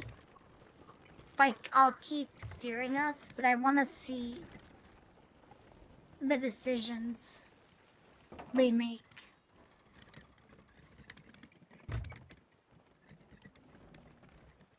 By they, I mean my crew.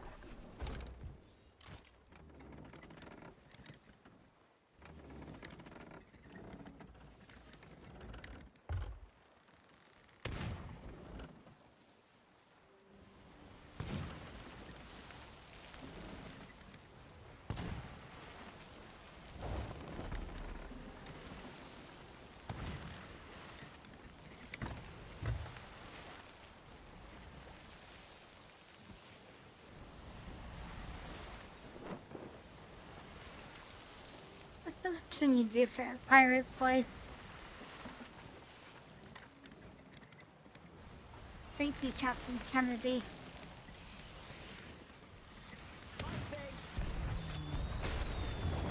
God damn it already, bro. God damn it already, bro. Yes, already.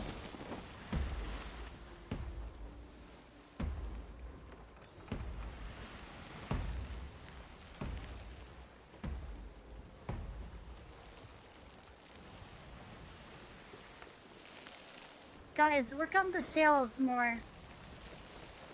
You guys should know what to do for angling them, raising them for a hard turn, dropping them for full speed.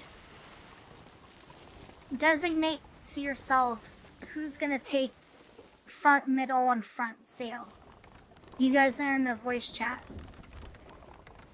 And the person who's like in front should be shot calling what to do with the sails, because you have the most visibility.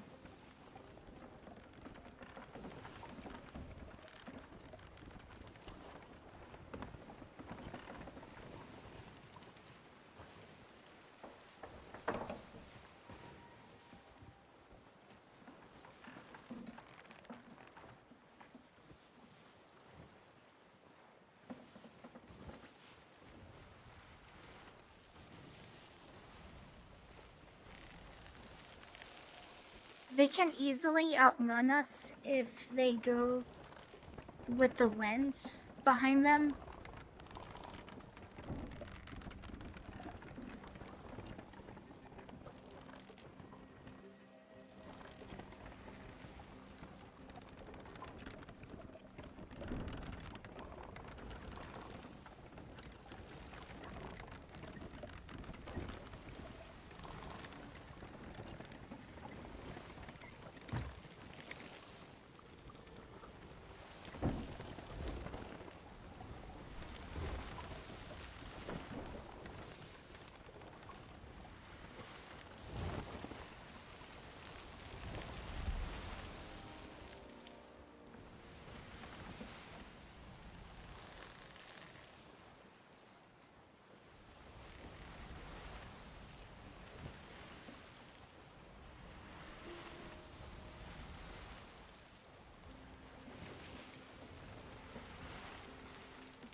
Ready on the harpoon, right side.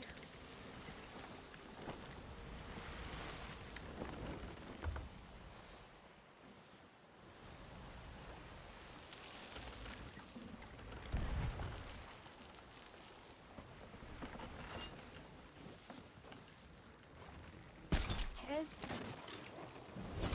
Or not.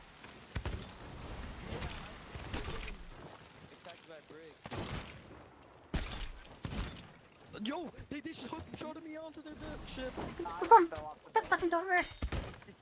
Oh my god. Know how. I'm dead. I don't I even don't know have how heals. either. Yeah, what they're doing right now. I have an idea. I'm dropping their anchor. Oh, I died. I was gonna try to drop their anchor.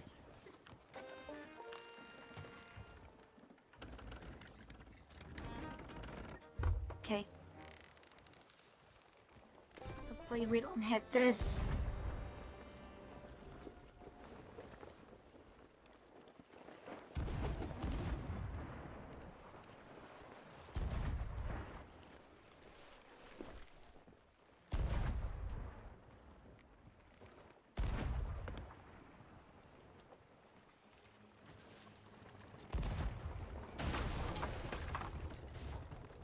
Meanwhile, a fun guy is taking a break on the plane.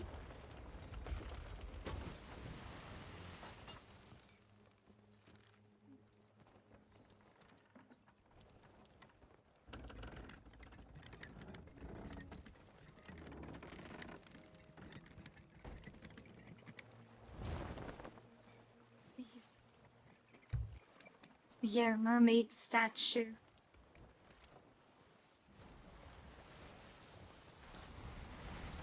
I'm gonna get food real fast.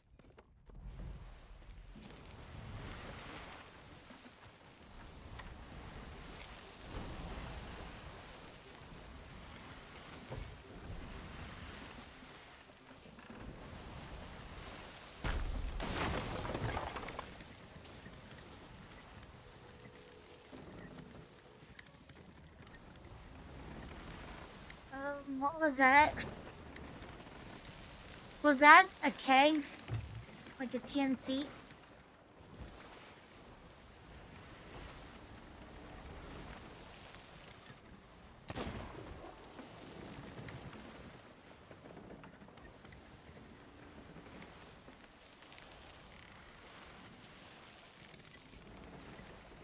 I see, I see.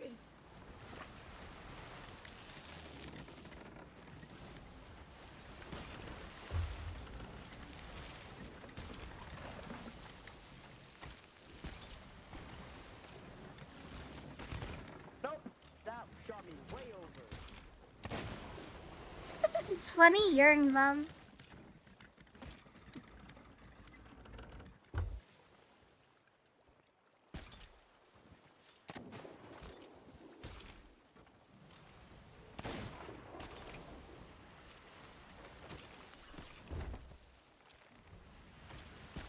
Up this so we can catch up.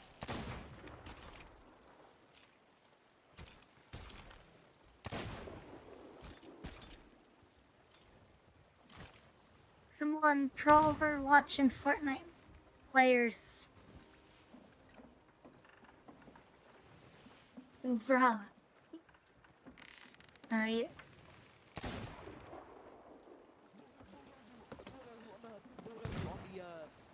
The mini thing. Load our loot on the yeah. The you know what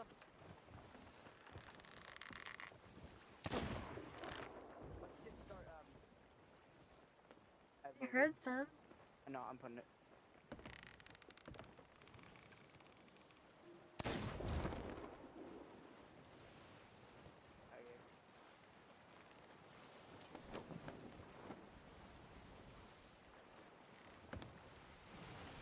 Okay.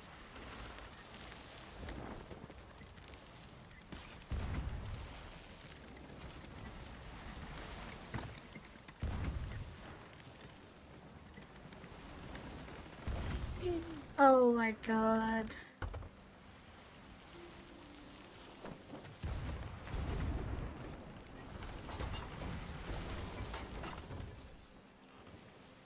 It's okay.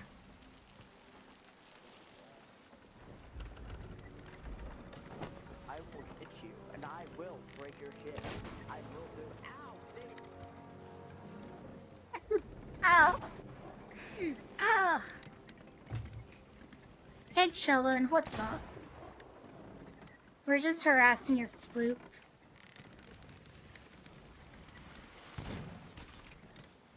Or V2.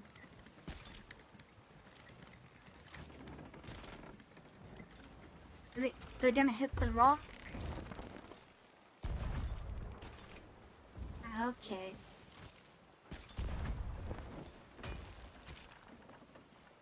Oh, they jettisoned the boat with all the loot too.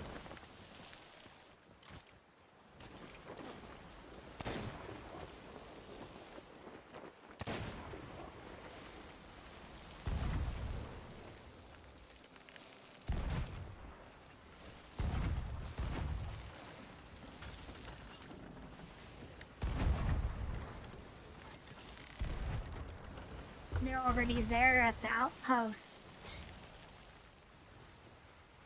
And my crew? What are they focused on? They're gonna get this sloop. Or rather, the sloop is gonna get us. Oh, we hooked them. Eyes on the prize, though, which is... I think it's over there.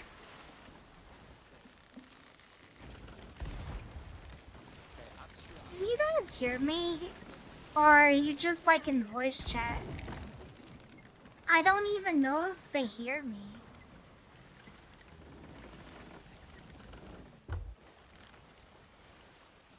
It's just... Okay, okay. Well...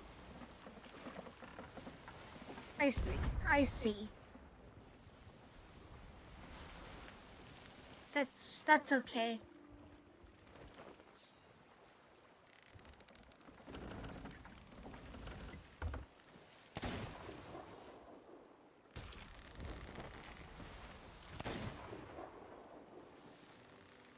Right.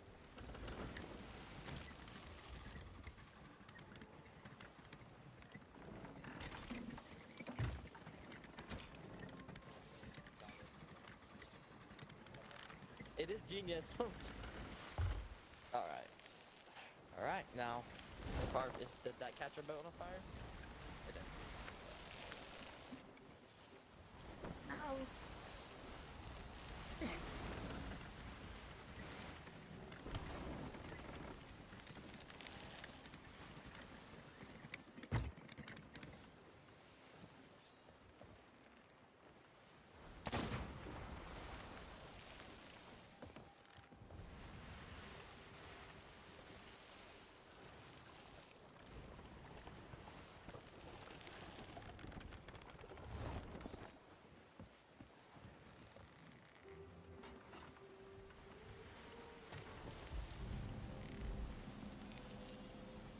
Okay.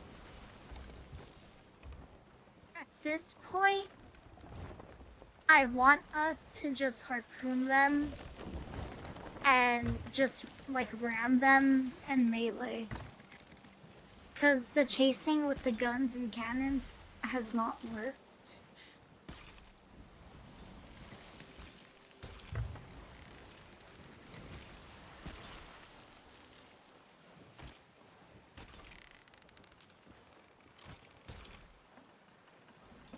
I'm going to board him. Oh, I made it! I made it! Drop it! Lower! Yes, I dropped it! I dropped the anchor. That's all I need. Okay. You didn't drop it all the way though. No offense.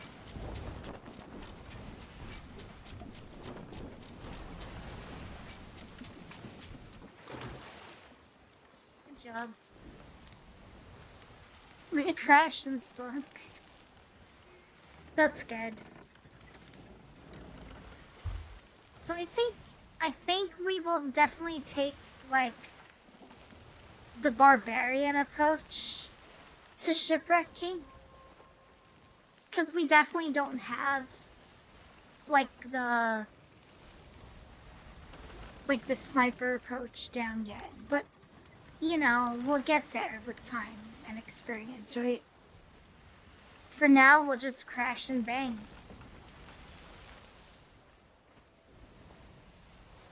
Find some more victims. Oh, controller spazzing. Set heading southwest. Got it. Wait, there's a boat right in front of us. Why are we going southwest? There's a ship right in our face. So let's raise the sails so that... Okay, never mind.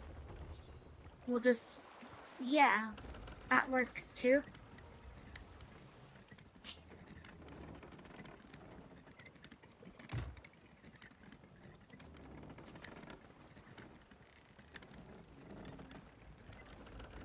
Okay, drop the anchor, maybe? Oh, or...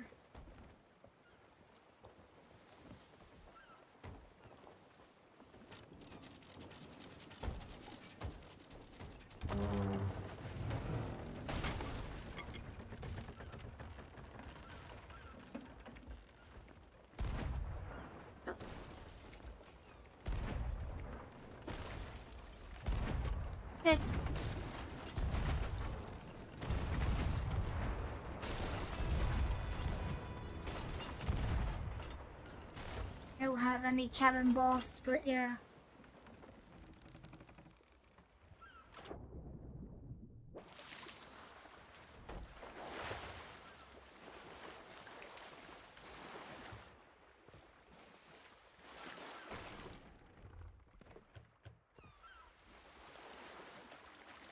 Supplies.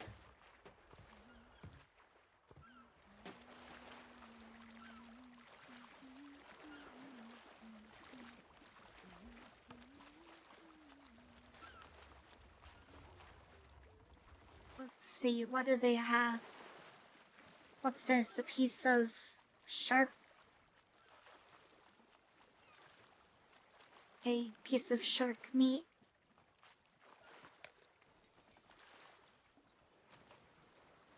Yes. Oh, they had some things.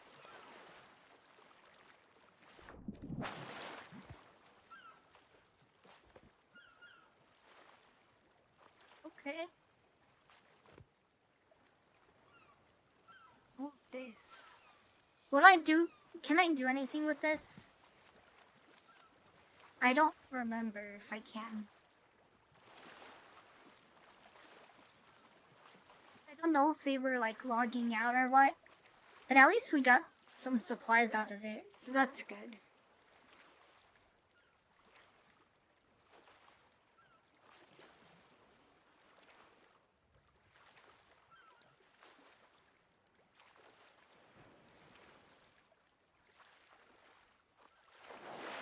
I just don't know what to do with these things. This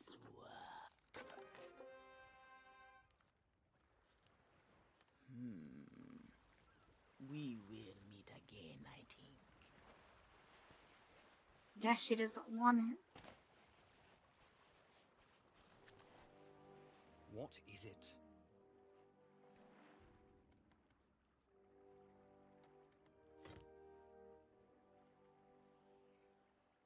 Be on your way.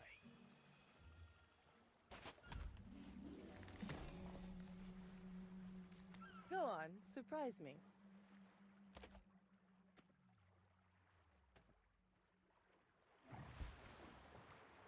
Go wherever the wind carries you. I have no idea what to do with this. So I'm just gonna put it on the boat. I'm gonna afford it.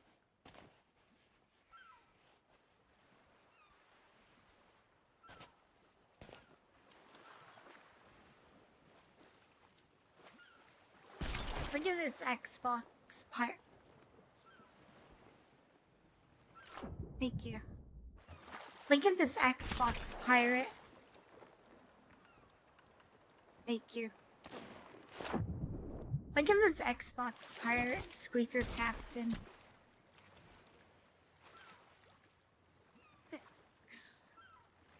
X pirate.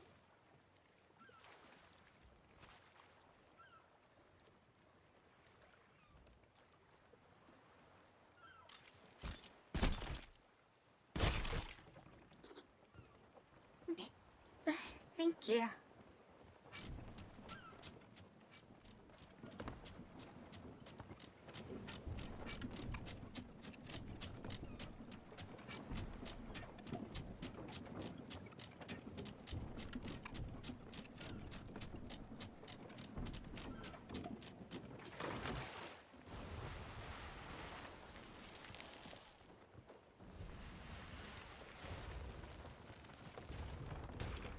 I'm just gonna put it here for now.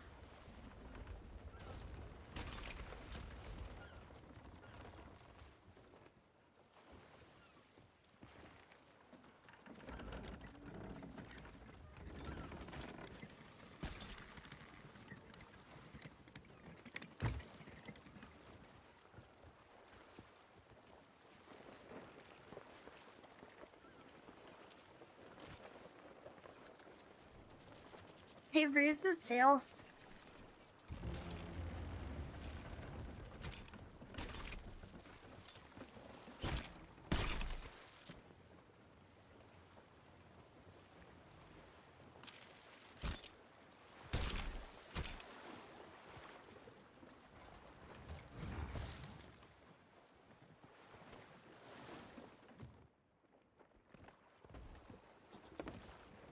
Oh, it's a cannonball barrel. I see.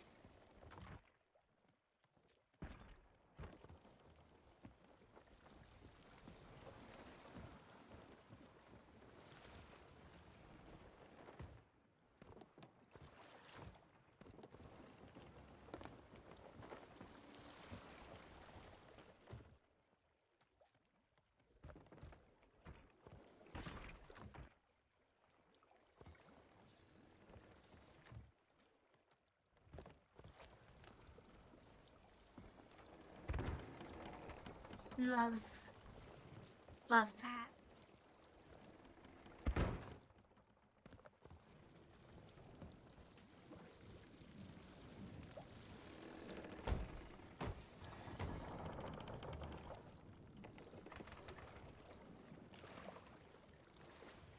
Hopefully that helps a little bit.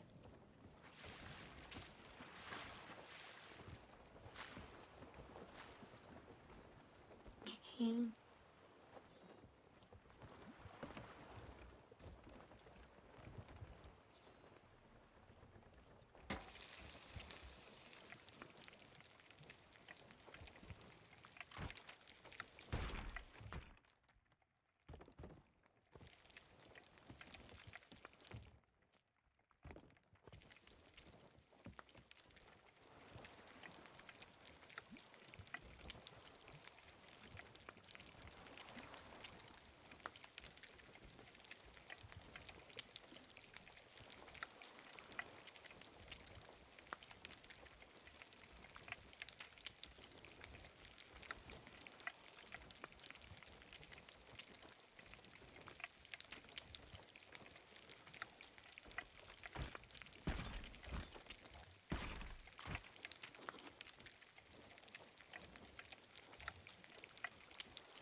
Put this on.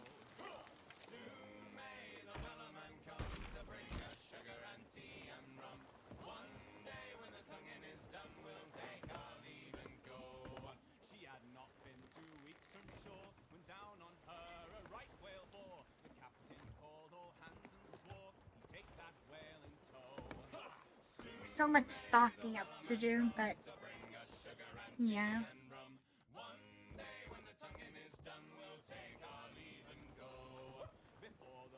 Okay, so that's for fireworks. Okay, literally, there's a storage crate right here, so you can take.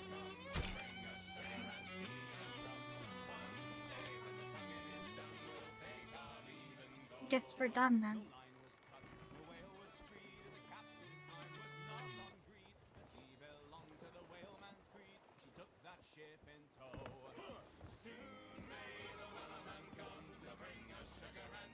Yeah, we do.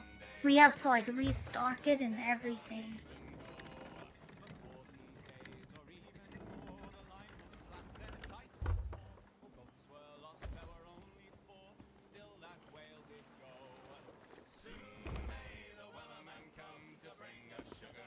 Ruse anchor?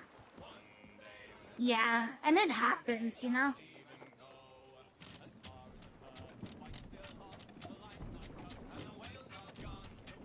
Oh yeah. All Gucci. Gucci Gucci.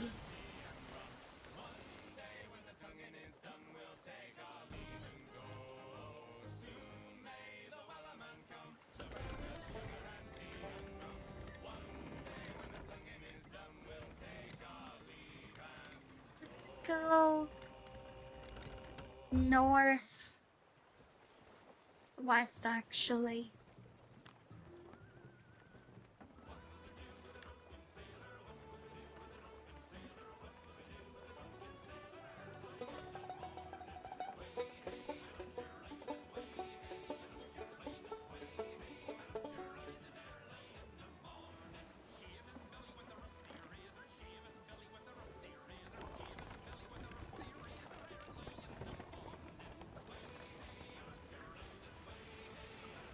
I see, I see. That's totally weird.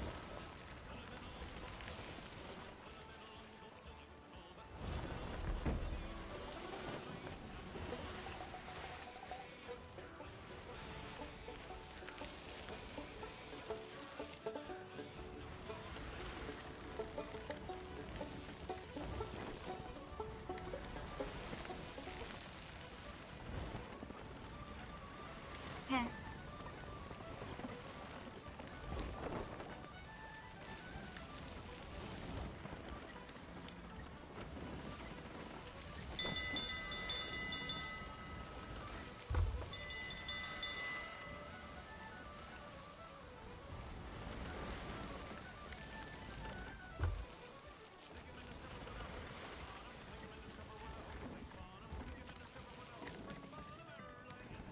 Thank you for ringing the bells. Immediately when you ring them, I knew what it meant. Sounds really good.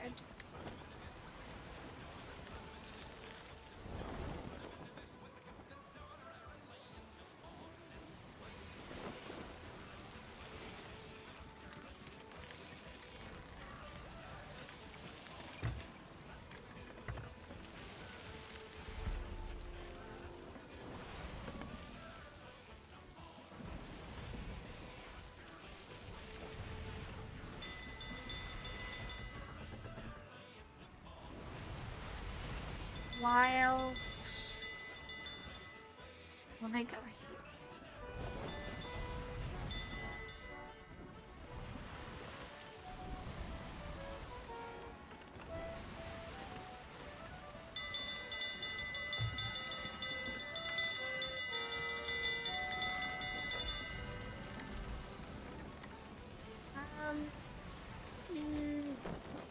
No, you can't. You can form like an allegiance with other ships.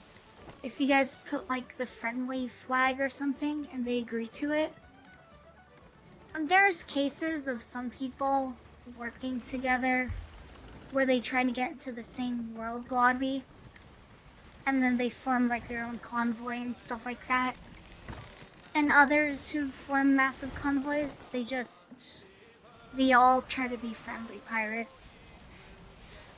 The good thing about it is no matter where you are on the map, if anyone cashes in gold from their own missions, everyone shares that loot. Like, it isn't split, everyone gets that set amount of gold. So a lot of people prefer to be all friendly and, share the love. I never do, because to me it defeats the purpose of being a pirate. It's all or nothing. Don't wave the white flag around me, I'll sink you.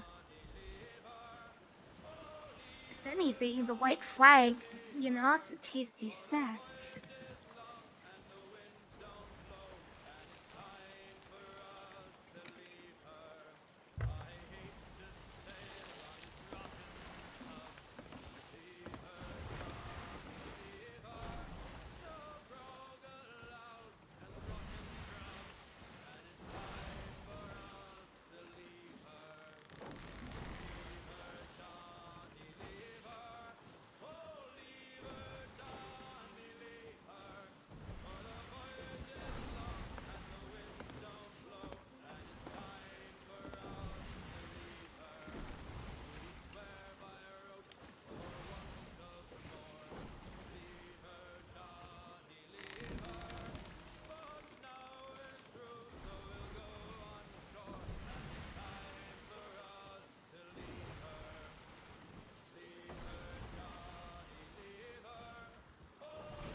Yeah.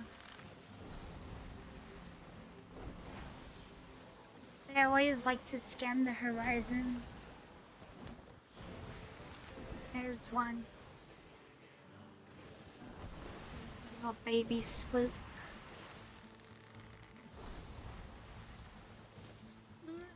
Why not? Let's go.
Yeah. Mhm.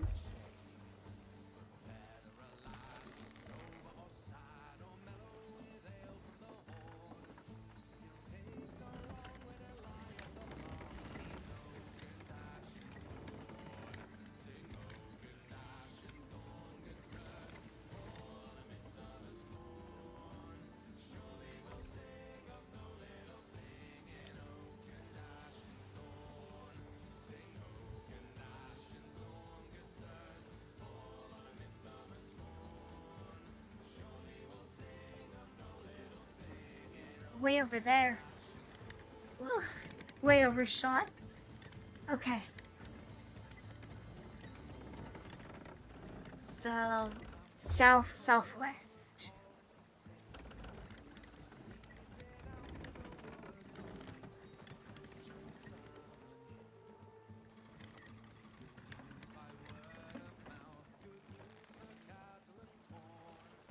Go the sails to the right.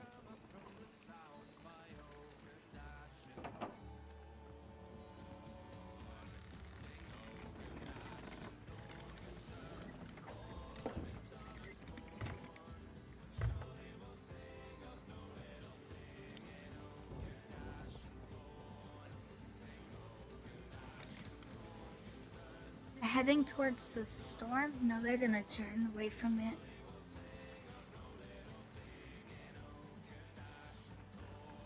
Where are the Xbox squeakers? See? Xbox.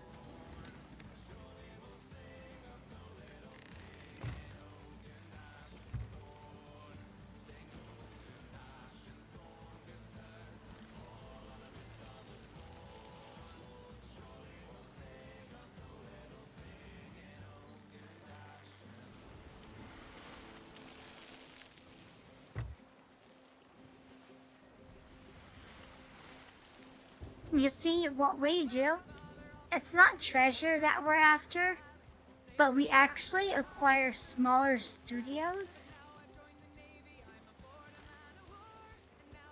So through merging and acquiring a lot of other smaller studios to work for us, that's actually how we make our gold.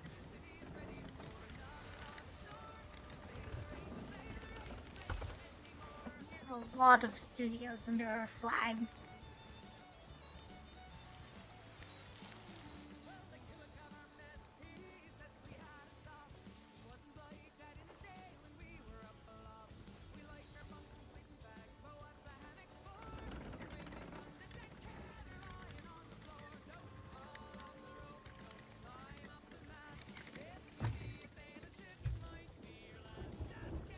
Did they go straight into the storm? Let me see. Okay. How about you let me know? They probably went straight into it to avoid us.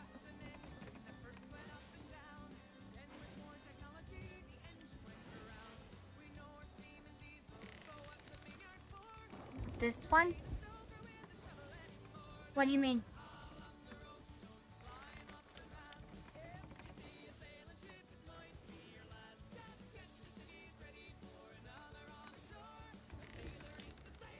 Where are they? Those scallywags. They're in there somewhere. Oh, that's an island. You're fired.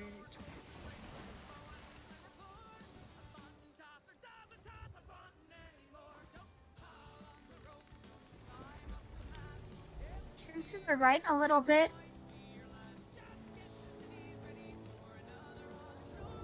A little bit. Shit.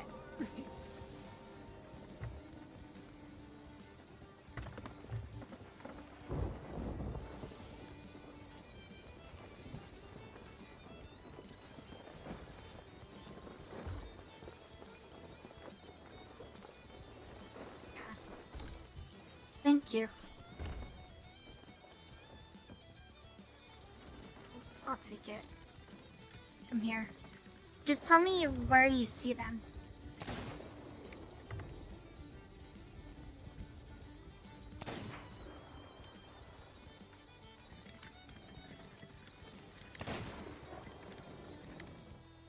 Dude, if that's them over there.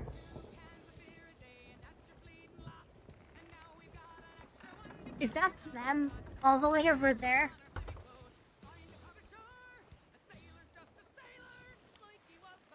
Men disbelief.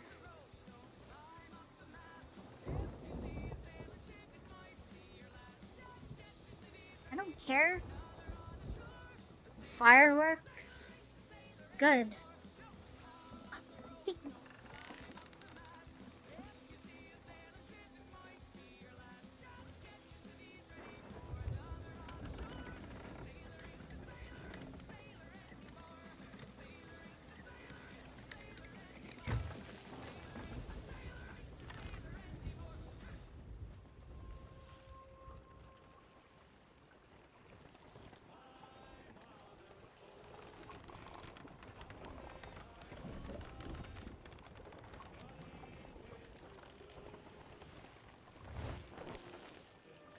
Thank you, fungi.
Start raising the sails, you guys.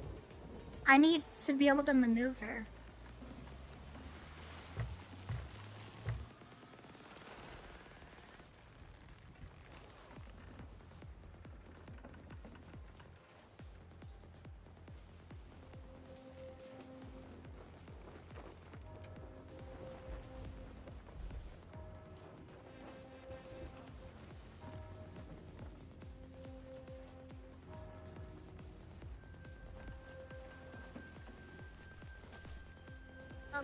Like half.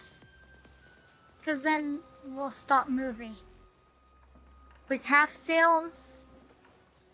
You guys gotta kind of think about it like Macross, where you have the stationary robot mode, and you have the in-between, and then you have like the fighter jet. So we want to be like in that in-between.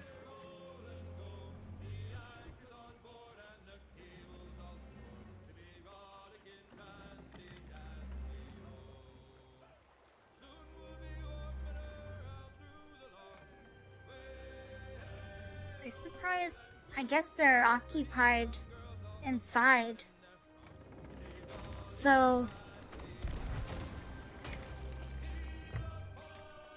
just start aiming for their ship and aim low. Bottom deck, so they'll sink fast.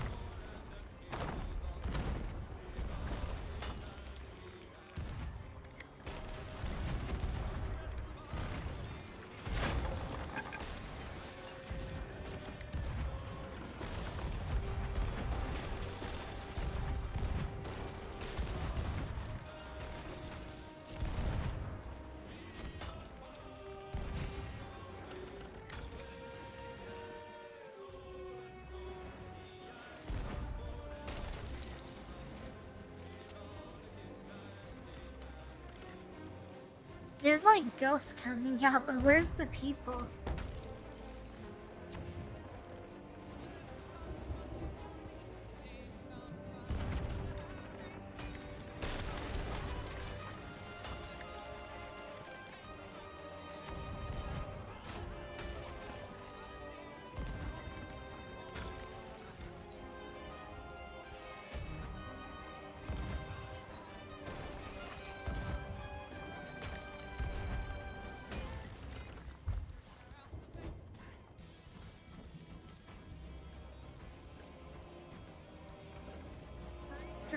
Prepare to land. I need to mute this music. Because there's music in the game. There.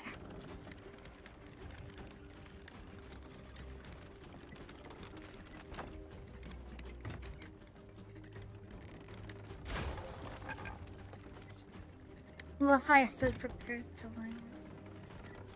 Okay. No, no. Oh, I guess there's nothing here for us then.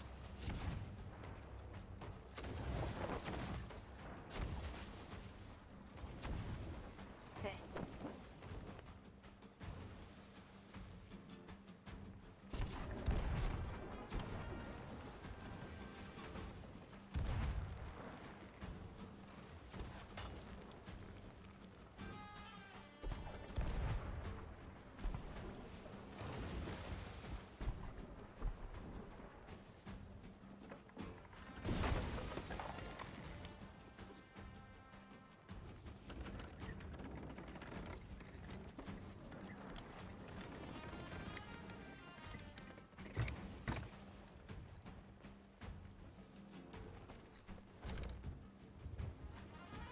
Up the sails.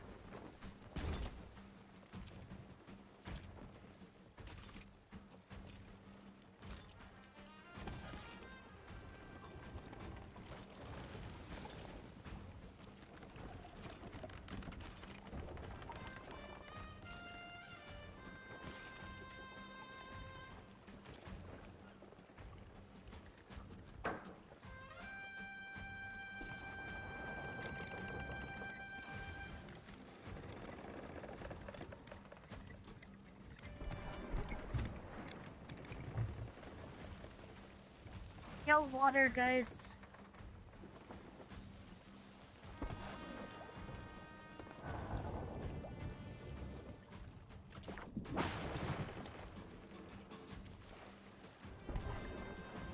If you guys hear the sound, it means we're sinking.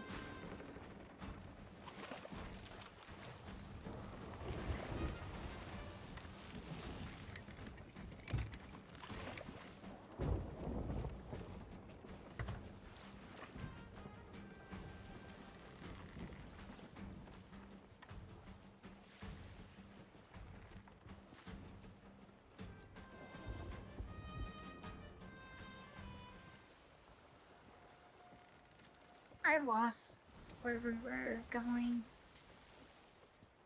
Here?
I know, they still haven't added oranges to the game. You think they would by now.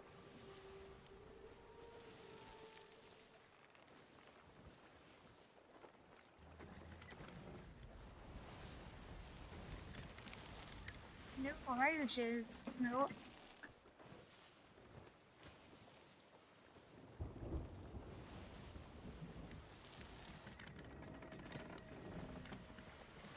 I have a flavor of gamer subs, which is like grapefruit. Is it safe for me to take? Cause like, I have medicine that tells me not to have grapefruit juice, or it can cause my medicine to become toxic. So I won't even touch any, like, flavored LaCroix if it's naturally flavored. I just need to know if the gamer subs is safe to drink, or like if I'll die.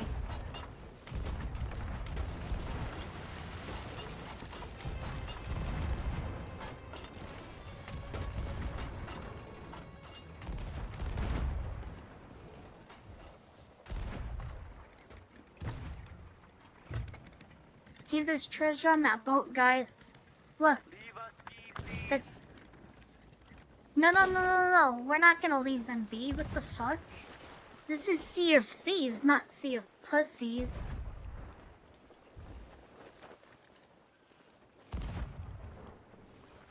Hey, guys, where's the sails? Okay. It's okay, I'll do it. I guess.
No, we didn't abandon him. I think he jumped off.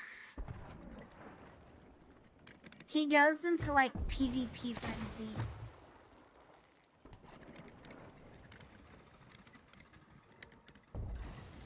But that's okay.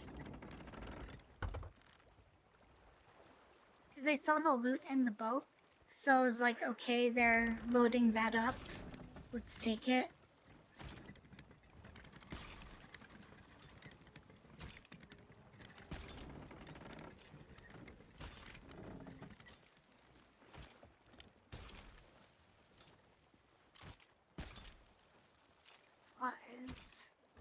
Oh, there's a pirate there in the boat. That's funny.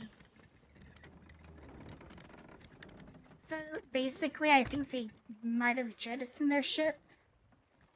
No, it should be on the other side of the island still.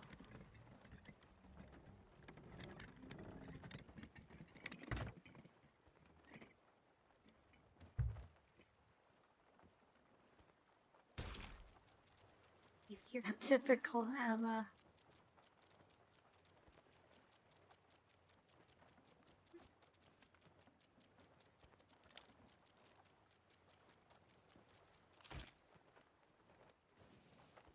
Okay, cool. Then he can just dock that in the back.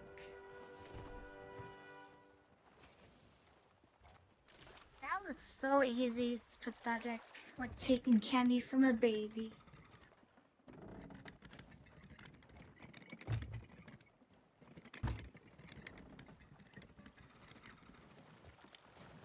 Hey, over there. There's more treasure on the island. And there's someone there too.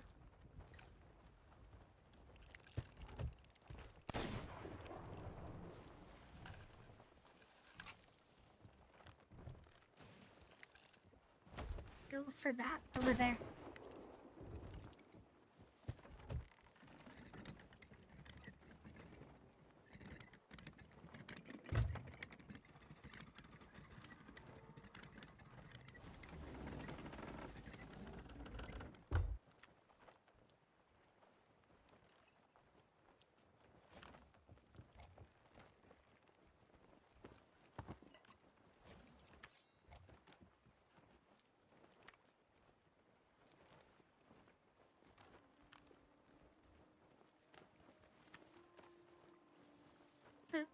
Are the feels.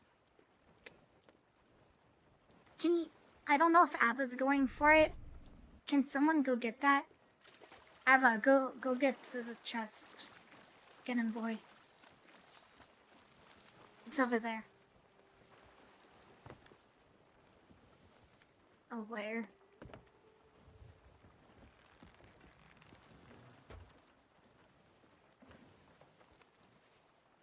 You guys will have to excuse me. The crew has scurvy of the brain.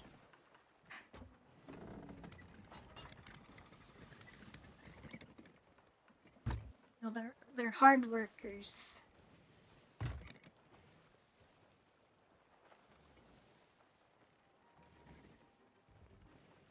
Get on the harpoon midnight and get ready to reel him in.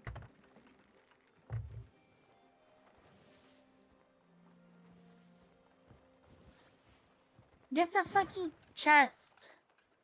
Okay, good job. They just took it. Grab the chest. Okay.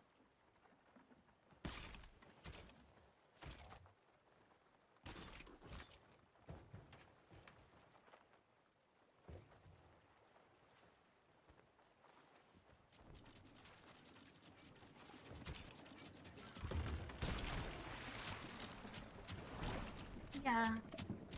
Well, I understand that there's like a delay, like a 2 or 3 second delay from me with the stream. But if you guys ever watched me and Miyu play Sea of Thieves together, that was good teamwork.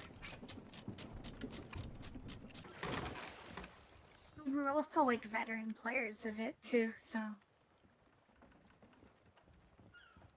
There's still a mermaid in the water Unless they're gone. So someone might be here. I don't know.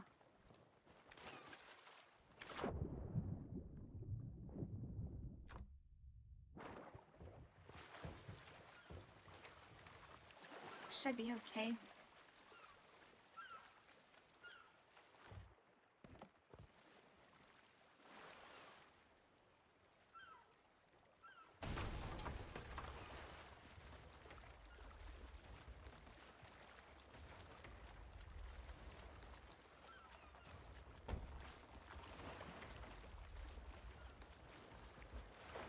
I saw treasure over here earlier, so let me just grab it.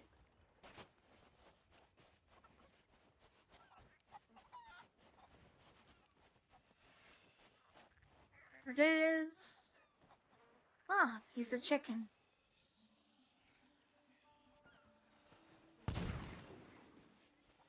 Ugh.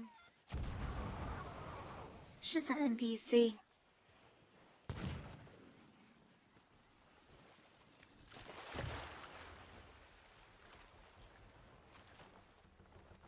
Right.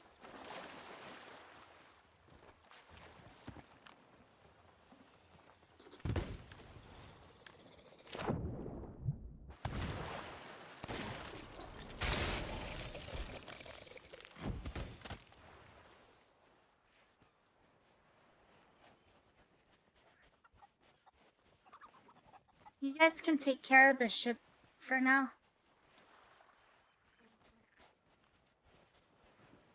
Just wanna check on something real fast.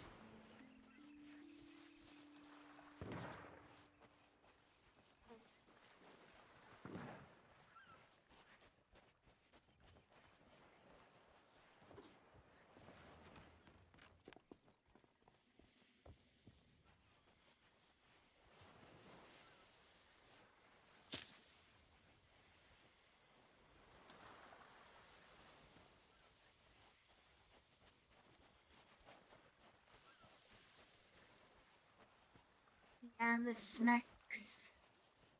You know, if you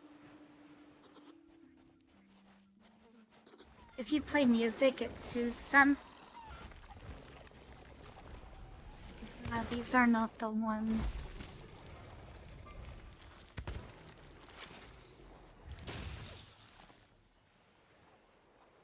These aren't the droids I was looking for.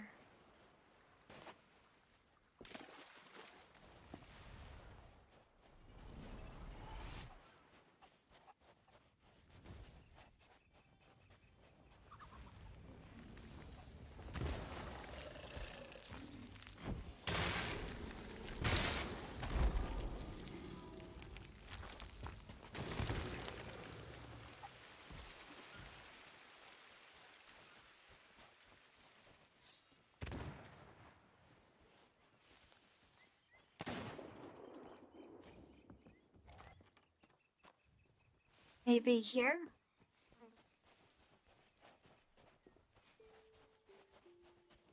I want to spawn a skeleton and let it kill me. So I can get the green white. For the ship, since our ship is Xbox Squeakers, I want to light all the lamps green. At least the surface ones, like on the deck. The inside lights I like to keep normal colored. I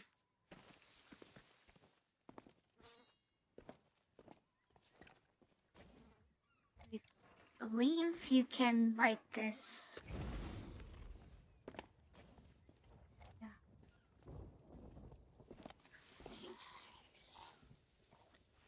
Oh, there. Perfect.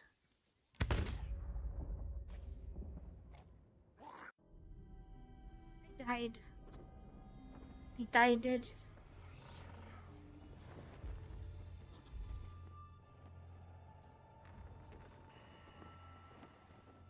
Exactly. It's a fear tactic. So, different things. will give you different types of lights. If you get struck by lightning, you get a white light, a white flame. Skeleton is green, and then shark, getting killed by a shark, you get blue flame. It's pretty cool. If you get killed by another player, you get a pink flame. And if you get killed by a snake, you get a purple flame. And if you collect them all, it gives you an achievement as well. Like if you have one of each color on your ship.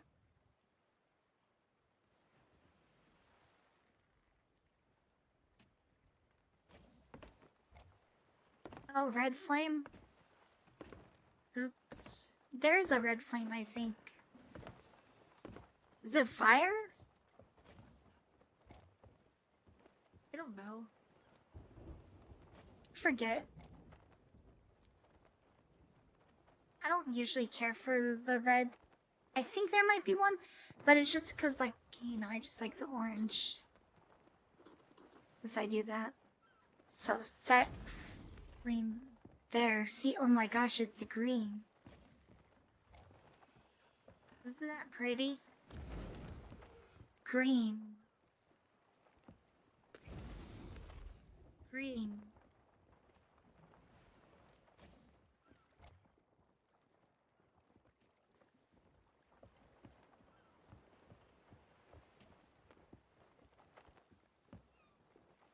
Oh, we don't have the boat thing? We never picked it up?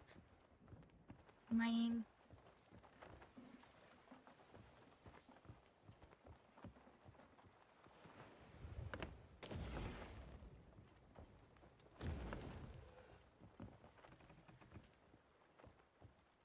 See?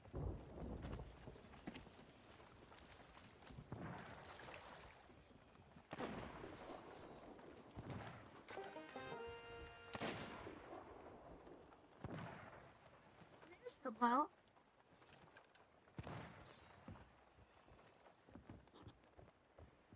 So we got some loot and stuff.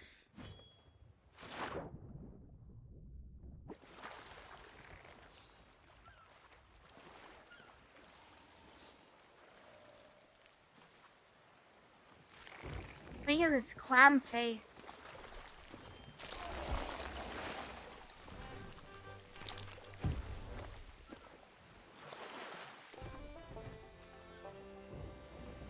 Okay. Yo, ho. Who are you calling ho? Ho? Ho? Yo ho. Yo ho. It's off to work we go. That's the wrong whole song.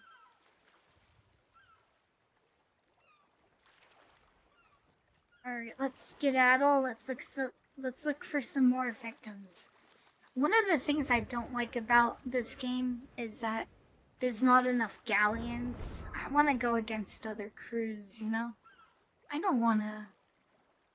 What was that? Are you guys okay?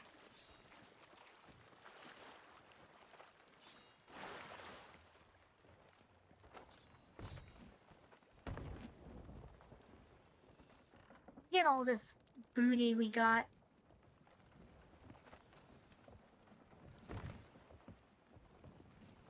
Too many crews want peace. And there's not enough other 4-man galleons to fight. If you go in the PvP mode, it's all just a bunch of sweats. Because it's straight PvP and it doesn't even last that long either. Let's go here. And I do like this area a lot. I do like the Shores of Plenty because it's like, you know, it's pretty, it's bright. Is that us?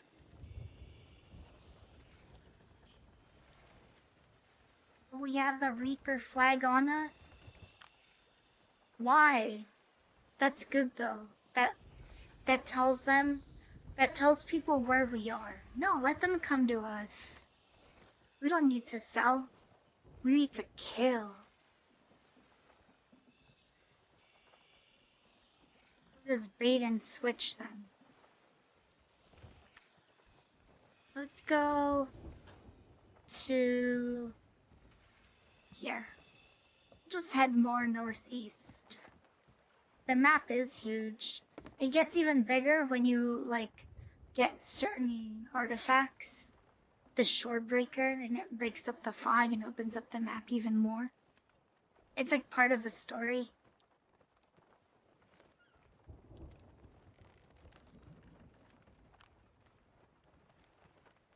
North. West. Alright, let's raise anchor.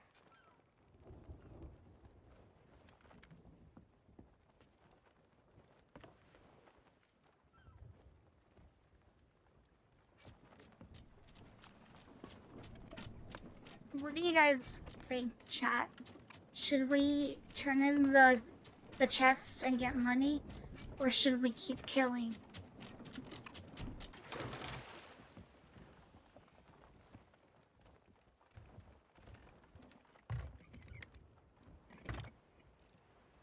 Sometimes I wish there was a mechanic, and I don't, correct me if I'm wrong, but I wish there was a mechanic in the game where for every chest you have while it's on board, it adds like a bonus multiplier whenever you sink another enemy ship or kill another enemy player. I understand like the player stuff would be farmed, so probably not enemy player. But for sure, I feel like whenever you sink an enemy ship, there should be a bonus multiplier where now the chests are worth double, triple, quadruple. That'd be so cool. You know, you raise the stakes, and like, consequently, the brighter the treasure gets. So it's more noticeable. Even maybe up to the point where it's visible even if you try to hide it below deck. People can see the glimmer of it and know that you got some fat booties on board. Put you on the map even. Oh, that would be so good. Like, raise the stakes. But they literally, Rare and Microsoft literally said, how about pirates, but gentle and friendly? No, no, no. I can't wait for the new pirate game to come out.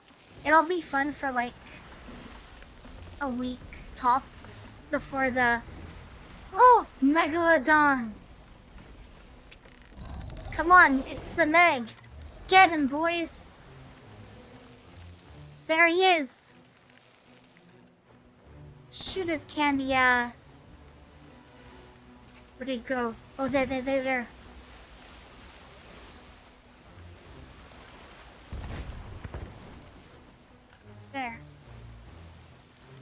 Oh my gosh. You know, killing things like the Meg with the treasure on board should multiply it. I can't wait for the one from Ubisoft. It'll be fun for a week before the online player base drops. What else would be fun for that week?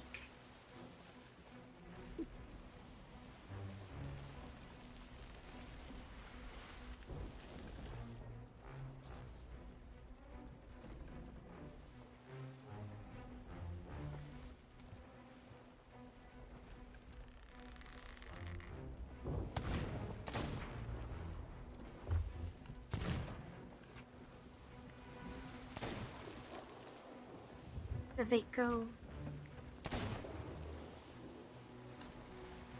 Hey, there she blows.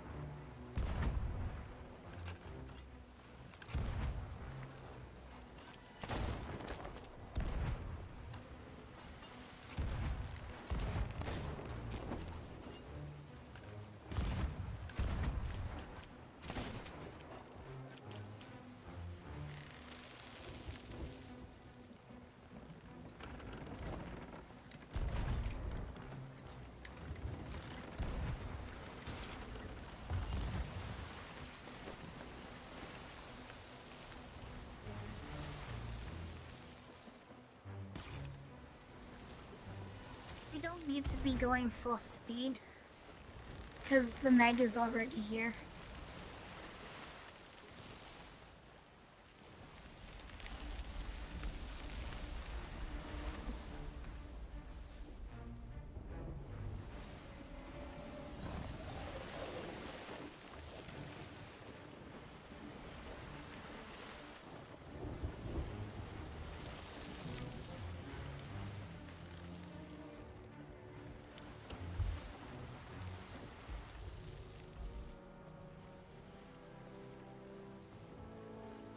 Can you raise the last sail halfway?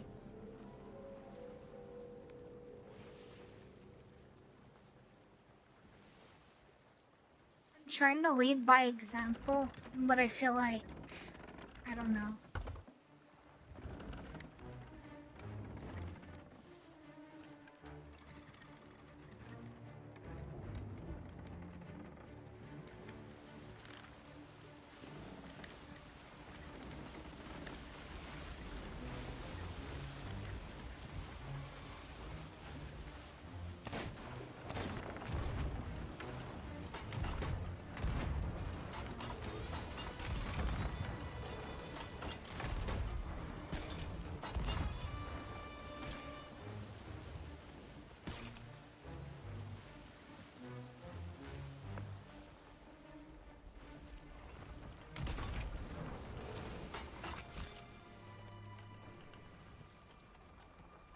Where did it go?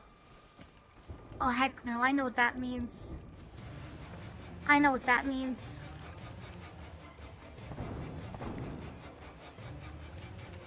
Holy code.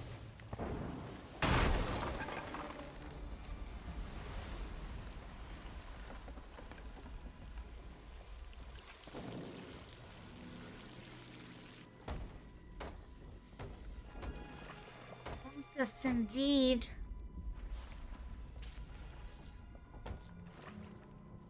Did you see that?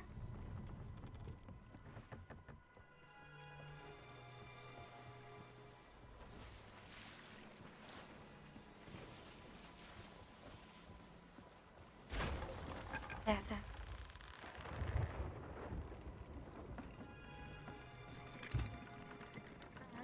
Okay, bro.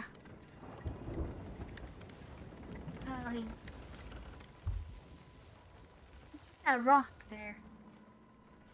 Rude. And the storm is coming in too, guys.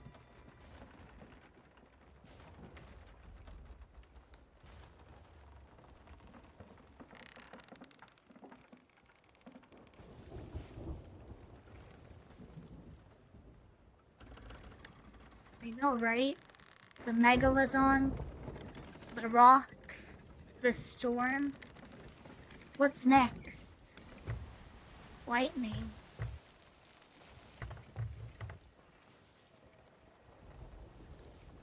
There's two storms? Well, no, not exactly. It's this one there.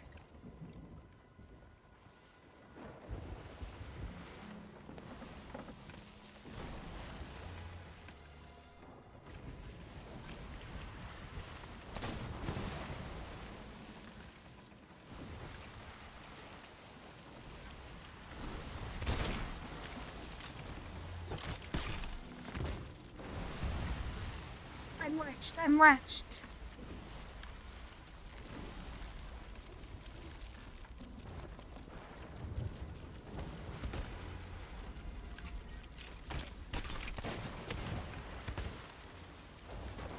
Oh, he's gonna take us for a ride.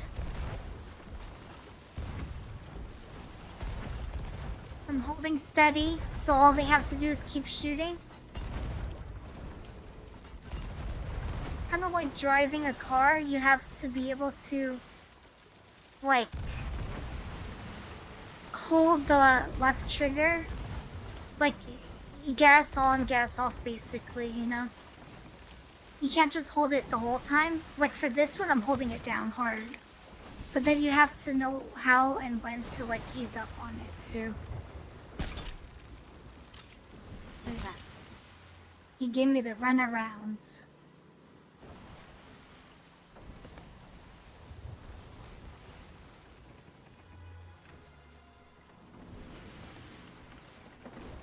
Yes.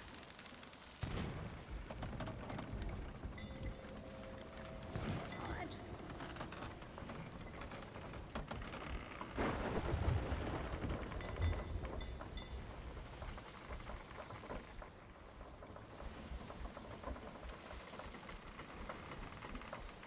Guys, I'm gonna need assistance with the ship.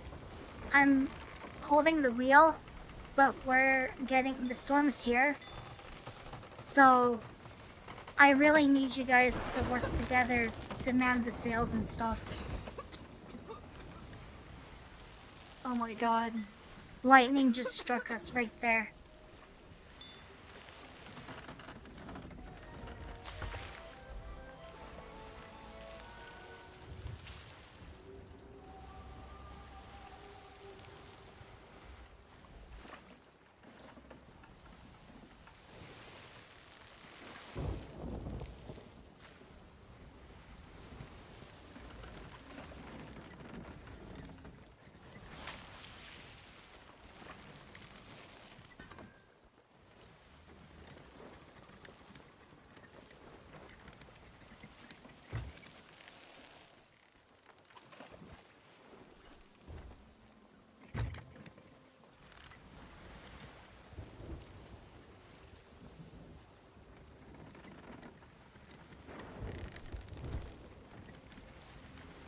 I don't want to lose him.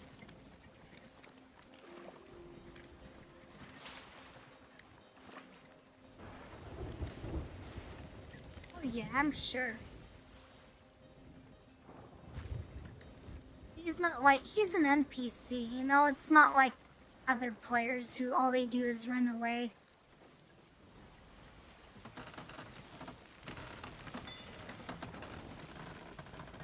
Biggest headache now is just the storm here. It moves the wheel automatically. He doesn't have a leash.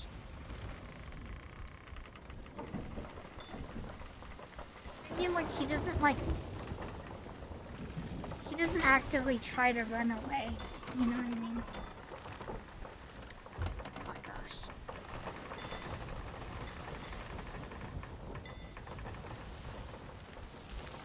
I hate teleport though, but it's really like,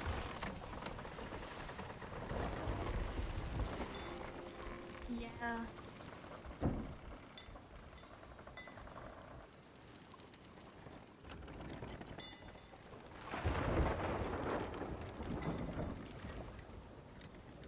Dodge that one. Screw you, Zeus.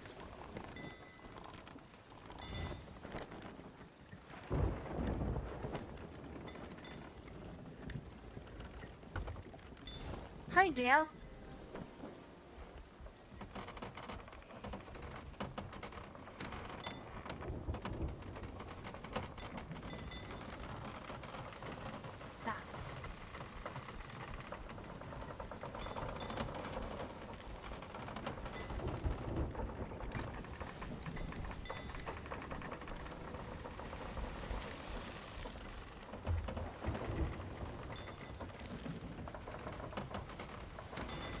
I don't want to say that we lost him, but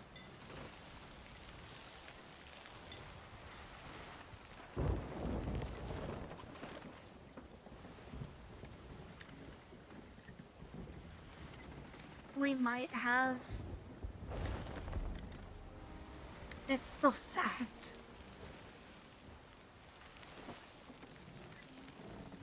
It's okay.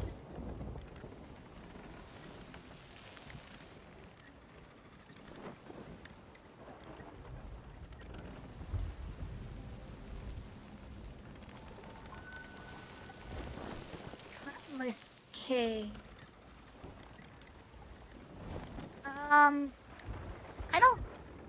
No, I don't think so. I think there was still a lot of fight in him.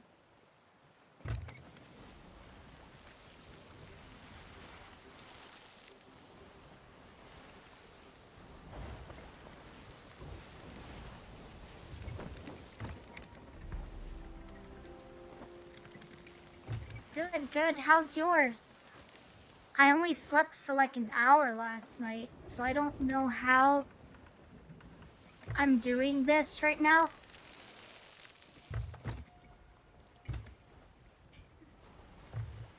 Gamer subs, I guess.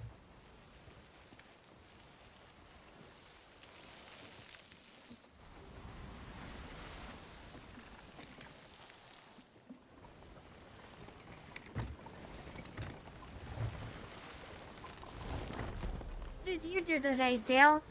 Hopefully you're not freezing where you are.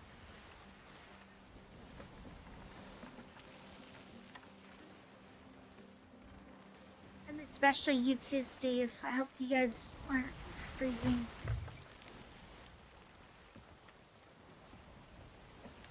I felt like... Oh my god. Oh, I fell off. It's okay, just go on without me, guys. It's okay, go. Go, go, go.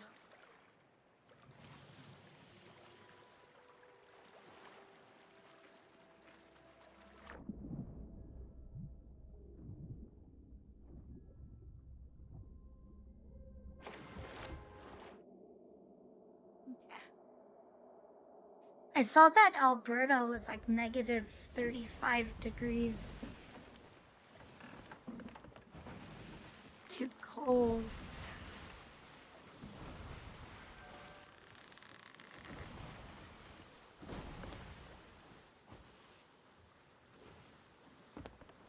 I know my crew wants to go to an outpost and turn in, so that's what we'll do.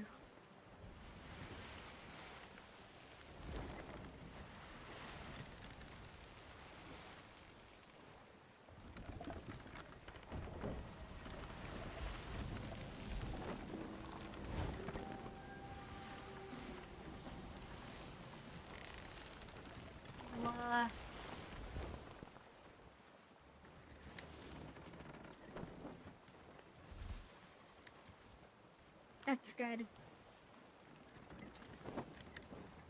Deal, do you play this game too?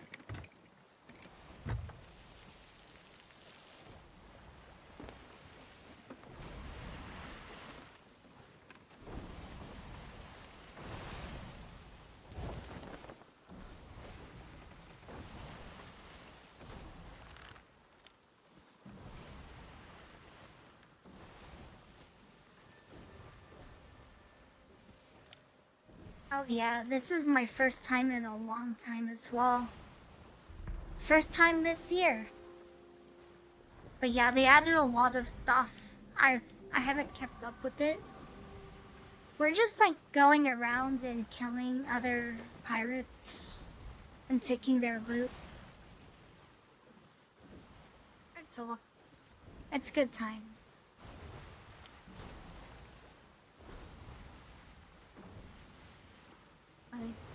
Oh, I thought that was the shit.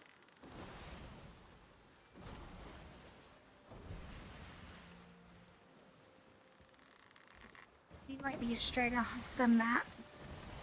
Avast these swamps. That's my favorite line from World of Warcraft. You know when you fight the Defias pirates? Avast these swamps.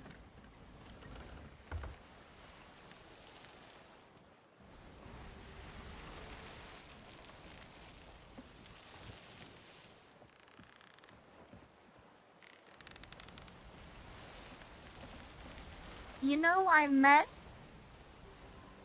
you guys know how you did play Wizard 1010? You got the newer version. I only played Wizard 101. So, like, I played the OG one.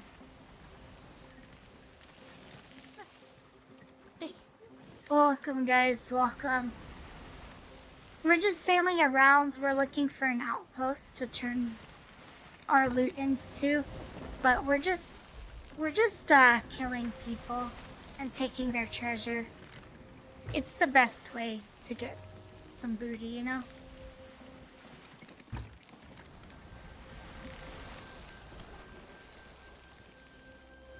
Really?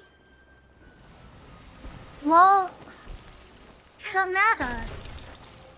I welcome it. We got lots of loot here, see? Heck yeah.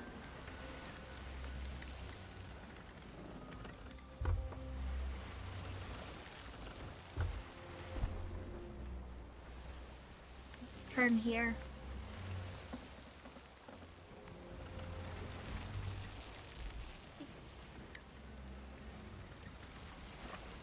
Oh, awesome. Thank you for the host. Thank you so much. I'm new here on Kick, actually. And honestly, I've been loving the community from Kick so much. I'm really glad I joined it. It's been so awesome. It's quiet. It's too quiet. Why? Oh, that's why. I got a ding-a-ling, and then boom.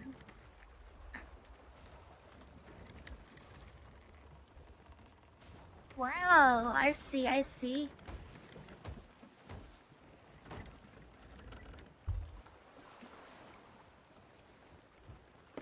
Okay. Okay. Fungi on the harpoon, good. I don't want that. I want the treasure.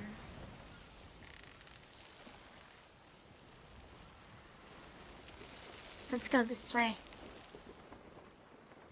We are. We're looking for the One Piece. I heard that it was real. Can you guys confirm?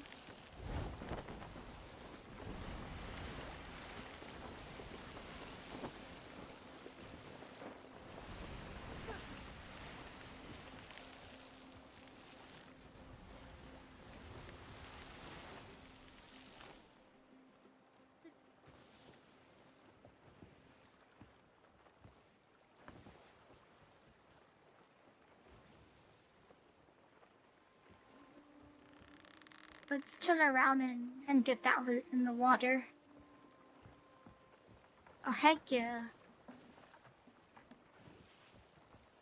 See that movement? That wasn't me, that's my controller. I don't know why it does. It's nuts. I swear I'm not drunk.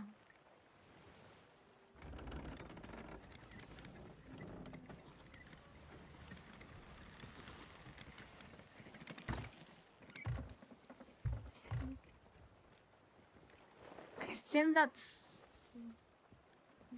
maybe the rock we hit. No, all I have had today to drink was gamer subs. Because I had like 1 hour of sleep last night. And it's helped pick me up. I'm awake. Here we go.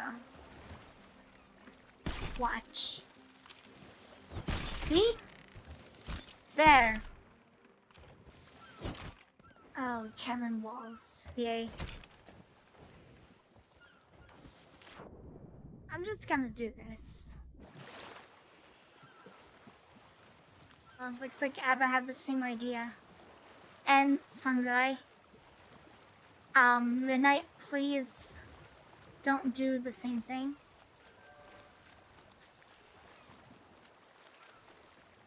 Thank you.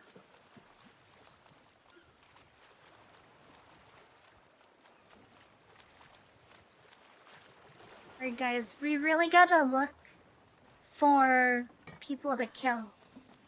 We gotta impress our pirate friends here.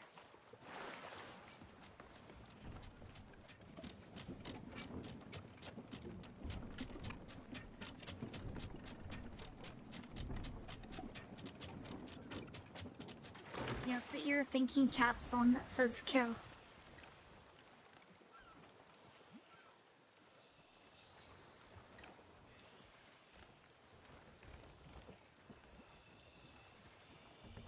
Someone circled this. they really want to turn in. They said, please, Captain, it's not safe.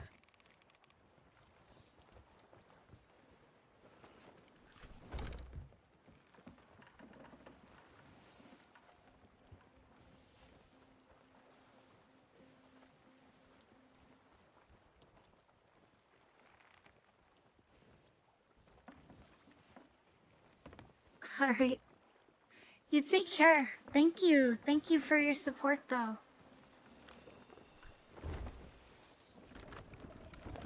Send me a friend on Kick. Because I haven't been on Kick's website yet. But I will figure out how to add you back as well. My crew may be new, but I'm more of a veteran player in this game.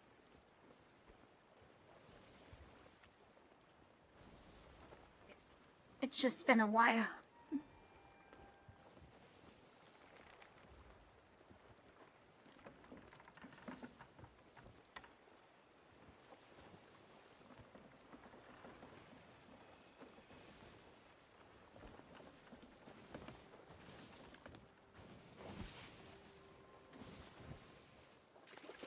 Do you guys want to dive for this or no?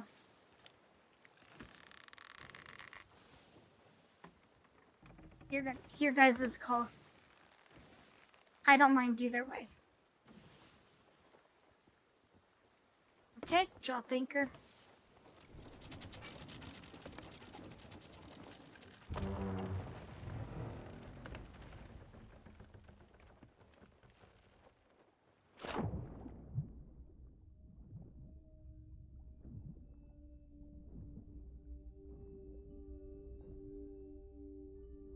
This is scary, see?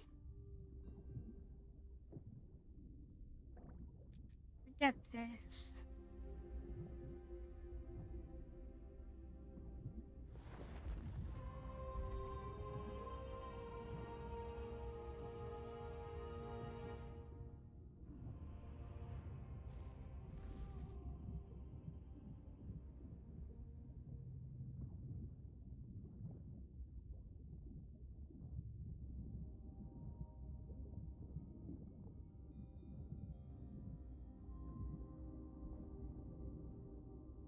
Think we'll find aliens down here? The UFO under the ocean? Or at the bottom of it, rather?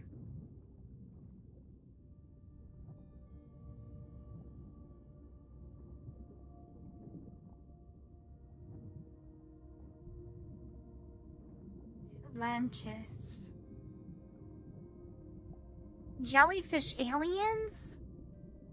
Oh my goodness, the jellyfish UFO. It's gonna come out of there.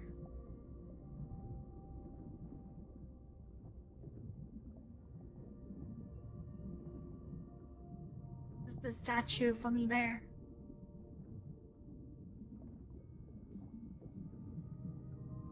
Evil starfish.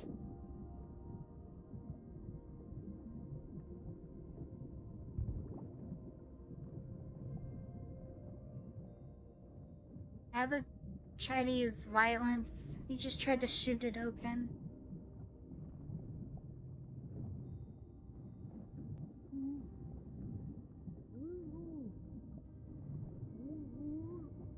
Oh no, I'm drowning! I'm drowning! Ugh.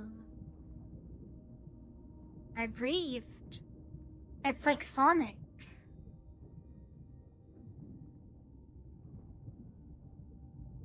Well, do you know D-Way?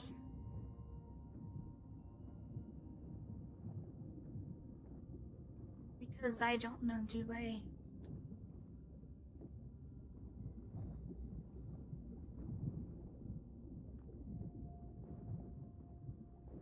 What if there's nothing here?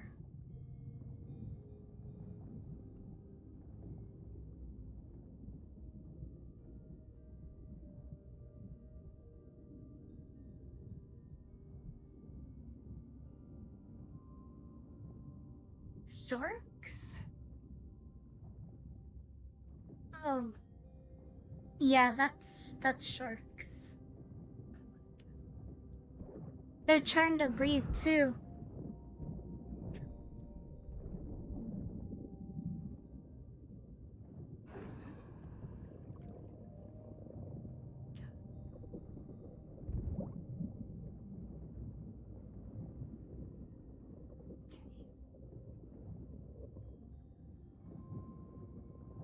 Okay, no more sharks.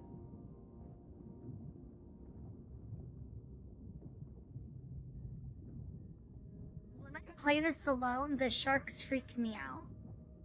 But when I'm playing with other people, they don't really. Because as you just saw, the other people take care of them for me.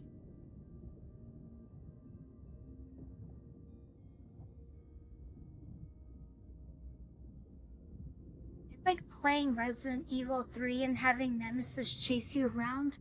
It's terrifying because it's a solo player game, but I swear, if you could get a party of 4 and have them play like Monkey in the Middle, then it's hilarious. You know what I mean? Then it's funny. Boing some zombies.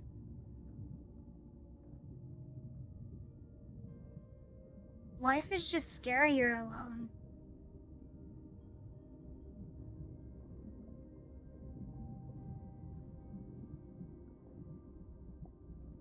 That's why if I didn't have a crew to play with and do like a 4-man galleon, I wouldn't really play this. Like, you see, we attack sloops with like 1 or 2 people on them.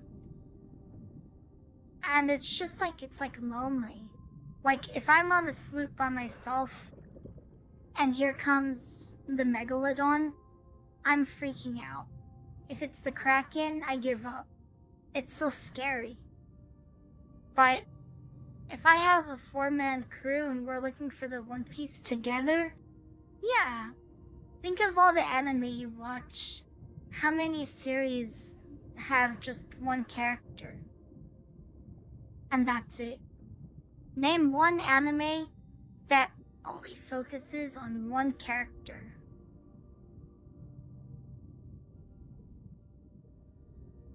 Even Batman, as much of a loner as he is, has friends.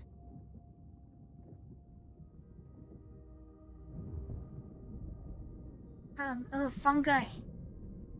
I don't have bullets. You did it though.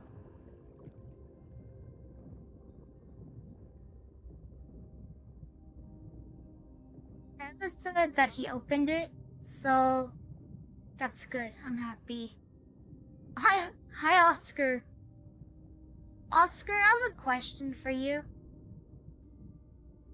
And you have to be honest, okay?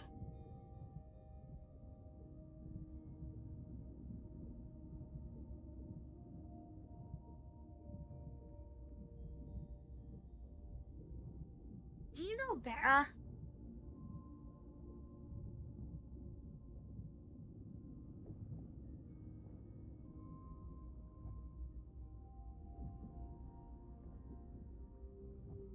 Oh my gosh, this ship disappeared. It got eaten by this shark.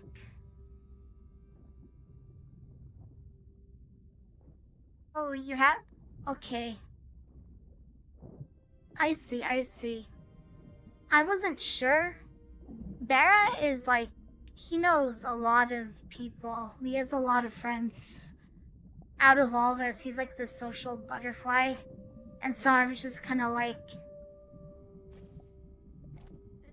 you know,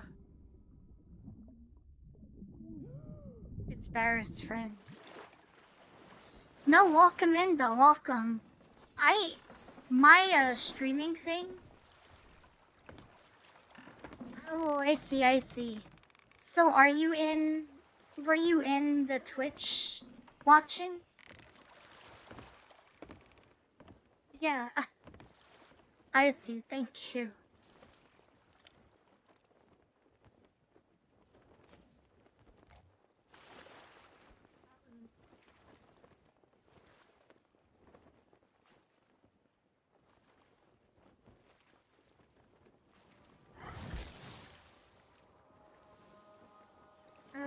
yeah. Okay. No, nice to meet you.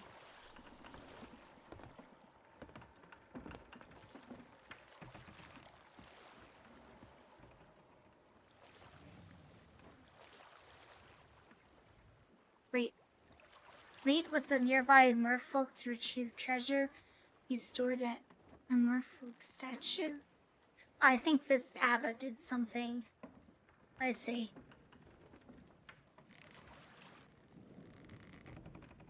That's cool.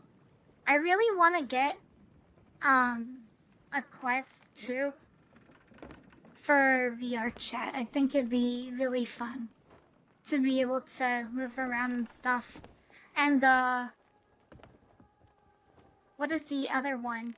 By Sony. The Moko P. I think it's called.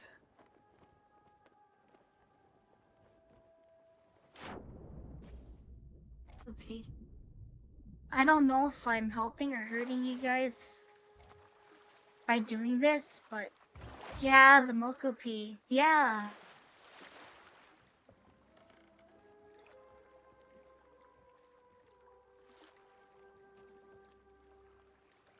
So I hope I'm helping out by doing this.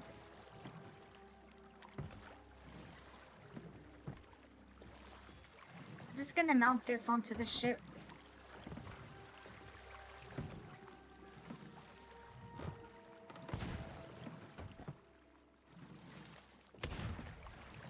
Yeah, I don't know how the kick is. I haven't really been on the platform yet.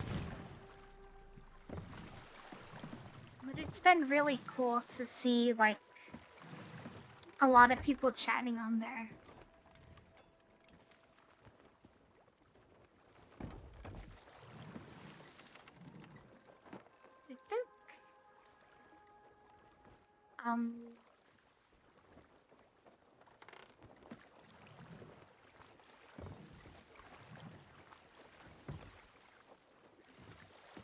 Right.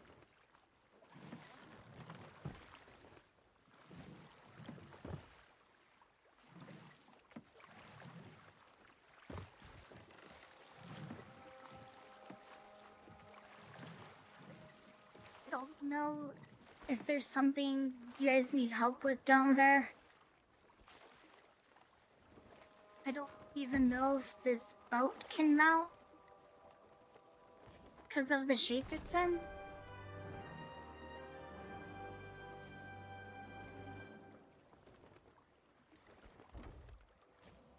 Just going to...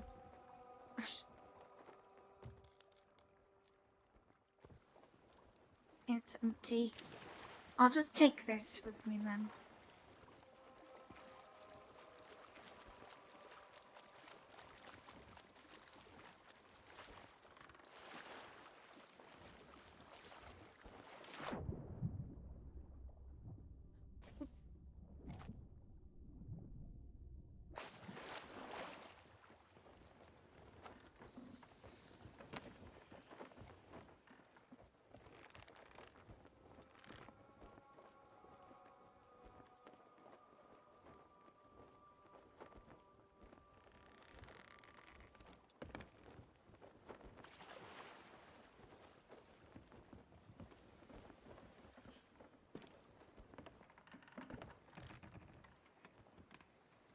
Come and attack us.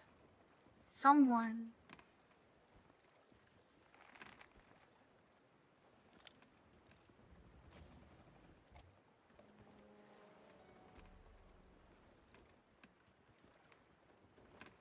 Gold discovered?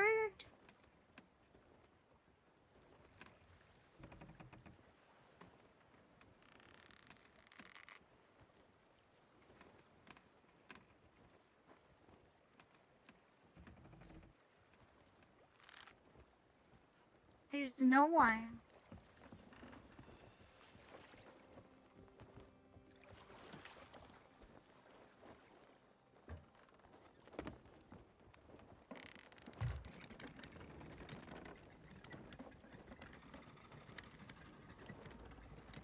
I hurt the crew by moving the It's a little rowboat. It's okay. I'll fix it.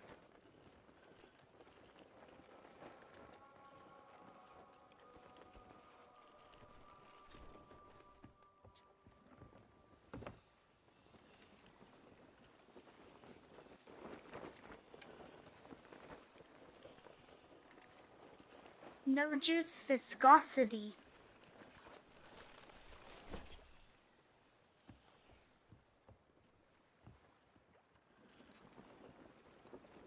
Oh, we got her. Hello. If it...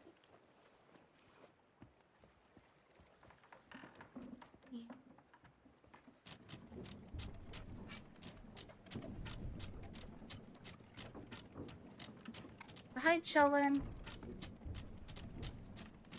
That's good. What have you been up to?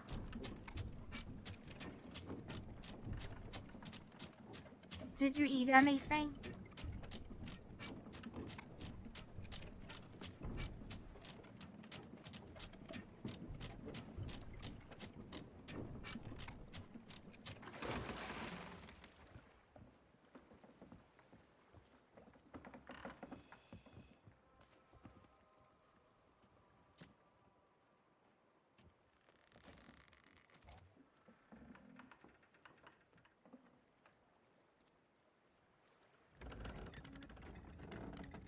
I see what Winter was doing, harpooning all the loot.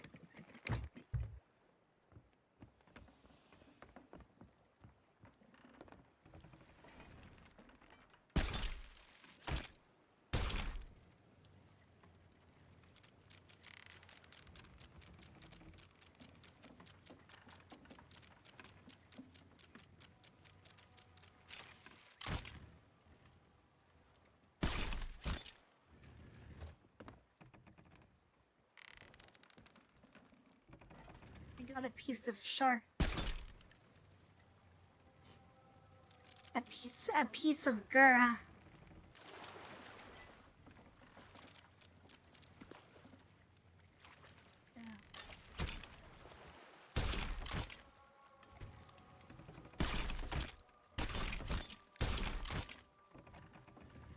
I like that. Before you had to individually get the loot, but now it's like automatic. That's so good. That makes it for easy stealing off the beach or off another ship.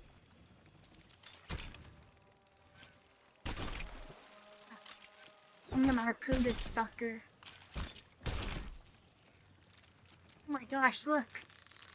It sticks to them now! No way! It used to not do that. It used to just like poke them, and then that was it. Ah, no, no, no, no. No, you scallywag. I'm gonna turn you into sushi. Not looking so good. Oh no.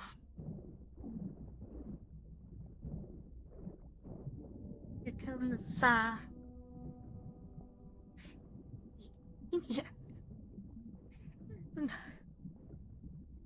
No, there's like a whole group of them. It's a cover corpse after me now. I just killed their cash cow. I guess cash fish? I was gonna say cowfish. 7 shekel.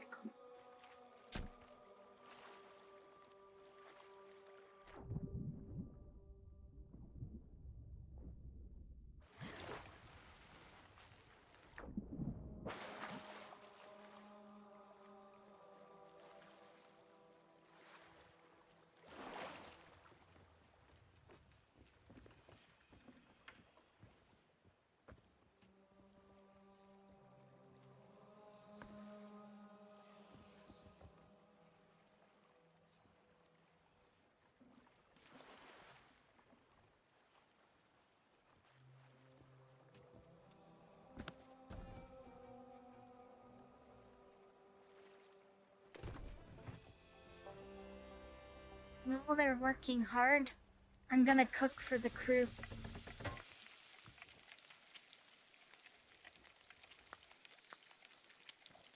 And get drunk.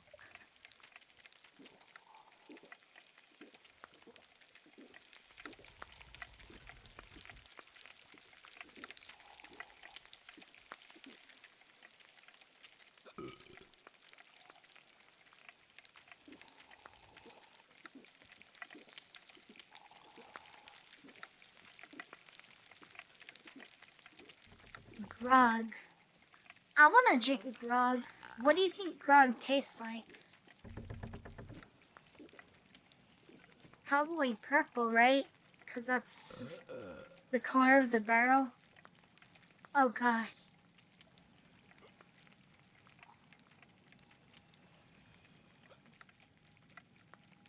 I can't. Oh my god. Oh, even that map is crazy.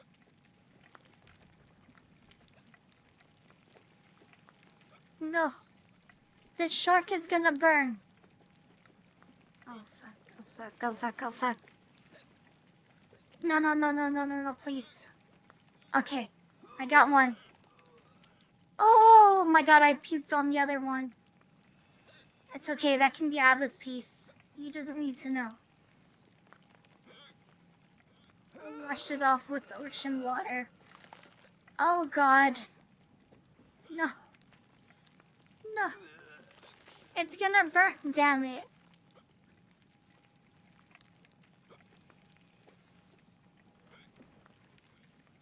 Oh my god, guys. Do you guys do this at home? You get drunk and then you cook up a feast? And you get like blackout drunk and burn the house down? Actually, one time I was playing Overwatch when it was new and I was like really addicted to it. There it goes. There it is. Oh.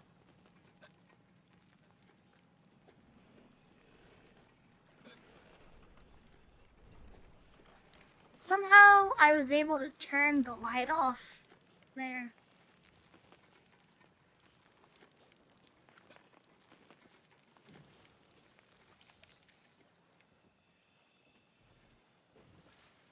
It's not that bad, right? It's just well done.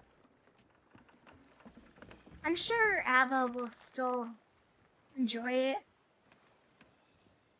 Puked on, crusty, dried, well done shark. Tough. But the vomit helps to tenderize the meat a little bit, you know?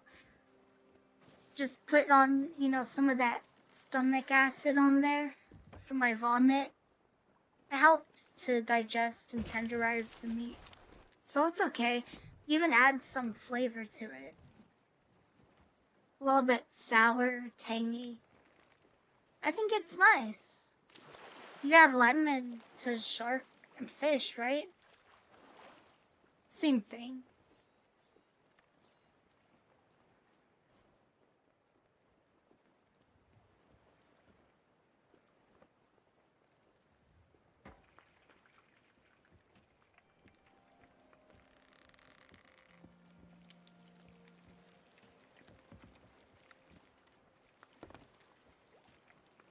We're low on chicken.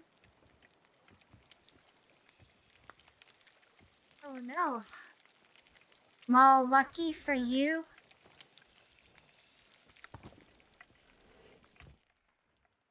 I have a piece of chicken, I guess. So Fungi wants... So the other two will get some shark, and Fungi will get chicken. And me? I'll just eat some leeches.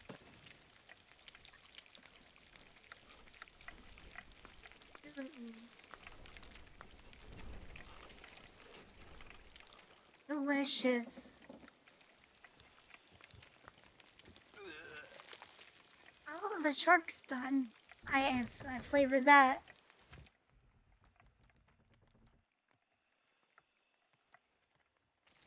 Let me... Oh, these are the leeches. Let me cook them.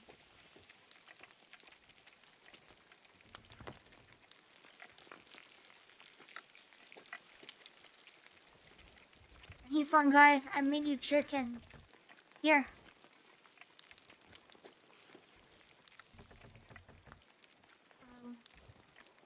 This is mine.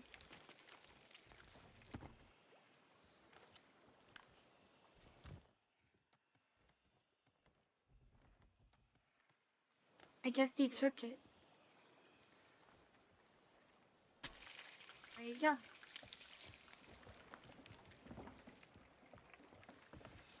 Do we have all the loot now, you guys?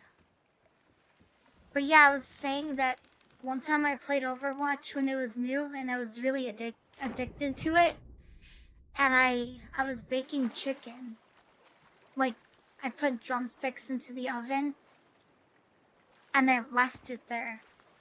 And I didn't hear the timer go off. And by the end of the night, before I was about to go to bed, I turned out the lights and I saw that the oven was still on. And they were just completely black, burnt to a crisp. I think it was the only time in my life I'd ever burnt something so horribly.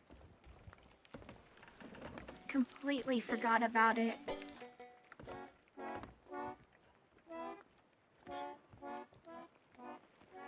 Good job, guys. Drop the sails and raise the anchor. We're heading home to the outpost.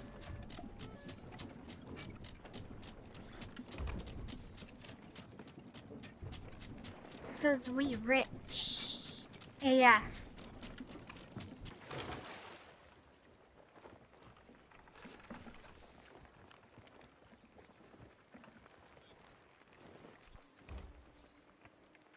If I remember correctly, it was east.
I didn't mean to do that.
Maybe the one piece were the friends we made along the way all along.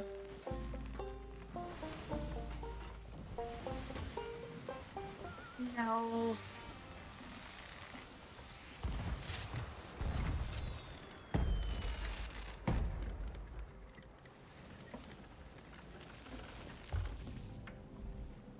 I think that's the outpost. 2 hours left.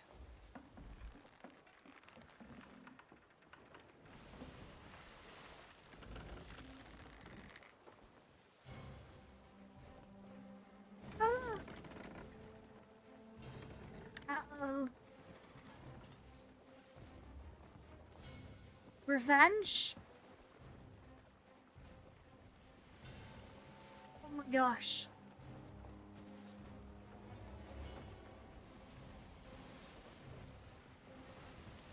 I don't know what's going on. And this message doesn't want to go away.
Pretty good.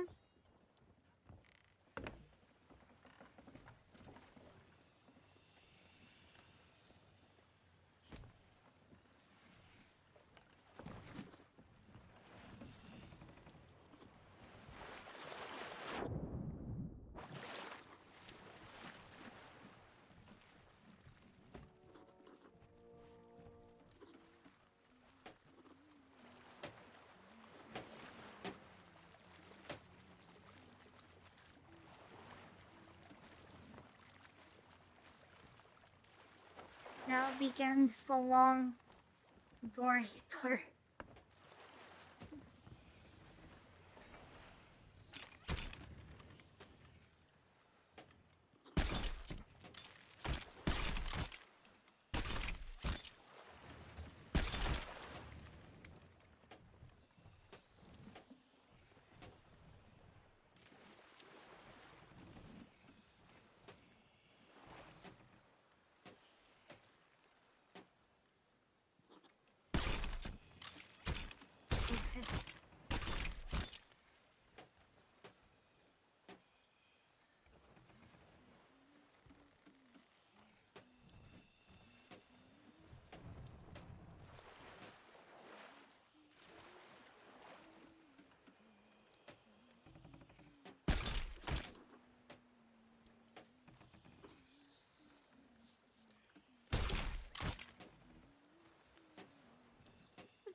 It is faster, see?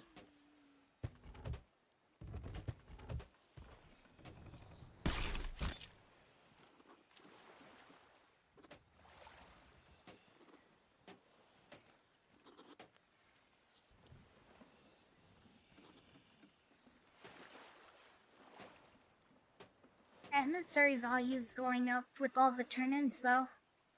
So that's like a stacking thing.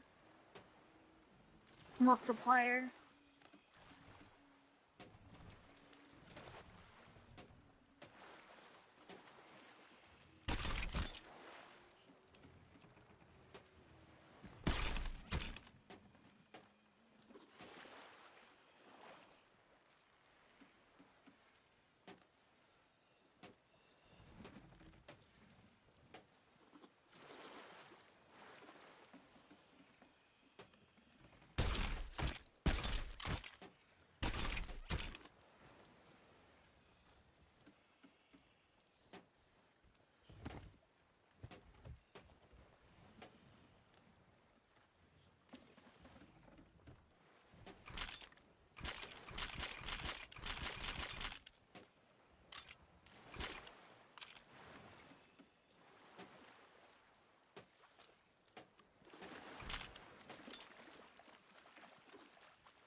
feel like the soccer mom picking up the kids from practice.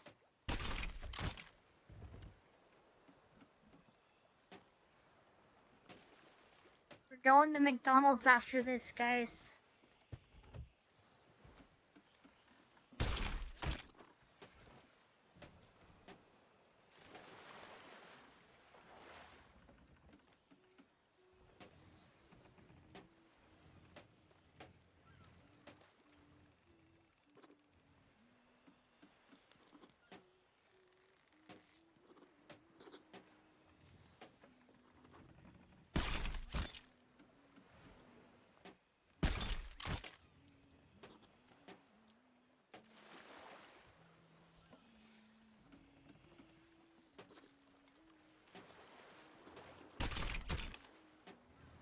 Oh, Crystal.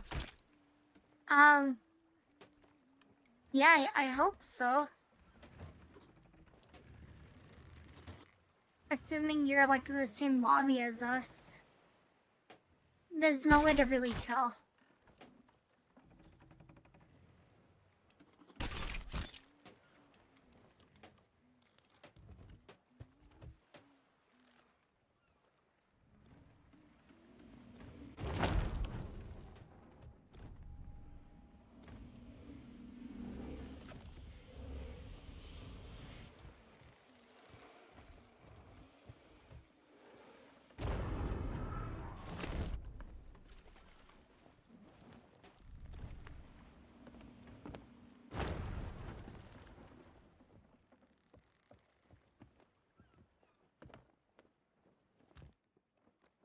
Yeah, we 4. I hate the stupid notification.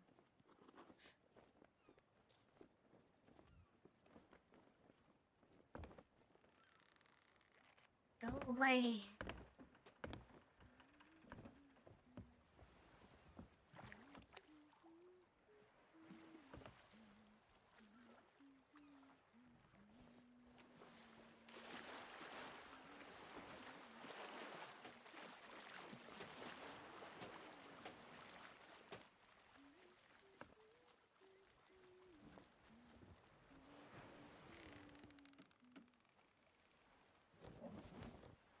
You can always join our alliance.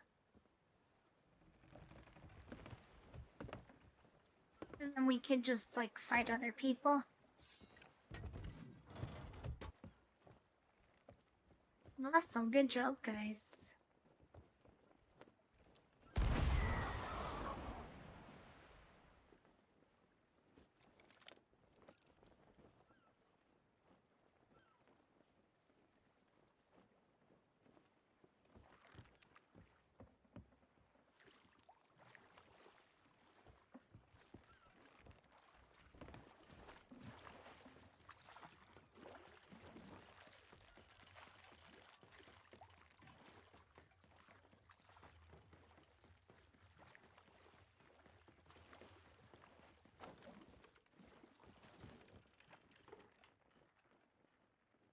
Not tall enough, not high enough to see the other side.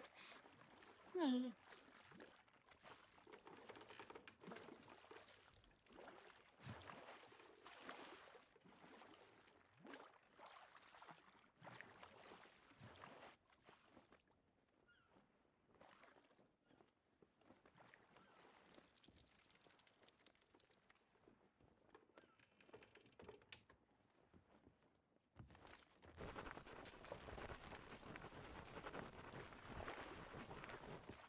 It's just, Crystal, how far are you from this place? Because we can wait a bit, but I also want to look around for people to kill.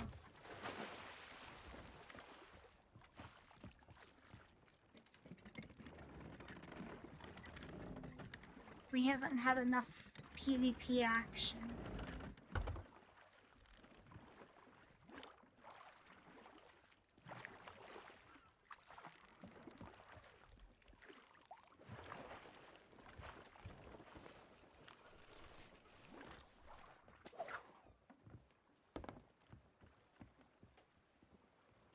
southeast. Very close.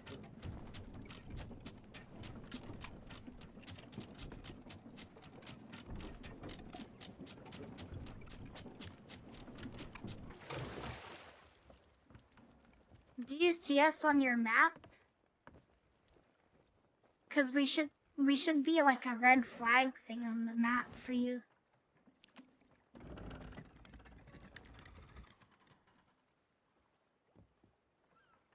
Oh, nice.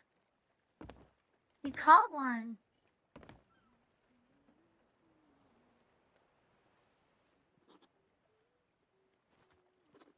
Ooh, sushi, fresh sushi.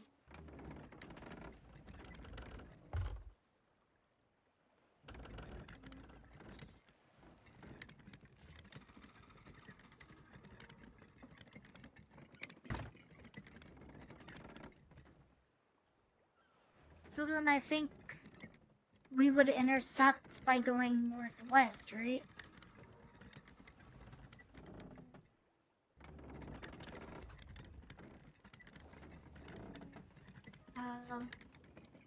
Yeah, no, unfortunately the game just puts you into random lobbies. And there's no way to really pick a lobby.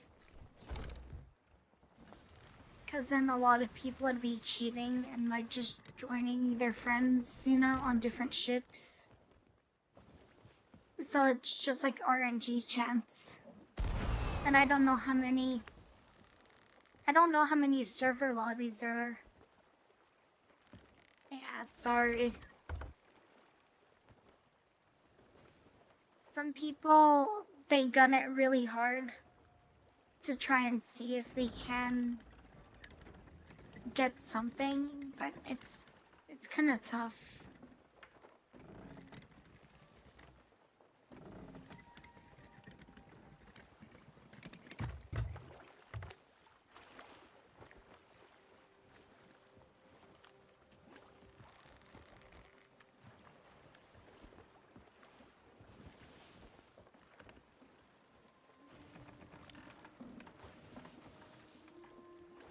And if the server population shrinks too much, it'll like take 2 lobbies and then combine them. It'll merge them into one.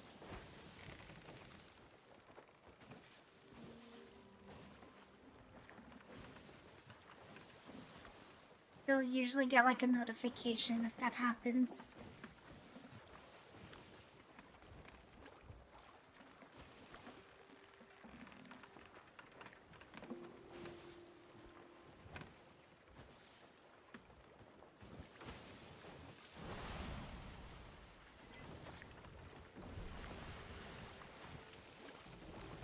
If you fish in certain spots and use certain baits at the like right time of day or the right weather, if you line up the combinations, you can catch a diverse amount of fish, different types, and then when you cook them and eat them, they apply different stat bonuses.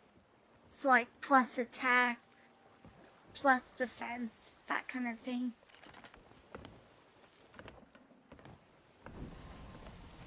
You know, like super health regen. It's pretty neat. But they're like temporary buffs when you eat.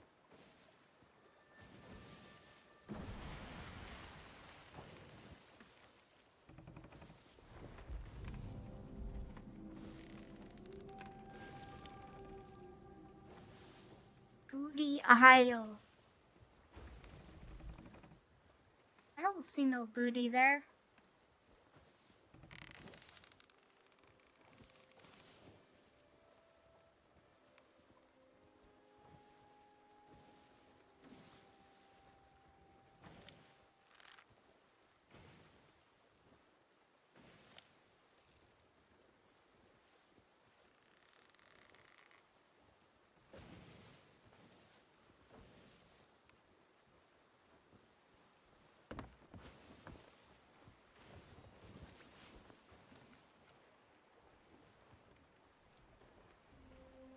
Old Brimstone Fortress.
really is the Xbox flag, huh? Those are the controller buttons.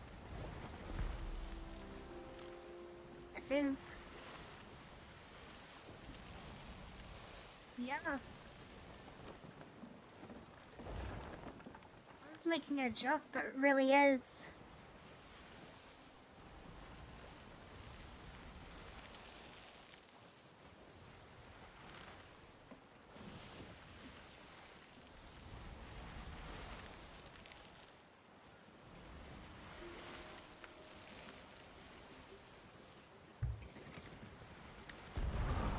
See them north.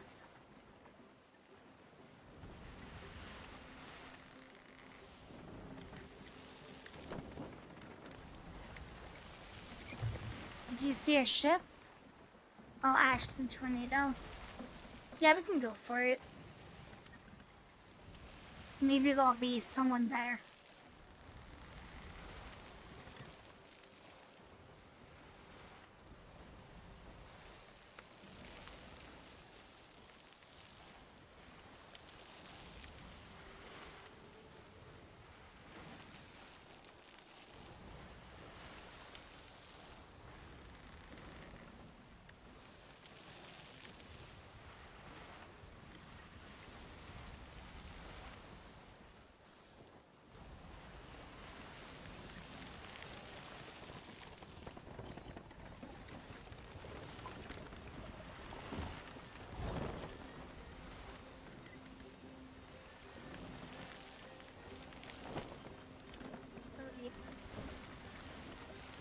There's a sloop over there to the right of us.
I'm just gonna ram them.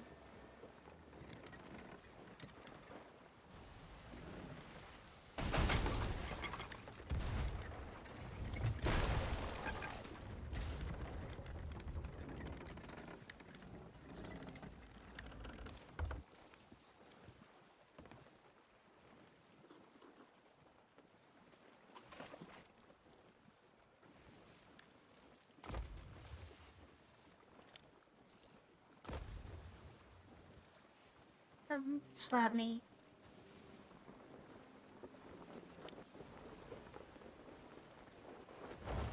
Another one. And it's a bigger ship. Heck yeah. Nice. But stay with that boat and make sure it sinks and that they're dead. Guys, let's go for this ship over here. Where are they?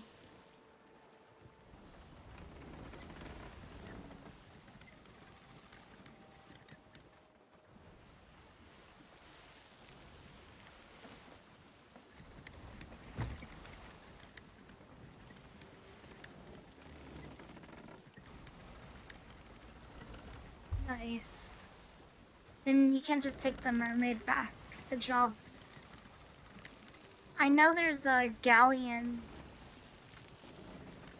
or a brigantine over here.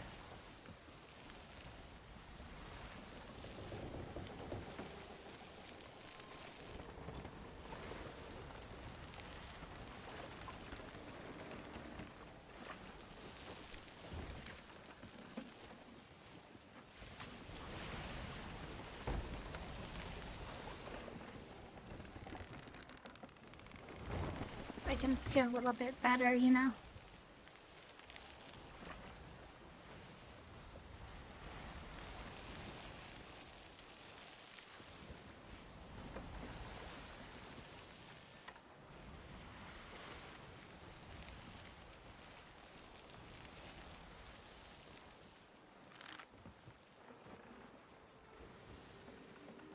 I know I saw a ship parked next to the island over here.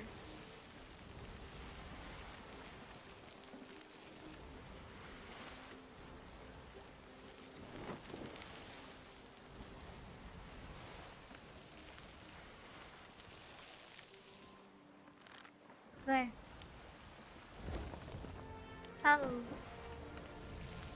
What is that? Just another sloop? No. No, that's a brig, I think. A brig or a galleon. That doesn't matter, we'll kill them anyways.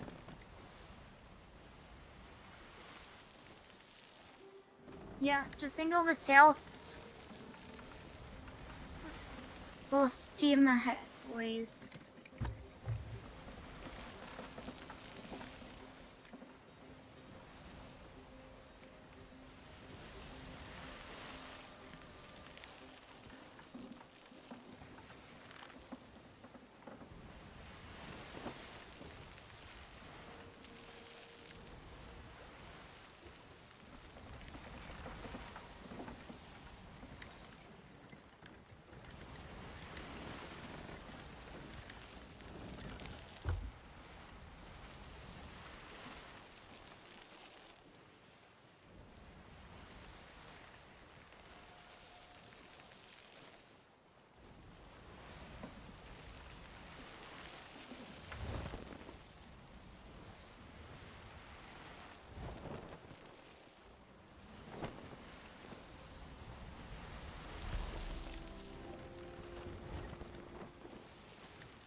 Got a ship over there.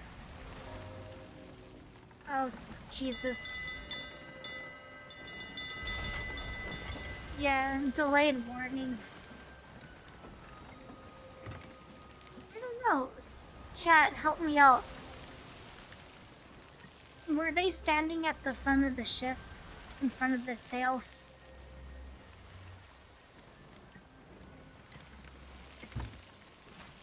Like, at least two of them? Yeah.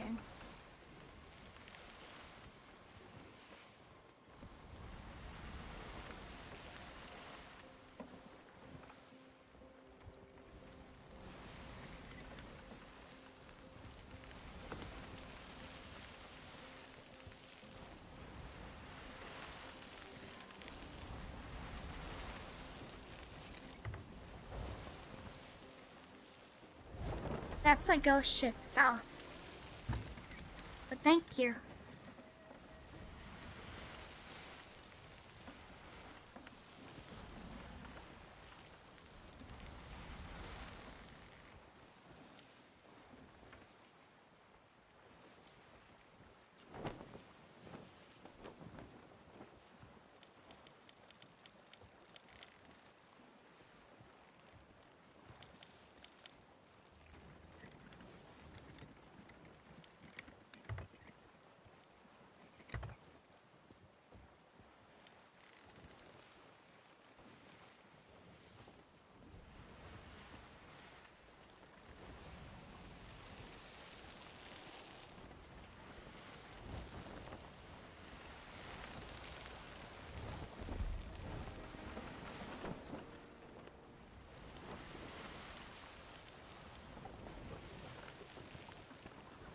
No worries.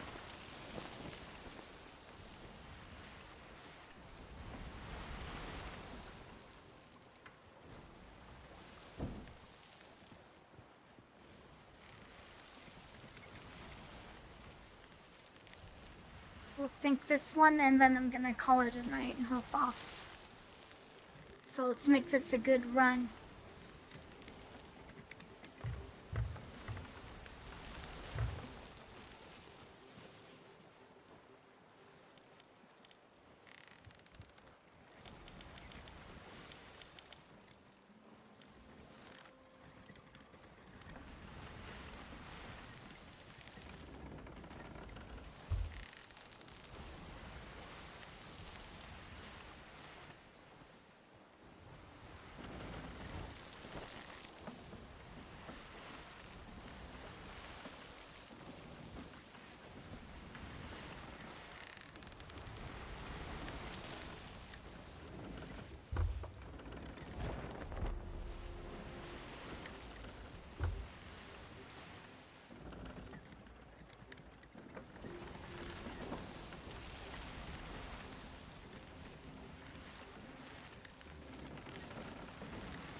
Come on, angle the sails, guys.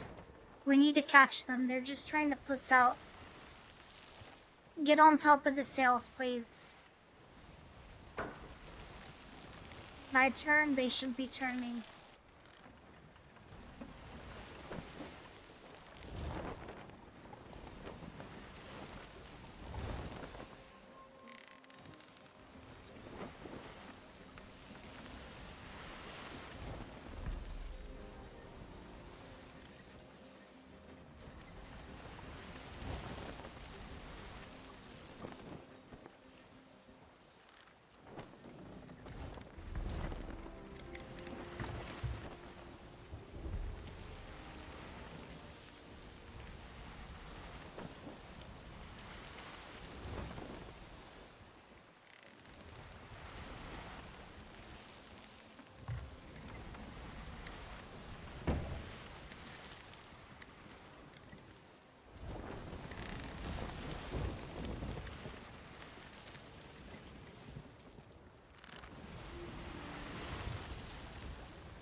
Okay, now I really can't help you guys with the sails. So I need you guys on it, because I have to stay on the wheel.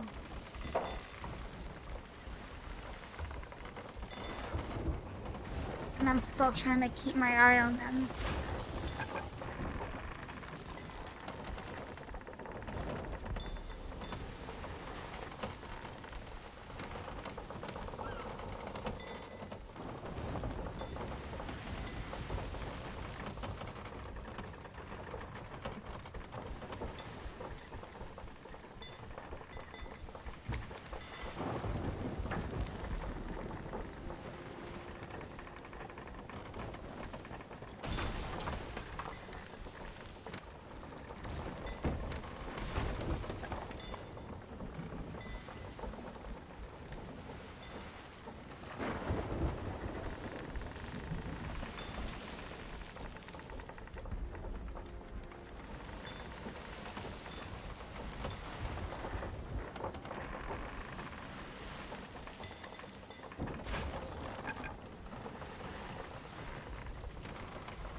god, we're gonna hit those islands.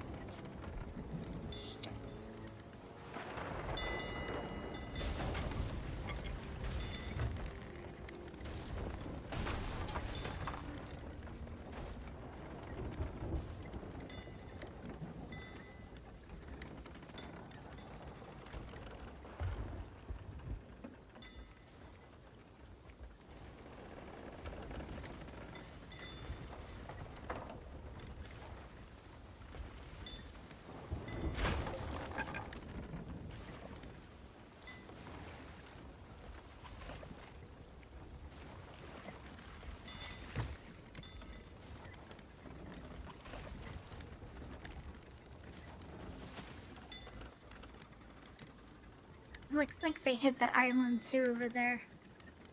I saw their ship rock.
I see them on the beach, looking at us on the left, but it's okay.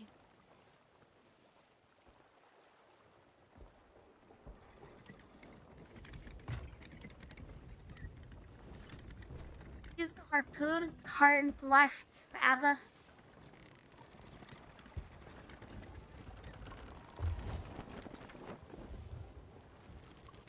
Oh, Tish.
Evening, friends.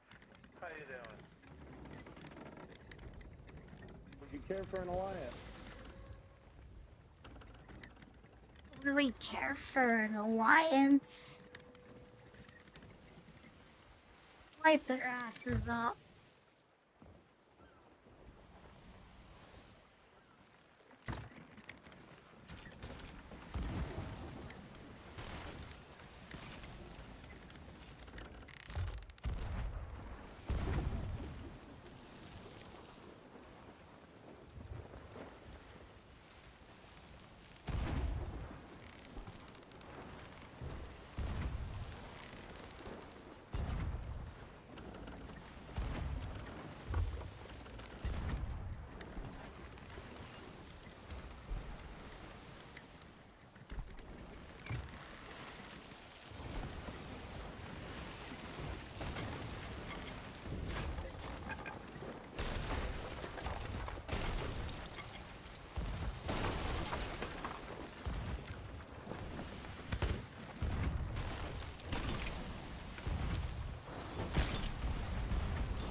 Really?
Nice.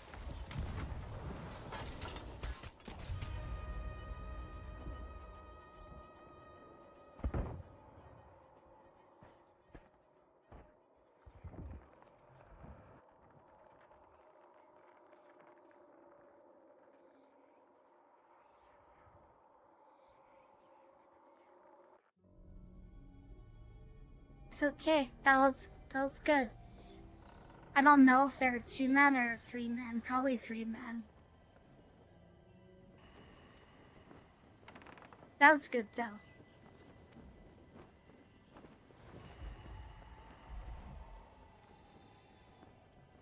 3 of us died.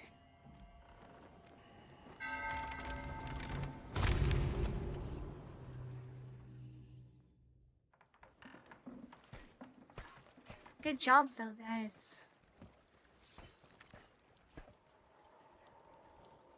There's a ghost ship over there.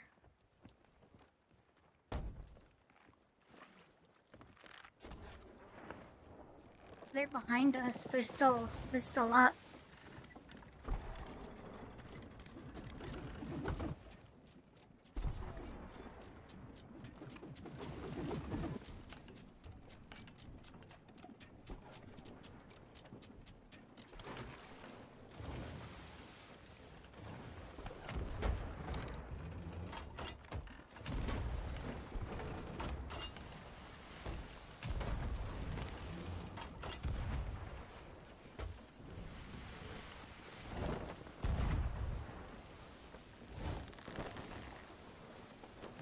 You can tell the way they're navigating. They're veteran players. So even if we have number advantage, they just have the experience in us, you know.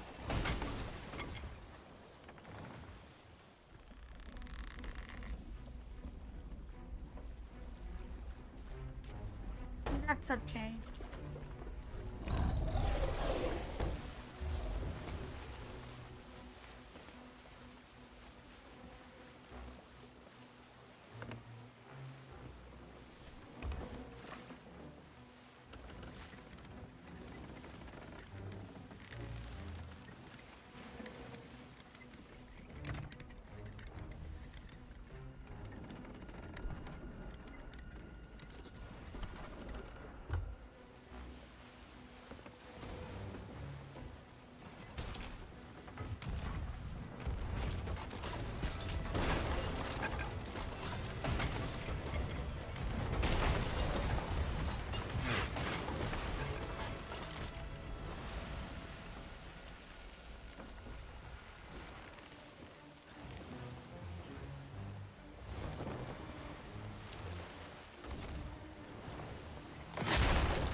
Do the planks for lower deck.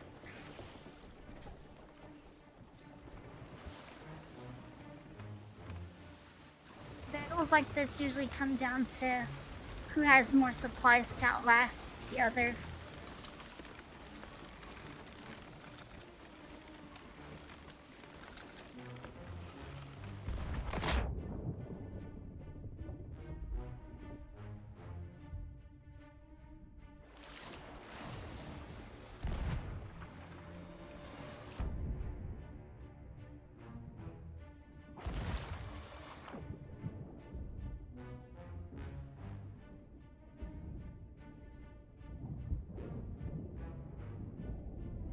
Ugh.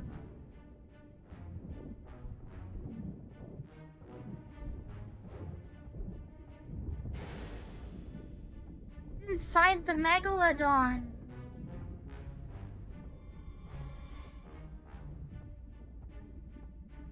And I'm knifing him.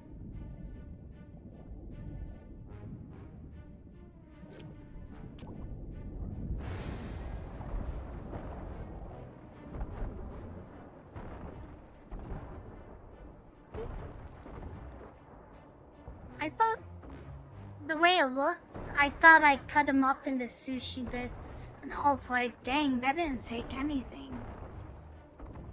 Just like that? Free sushi? No, it was just glitch.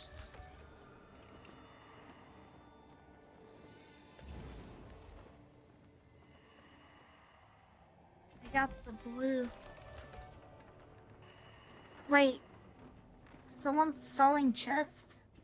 Oh no, it's just delayed from when we sold earlier. Yeah, fun fact. The getting your money from selling loot, there's a delay. Like a server delay. Sometimes it's fast. Other times there's a really long delay. Microsoft checks your game. It's been like years now. When did this game come out? Like 2018?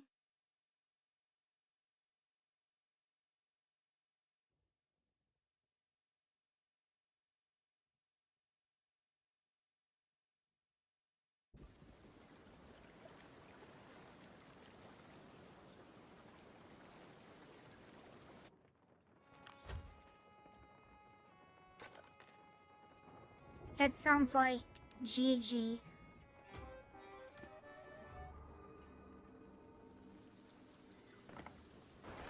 GG, guys. Good job, though.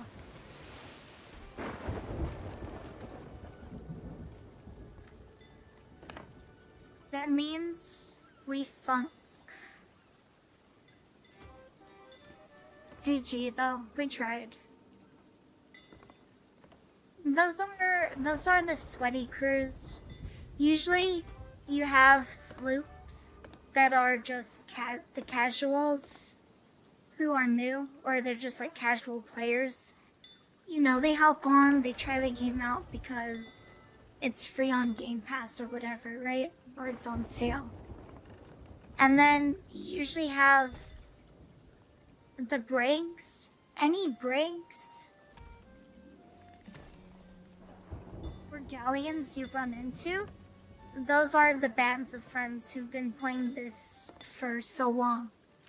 Any fighting game ever, like Street Fighter, the community is usually filled with the ones who stay after years, like Super Smash Brothers. You just get super competitive ultra sweats because it's their favorite game in the whole wide world, right? They don't play anything else, just this game. And so it's like, it's all or nothing when you run into people. There is no intermediate or medium. It's just really easy because they don't know what they're doing, or really hard.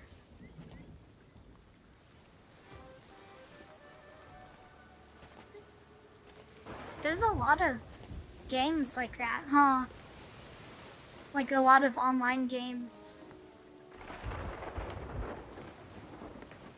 where the casual crowd just kind of comes and goes, and then it's just left with like the toxic sweats. Yeah.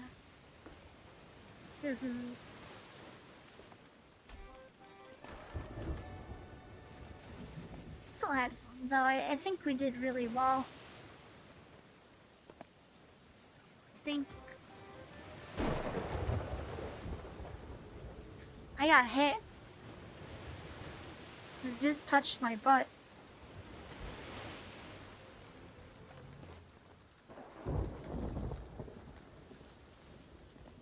But yeah, you know, I didn't claw my eyes out, nor did I feel the need to. As is the experience with multiplayer galleons. Especially if you ever want to play Brig Simulator, just join a random galleon party. There's usually 1 or 2 squeakers in there. One who wants to play seriously, and the other one who just wants to mess around and troll and be annoying. And then there'll be like the third person will be like the basement dweller who doesn't have a job or life. And so they're just there to troll too. And so as soon as you join as the 4th player, you just get like insta-locked into the brig because the other 2 voted you in. And the one who's serious is like, no guys, come on. Let's go get some treasure.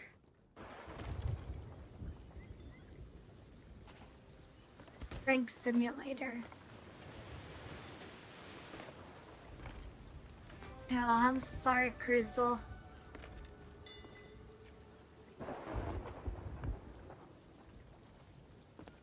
Naked shelter.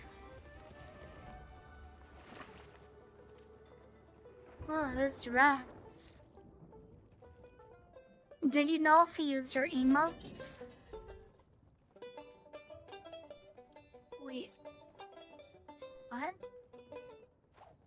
Oh. I thought that was the brig opening up.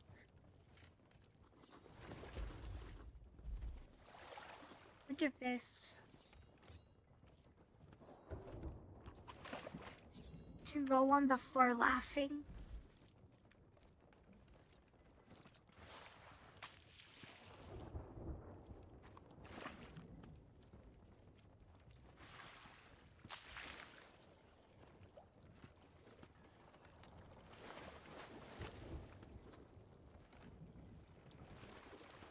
It's kind of strange. And then, wow, we got struck by lightning through the wood. Okay.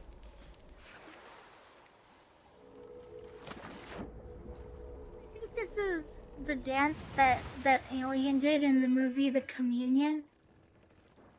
The Watchkeeper, whatever. The Watcher. Apparently I do. Very highly conductive. And look. You can hide as a barrel. Look at this. So you can sneak on board onto someone's ship and hide. You can't move around though like Snake does. But you can hide. What?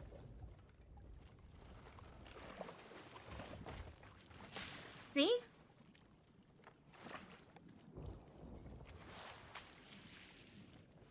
You can't find me.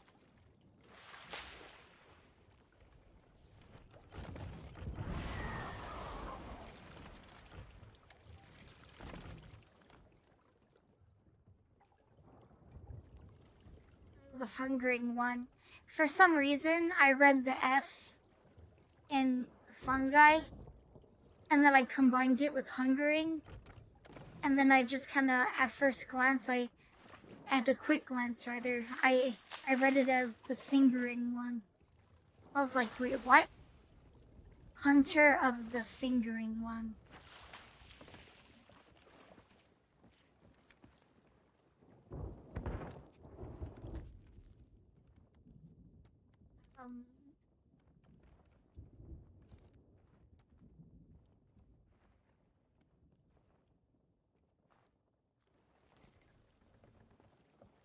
There. I cast a vote to lock you up.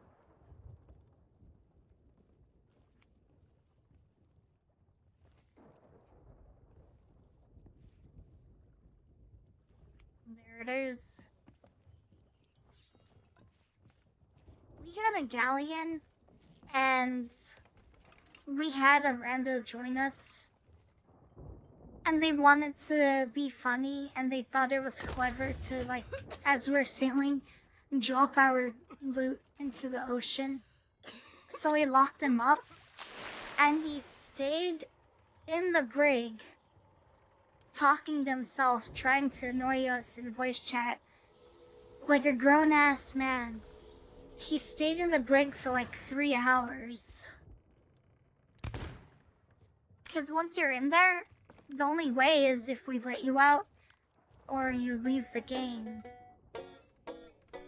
And so he was bent on just sitting there.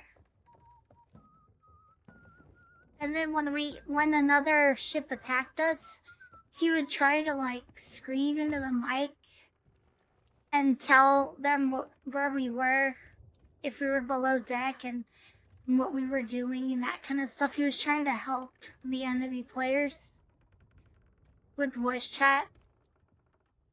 So funny.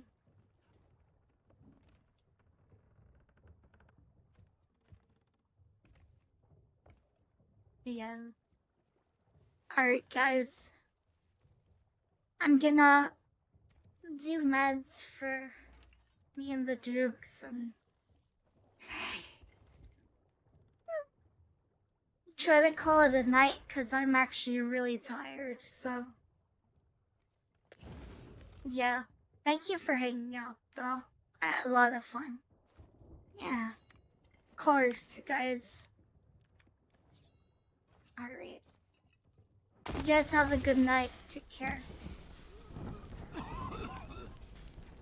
Oh, enough.